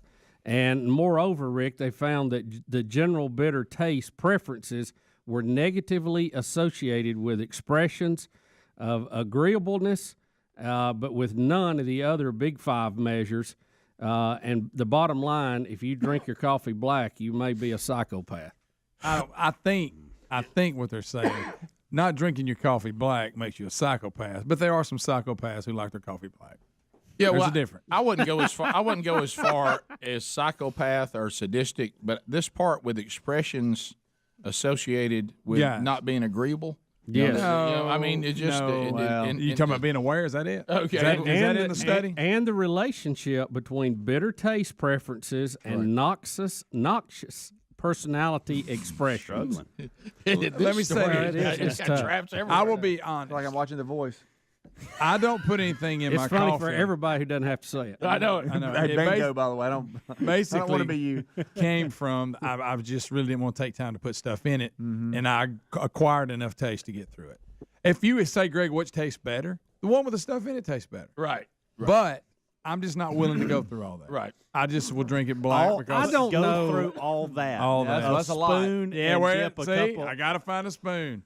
We're out of sugar. We're out of cream. That's locking it down. It takes 5 Mississippi. I'm just being honest. You know I what? say it was makes sense. It really goes back to this study. It sounds like bitterness. It does.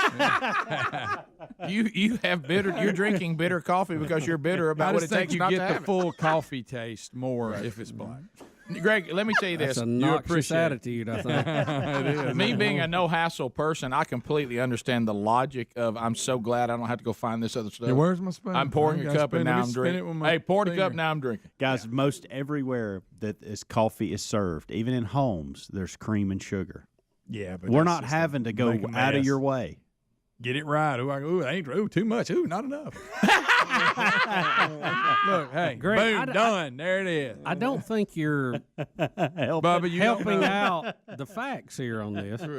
Bubba, you're scared of coffee. You don't know. I don't like it. So, Greg, I'm just telling you that initially that's solid. You're saying you don't prefer the bitter taste. I mean, it's not all black coffee's bitter. Yeah, it's got a little bitter family in it, but yeah, you're right. It's different levels. I don't like it. That's why I don't like dark roast. Yeah, because I drink it black.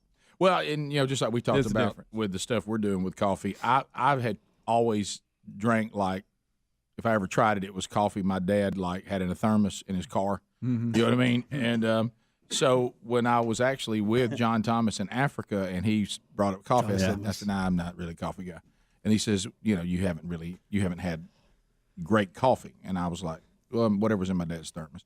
And when he gave me coffee in Africa and I drank that, to your point, even the starting foundation was so far ahead of anything else that I was like, I'm drinking coffee that it's extra bitter because it's not working for it. Tell you what I will do. Yeah. What I will do, I won't go. Rarely will I won't put sugar in it, but I will every now and then put a little cream in it. Really? Yeah, knock the edge off. Bubba, does that help? Every now and then. I don't know. You have to talk to the study. Every now and then I do. It doesn't matter to me. And if you'll also look, because I know how agreeable and nice and easy to get along Greg is. Absolutely. And if you'll look, it also says in the world of coffee, most real men drink black coffee and women drink coffee with sugar in it. Now that is also listed. Maybe that's got something. In this study, it's listed. Yeah. I didn't see it. Maybe I made that up. But, Was that on but I page- will put a little cream. Is that on especially page 3? Since I got 2 pages here. You know when you go to the restaurant, they bring the cream out and it's in the little pour thing, the little silver. Yeah.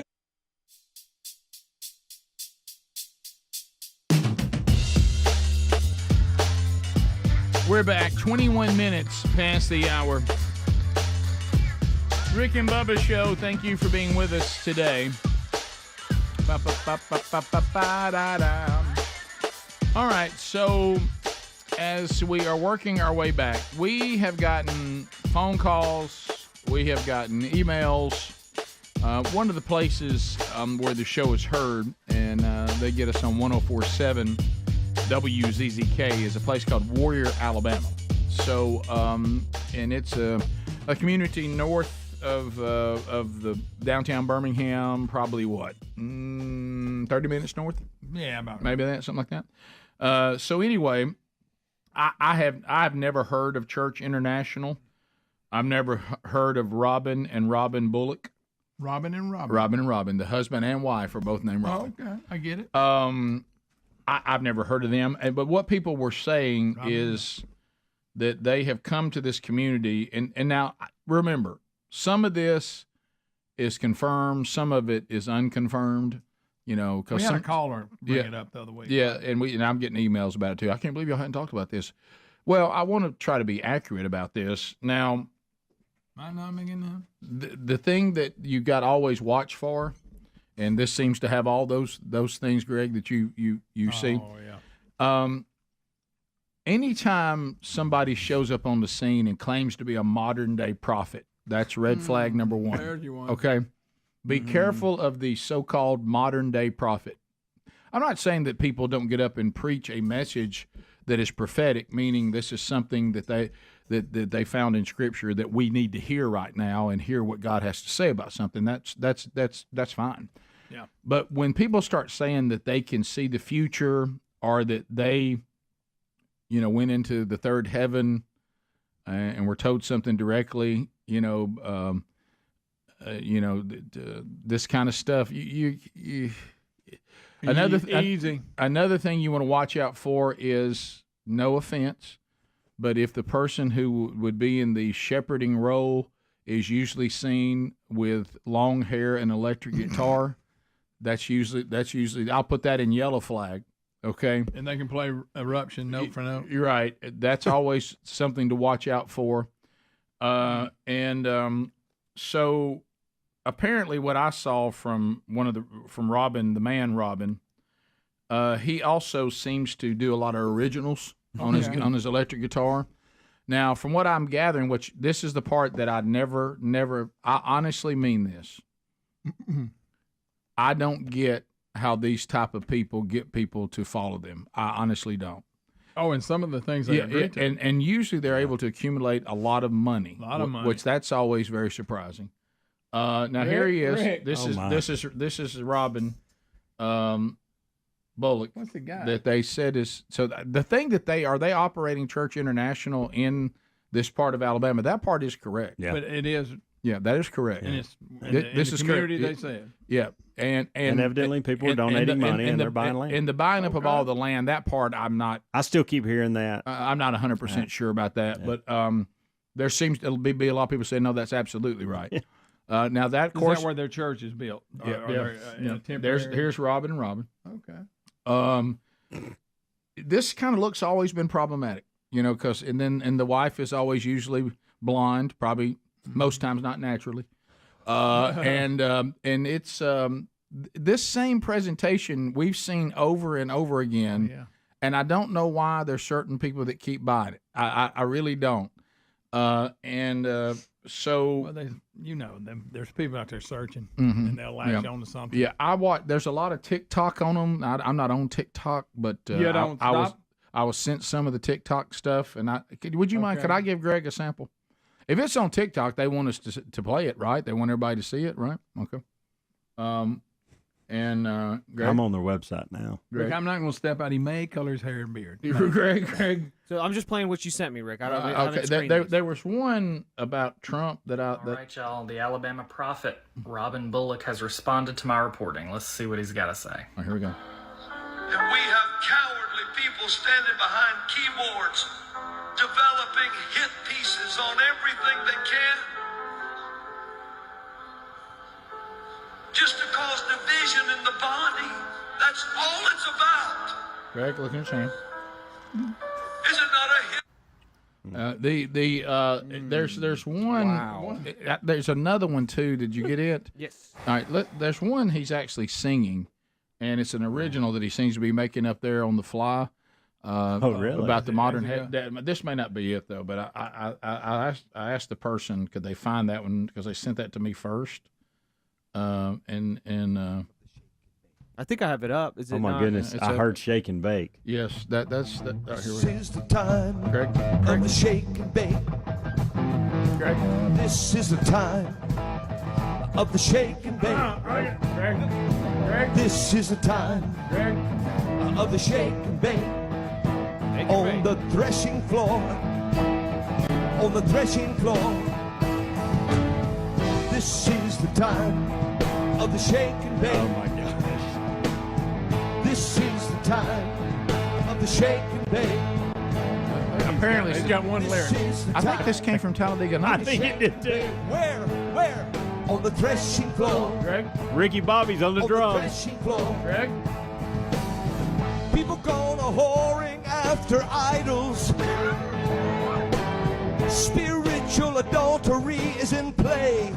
Greg. People gone a-whoring after idols. So I can't imagine why people are behind their keyboards on this. Wow.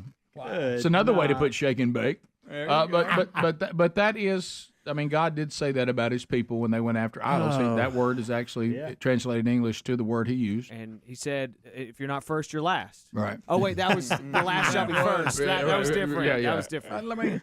I'm just going to tell you all. Good gracious. If a modern day prophet, just based on history of cults, Shake and bake. if a modern day prophet shows up with really long hair and trying to look a little bit, like that, but then if they add to that leather jackets, tight jeans, an electric guitar, originals, claiming to be a modern day prophet, claiming that they've been told something directly, that they were picked out and selected by God to give that person certain messages, that's always been problematic. And it's I don't know why this presentation ever works. But it seems to work. It does, yeah, it does. But I guess Scripture said it would. But it just always kind of amazes me. It is. It's the time for the shake and bake. Yeah. I wonder where were they before they came here? That's always something you always want to look into. I don't really know. And I'm not familiar with I'm not familiar with Church International, but are the Robins? I don't know anything about them, but I found some of their services. but I feel like it seems like I've heard this song and seen this presentation before. Mm-hmm. It just feels very familiar, doesn't it? Mm-hmm. Oh.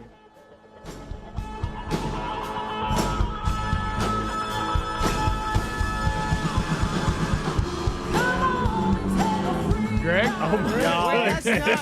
What, y'all? What? Oh, we're about to lose Greg on YouTube. All right. Why are they playing free ride? Wait a minute. We got a guy that said he's been there and actually experienced the service. Okay, good. You do not hang up. No. Jason, we'll chat with you when we come back. And now this is in Waco, or no? it's Warrior. Warrior. Oh, sorry. Sounds very similar. Yeah, very familiar. Rick and Bubba.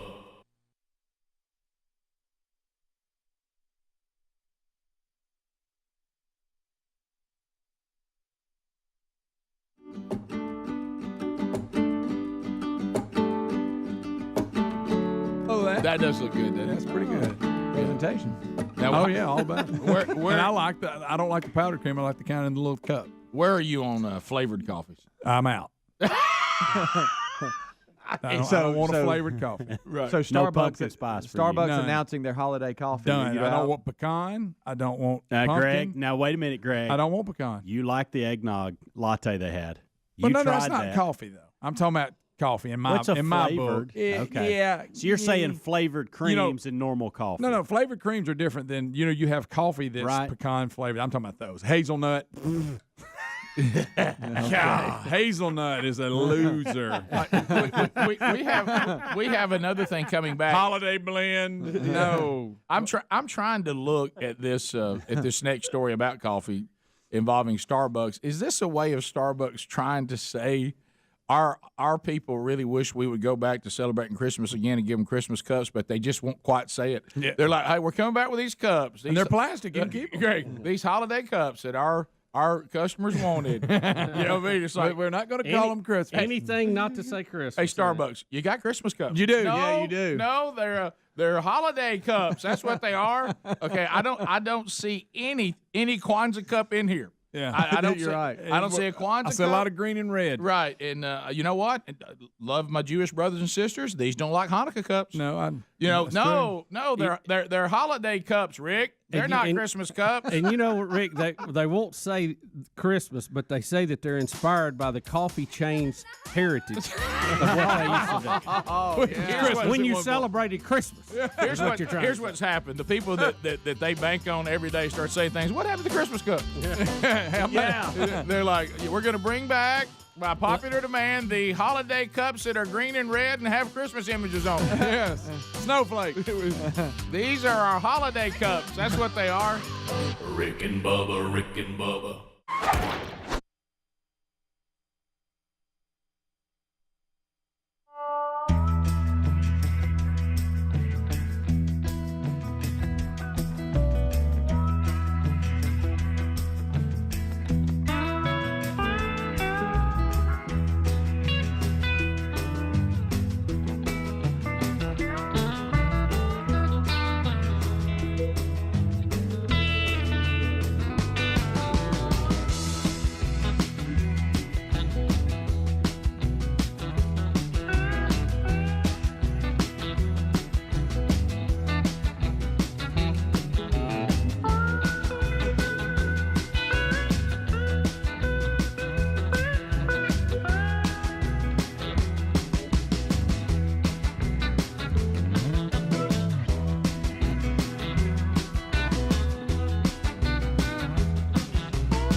the gravy, please. Rick and Bubba, Rick and Bubba. Ooh, it brings me to my knees. Rick and Bubba, Rick and Bubba. I can't start another Rick and Bubba, Rick and Bubba. day without 'em, brother. Rick and Bubba, Rick and Bubba. Oh, there is no other. Rick and Bubba, Rick. Okay, 35 minutes past the hour. Rick and Bubba's show. We're back. 866.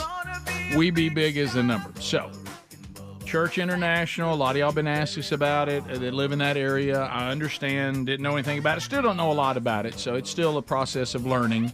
I'm going to go check it out. But, well, somebody has, Greg, and that's Jason in Hefner.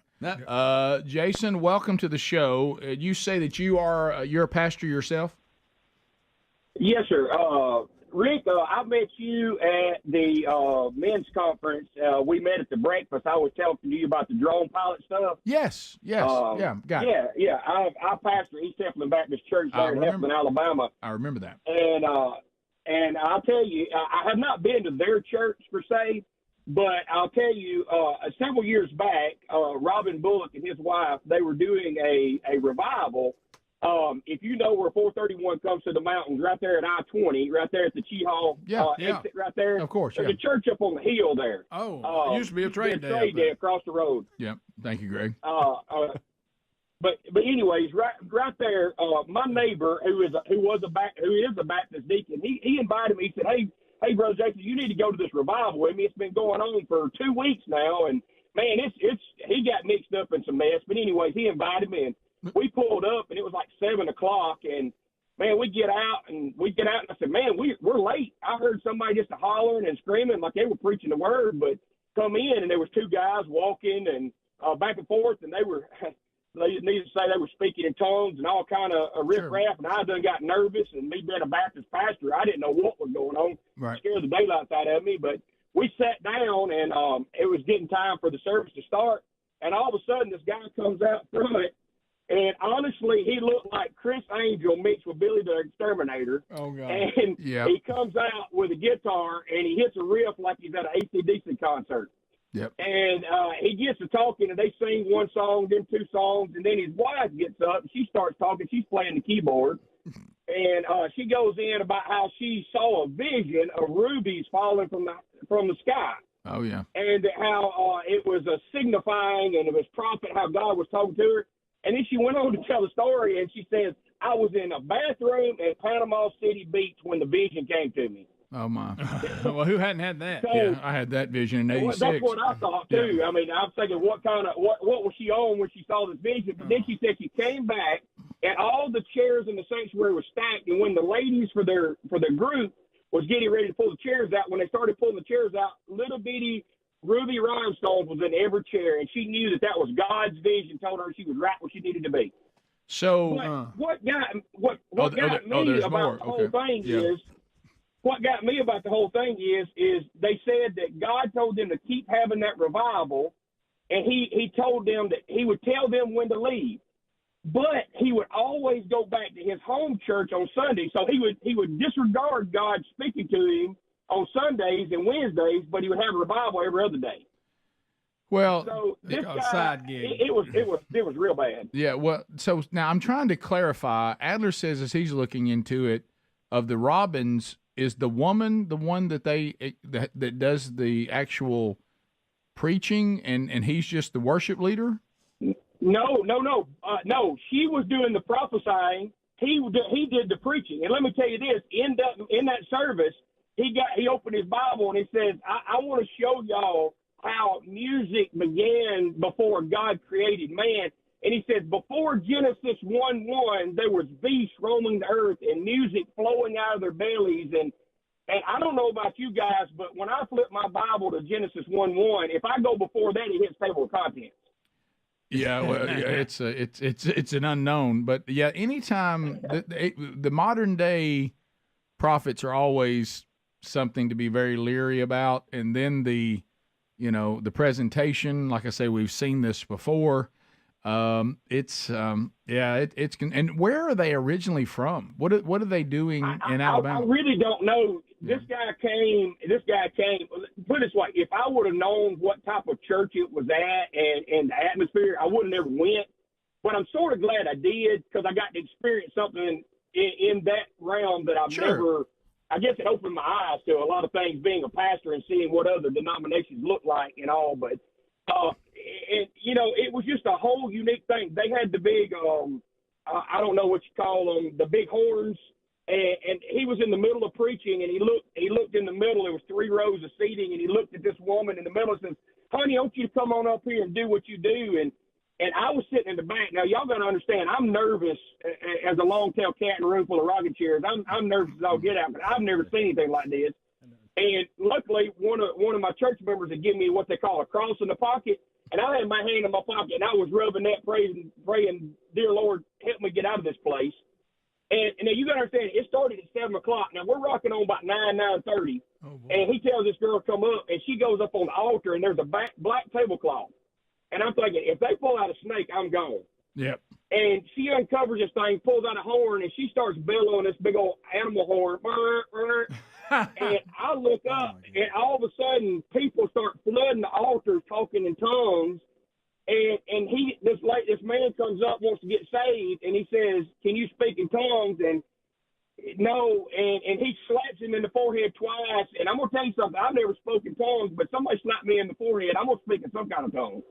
Yeah, that's yeah. I'm sure that was the is it Safar they had that the Jewish people used to blow, and I'm sure that. Am I saying that? Am I saying the name right? Yeah. Yeah, see all that stuff. They start taking all that and mixing it and just making here or there. And, I didn't know I'd been there at 7. It was 9:30 and still going on. Yeah, Chris. I can tell he ain't Baptist. No, Hayden. Chris, go ahead.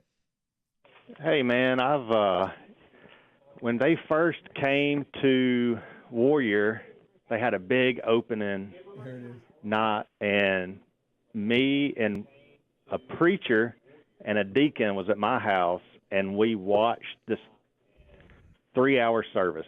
The first hour was about the music, and then the other hour was about tithing.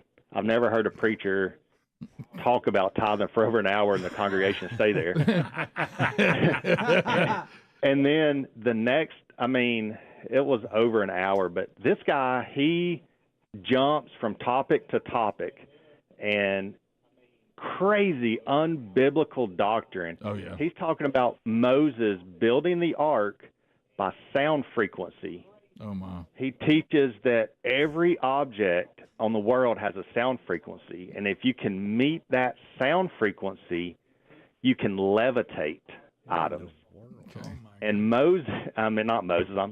Noah created the ark by meeting the sound frequency of the wood and levitating the wood to the top of the ark. Wow. Wow. He also is talking about Satan in heaven was Jesus' personal angel, and how Satan's chest was made of instruments, and Satan's walking through heaven and sees these stones and decides that I will never be Jesus, the man. He calls Jesus the man, and that's when Satan falls. Well, you see, that's what's dangerous too. There's actually a few biblical facts mixed in there. Because Ezekiel does seem to talk about that Lucifer and describes some of the things that seem also musical and that before, but this thing of him trying to overthrow, that's true, but then you get into he's Jesus' personal angel. There's nothing in Scripture that says that, and he also says the Good Samaritan, he uses that as Adam was going to Jericho to overthrow Satan on his throne. But when Adam gets to the robbers, the ones that, robbed the Good Samaritan, he joins the group. And then all that the robbers take from him is his jacket and leaves the money. Wait a minute, what? That's Adam walking? Yeah. What are we talking about? And yeah. I know. Yeah. And it's like he is so good by the time you're sitting there questioning it, he's already in a different section of the Bible, and it's like, that's not right. But over here, so on the YouTube comments, when we were watching it, people were blasting it. This isn't in the Bible. Right. And they were saying, nope, y'all need to do your own research, leave the negative comments to yourself. Yeah, well, And I made a post on Facebook, and I got a message that says, it's very dangerous to talk about a prophet. Oh, yeah. Well, they're right about that, but I think I'm okay on this one. Yeah. But that's unless the Undertaker is the prophet. Right. Yeah, what's with the duster? Yeah, we've seen this presentation. He's wearing a leather jacket in every picture We've I've found. seen this presentation so many times. Sweet duster, man. And you know what I say about it? It's Sweet tired. duster. It's tired. It's old. It's worn out. And you make the point, always look at this, and it is very confusing because we've seen it in the past. When you have a teacher that sits down with the Word of God and walks through it, expository teaching, word for word, But always be leery too of these people that jump all over the place. They're never working through the scriptures in any sort of order. They're not taking this and then going to this and this, and they jump all over the place. Rarely would they even use scripture. A lot of times they'll just use their own thoughts or somebody, this was revealed to me, or this kind of stuff. It just, we've seen it. It's old. It's tired. It's always, and when you hear that, and there's always going to be a strong emphasis on how much money you can donate to the cause and how you're going to be blessed by that. That ask is always there, and it's just been done so many times. And I guess the reason why some of these charlatans keep doing it is because it usually works. We'll be back. Rick and Bubba, Rick and Bubba.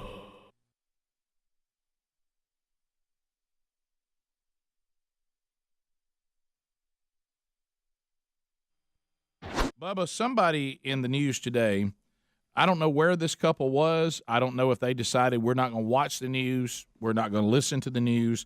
They must be off the grid because we have a white Missouri nurse that has now been fired for posting a photo of herself and husband wearing blackface while dressed as Beyonce and Jay-Z for Halloween. Have these people, are they off the grid? Are they just off the grid? Now they said Megan who? Yeah. They're doing what Megyn Kelly questioned whether it was racist or not. I still don't know how that's racist, but they did exactly what Megyn Kelly was asking about, and they did exactly what Jimmy Fallon and Jimmy Kimmel have done. But they now have been fired because however you felt about it, certainly you had enough information that when your husband or wife said, let's dress up as Jay-Z and Beyonce and paint our skin dark, was there anybody that said, nah, but baby, we don't need to do that now? I don't know if you've been watching the news. I don't know if you've been paying attention. They fired Megyn Kelly over this. Yeah, I mean, great not that choice. She did it. Great choice of characters to be, but you just can't dress up and go from being white to black with makeup. You just can't do that now. Now, this is where I'm with you. I mean, where have y'all been? They had to be off the grid. And then not only I do that, I put it on social media. Oh, because everybody's got to see it. And then it's worldwide. But not only am I doing it, I got to have the whole wide world see it. They call it the World Wide Web. But then you knew that, Speedy. But then you reach out and you see some of the ridiculous stuff people wrote on Facebook. I do not feel that it is safe having a racist employee working with the public. So wait. That's what somebody said. This is See, that's my problem right there. So we believe that a nurse that decided to dress as Beyonce is not you're not safe around her. She gonna get you. She's a racist. Oh yes, Greg. Well, you can't do this. Well, you can't even ask if you can do it. No, because don't we bring start it talking about intent and everything. Nobody's hearing that. So why even do this? What y'all saying? Yeah, I'm not nobody saying is looking. Stupid decision. You can't win the battle of logic or argue or on this. So you can't go there. Bubba, it's the age-old. It'll cost you your job. There's the age-old statement. There's the way you wish the world was, but then there's the way the world really is in your current time on it. And during current time in our society currently, whether you think it should be this way or not, that doesn't have anything to do with it. You better adapt to the way it actually is. Yeah. Seen the Al Roker deal? No. But Al, yesterday, they were doing the characters from Back to the Future. So he was Doc. Doc Brown. Okay, so Doc Brown. So everybody is beating Al up because he's playing a white character, but now he didn't put whiteface on. So Al comes back and says, you can play a black character or a white character, but just don't color your skin. Do you realize how dumb this conversation is? Nobody should be offended by any of it.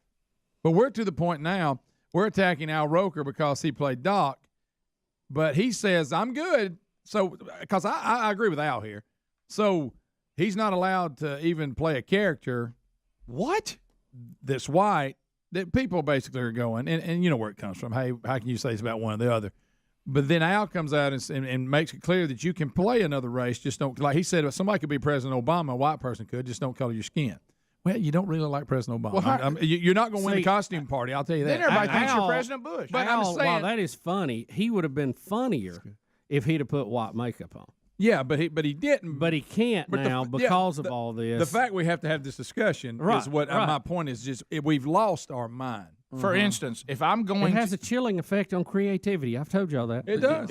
So, for instance, let's say that I want to dress as the Hulk. Social media and I did this way back when I dressed as the Hulk. Yeah. You know, I got a picture of it. You know what they did to my face? They painted it green. You know why? Because the Hulk's face is green. So if I'm going to be President Obama but not make my skin darker if I'm a white person, I then just have a blue suit on with a red tie and everybody doesn't know who I am. I mean, and I'm not saying how do you know darken your skin. I mean, just don't. I mean, but take that off the table. Al, don't. I mean, that was Al. First of all, Al did nothing wrong. Okay, my God. Oh, nothing wrong. But I'm just saying the debate that we're having is silly. It is absolutely ridiculous. We have actually gotten to the point where they say Al Roker is playing a character who the actor who played the character and the character has white skin. Al has dark skin. Al is basically saying, I must clarify. Now, new Lear customers receive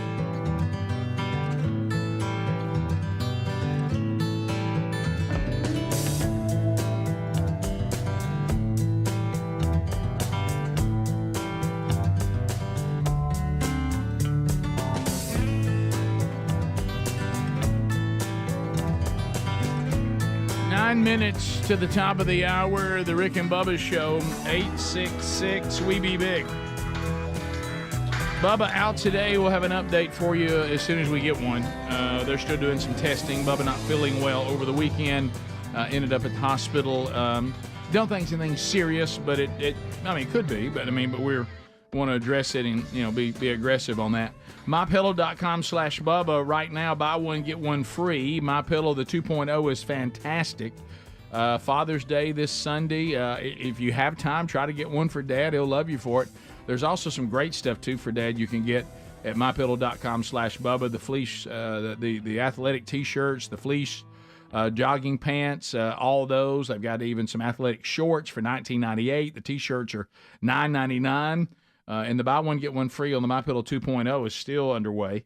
And you can find all this by going to MyPillow.com/Bubba or RickandBubba.com under the sponsors button. All right, so Church International, y'all been asked us to talk about it.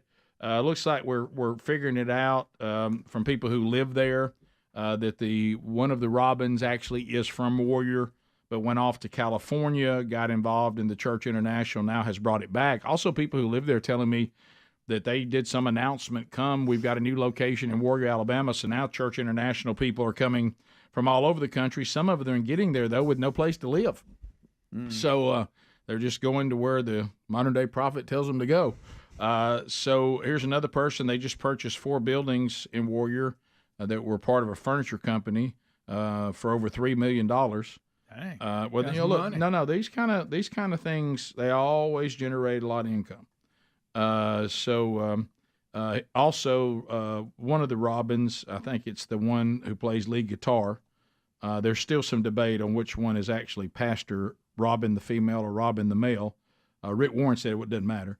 But anyway, so they're saying that they're also making the claim that he's been to heaven multiple times. Oh, yeah. So please, I'm just begging y'all, please, especially if you're a seeker.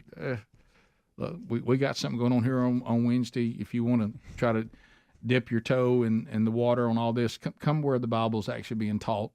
Just be careful, this kind of stuff. He claims to have been to heaven a dozen times. A dozen times. Their website names the female Robin as our pastor. Meet our pastor, and it talks about her there. There you go. They also claim that Trump is still the president. No, are you making? No, that's real. No, one of the songs, and I asked the person who I can't name that was sending me these videos, and I guess they just couldn't find it. The one I saw, one of the worship songs that Robin, the guitar player, makes up features the term "they went after our beloved Trump" in the song. See, these are not the endorsements you need if you're right. Trump. And so anyway, that's you don't hear that whole lot. Speaking of going to heaven, praise and have worship you ever? song. You know how I get hung up on YouTube at like Jesse Duplantis and all that. Oh, you love all that, yeah. Have you ever heard him talk about when he goes to heaven, what he's seen? No, you need no, to see I haven't. You I just haven't. need to watch it. About the mansion God's built for him up there. He's been there and seen it. Oh yeah. Okay. It makes that, and he's got here like nothing. Well, I guess it would if God built it. And he gets to bragging about how much money he's got and stuff. Oh, You yeah. just, Ain't nothing wrong with having a little bling. That's him. I've heard it. I've caught that. Yeah. No, I ain't got 12 chandeliers. I got 13. People make fun of me having 5 cars. They got that wrong. I got 8. Yeah, that's him. Ain't nothing wrong with me having a little bling. Okay. But Have you ever- God's built him a mansion in heaven, it makes this look like nothing. No. He showed it to him. Yeah, I would say though, for those that keep telling you that you can be wealthy like them if you just keep giving them your money so they can do God's work, and then He makes them wealthy. At some point, if it hasn't happened, I think you could ask for a meeting. Say, how come I'm not wealthy yet? Yeah. When does this Well, start? you just don't have enough faith. Ain't nothing wrong with me having a bling. So anyway, boy, the health, wealth, and prosperity gospel. I mean, it sounds great. It's the only issue it has is it's not biblical. Well, that kinda hurts, but yeah. Yeah, that's the only problem with it. Conor McGregor, have we not learned from what Dante Wilder did? Yeah, we have we not learned we don't from need this? professional fighters punching mascots. Professional fighters punching mascots always goes bad. Because inside mascots are actually real people. Yeah, and that mascot head is not designed to take the force of these professional fighters, how hard they can hit. So now Conor McGregor has hurt one, and this is the Heat mascot, right? Right. Yeah. They were doing a skit. What's going on with the NBA championship? Boom. I know. So we're hitting him there, and that's okay. That one did probably it. the one that got it. That's Go back for see the first one. Oh, and there we hey, go. that was the one that got did him, it. And of course, So because that guy's he's in that mask right now going, God. and because he's in that, now they drag him off. You think, okay, is that part of the skit? Yeah, no What's one the deal? No one even knows and- that he's really hurt. And Conor McGregor's spraying his little pain relief cream on him, or whatever it is that he's there to promote. Yeah. And They're all yucking it is the up. guy talking through it? I'm really hurt, man. really punched me on the second Or is he completely passed out? Or is he knocked out? Or is he completely knocked out? See, that's Nobody the problem knows. when you wear something that has the same expression on it all the time. You don't know what's going on. He's smiling. Yeah. Yeah, he's smiling. Look, he's fine. He's fine. So they're saying Good. that they had to take him to the emergency room? Yeah, but They he lost checked an out eye. and ended But up but he's okay. being released. He didn't but lose an eye. He was he was hit pretty hard. He was. Yeah. Now Adler says that McGregor has a fight coming up. He's out doing this, and the guy he's going to fight is training pretty hard. Yeah. You're talking about Conor McGregor? Yeah, Are you talking about McGregor? he and Michael Chandler are the coaches on The Ultimate Fighter, which is when you've got two teams. It's basically a reality show, but with fighting. And you got two teams, two coaches, and the teammates, they fight throughout the whole season, and then generally at the end of the season, the two coaches fight each other. Oh. So you got Conor McGregor and Michael Chandler. They've already shot it all, and now they're airing this reality series. And then after it's done airing, Michael Chandler and Conor McGregor are supposed to fight. But the problem is when Conor McGregor broke his leg in July You talking about McGregor? of 2021, you guys remember he snapped his leg? Yeah, it was terrible. Not that in half. And he stepped on it, and it bent Hurt. and everything. It was terrible.